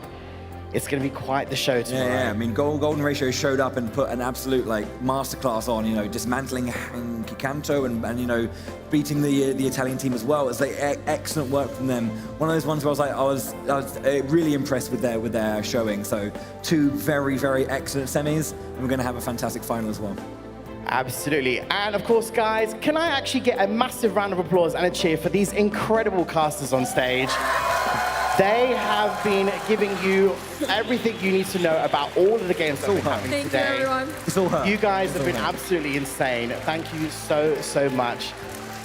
Oh, wait, you can't... You've got one more day. Let's give it up for our host, Nims. Been looking after you all day as well. All right, thank you so much, guys. So this was only day 1.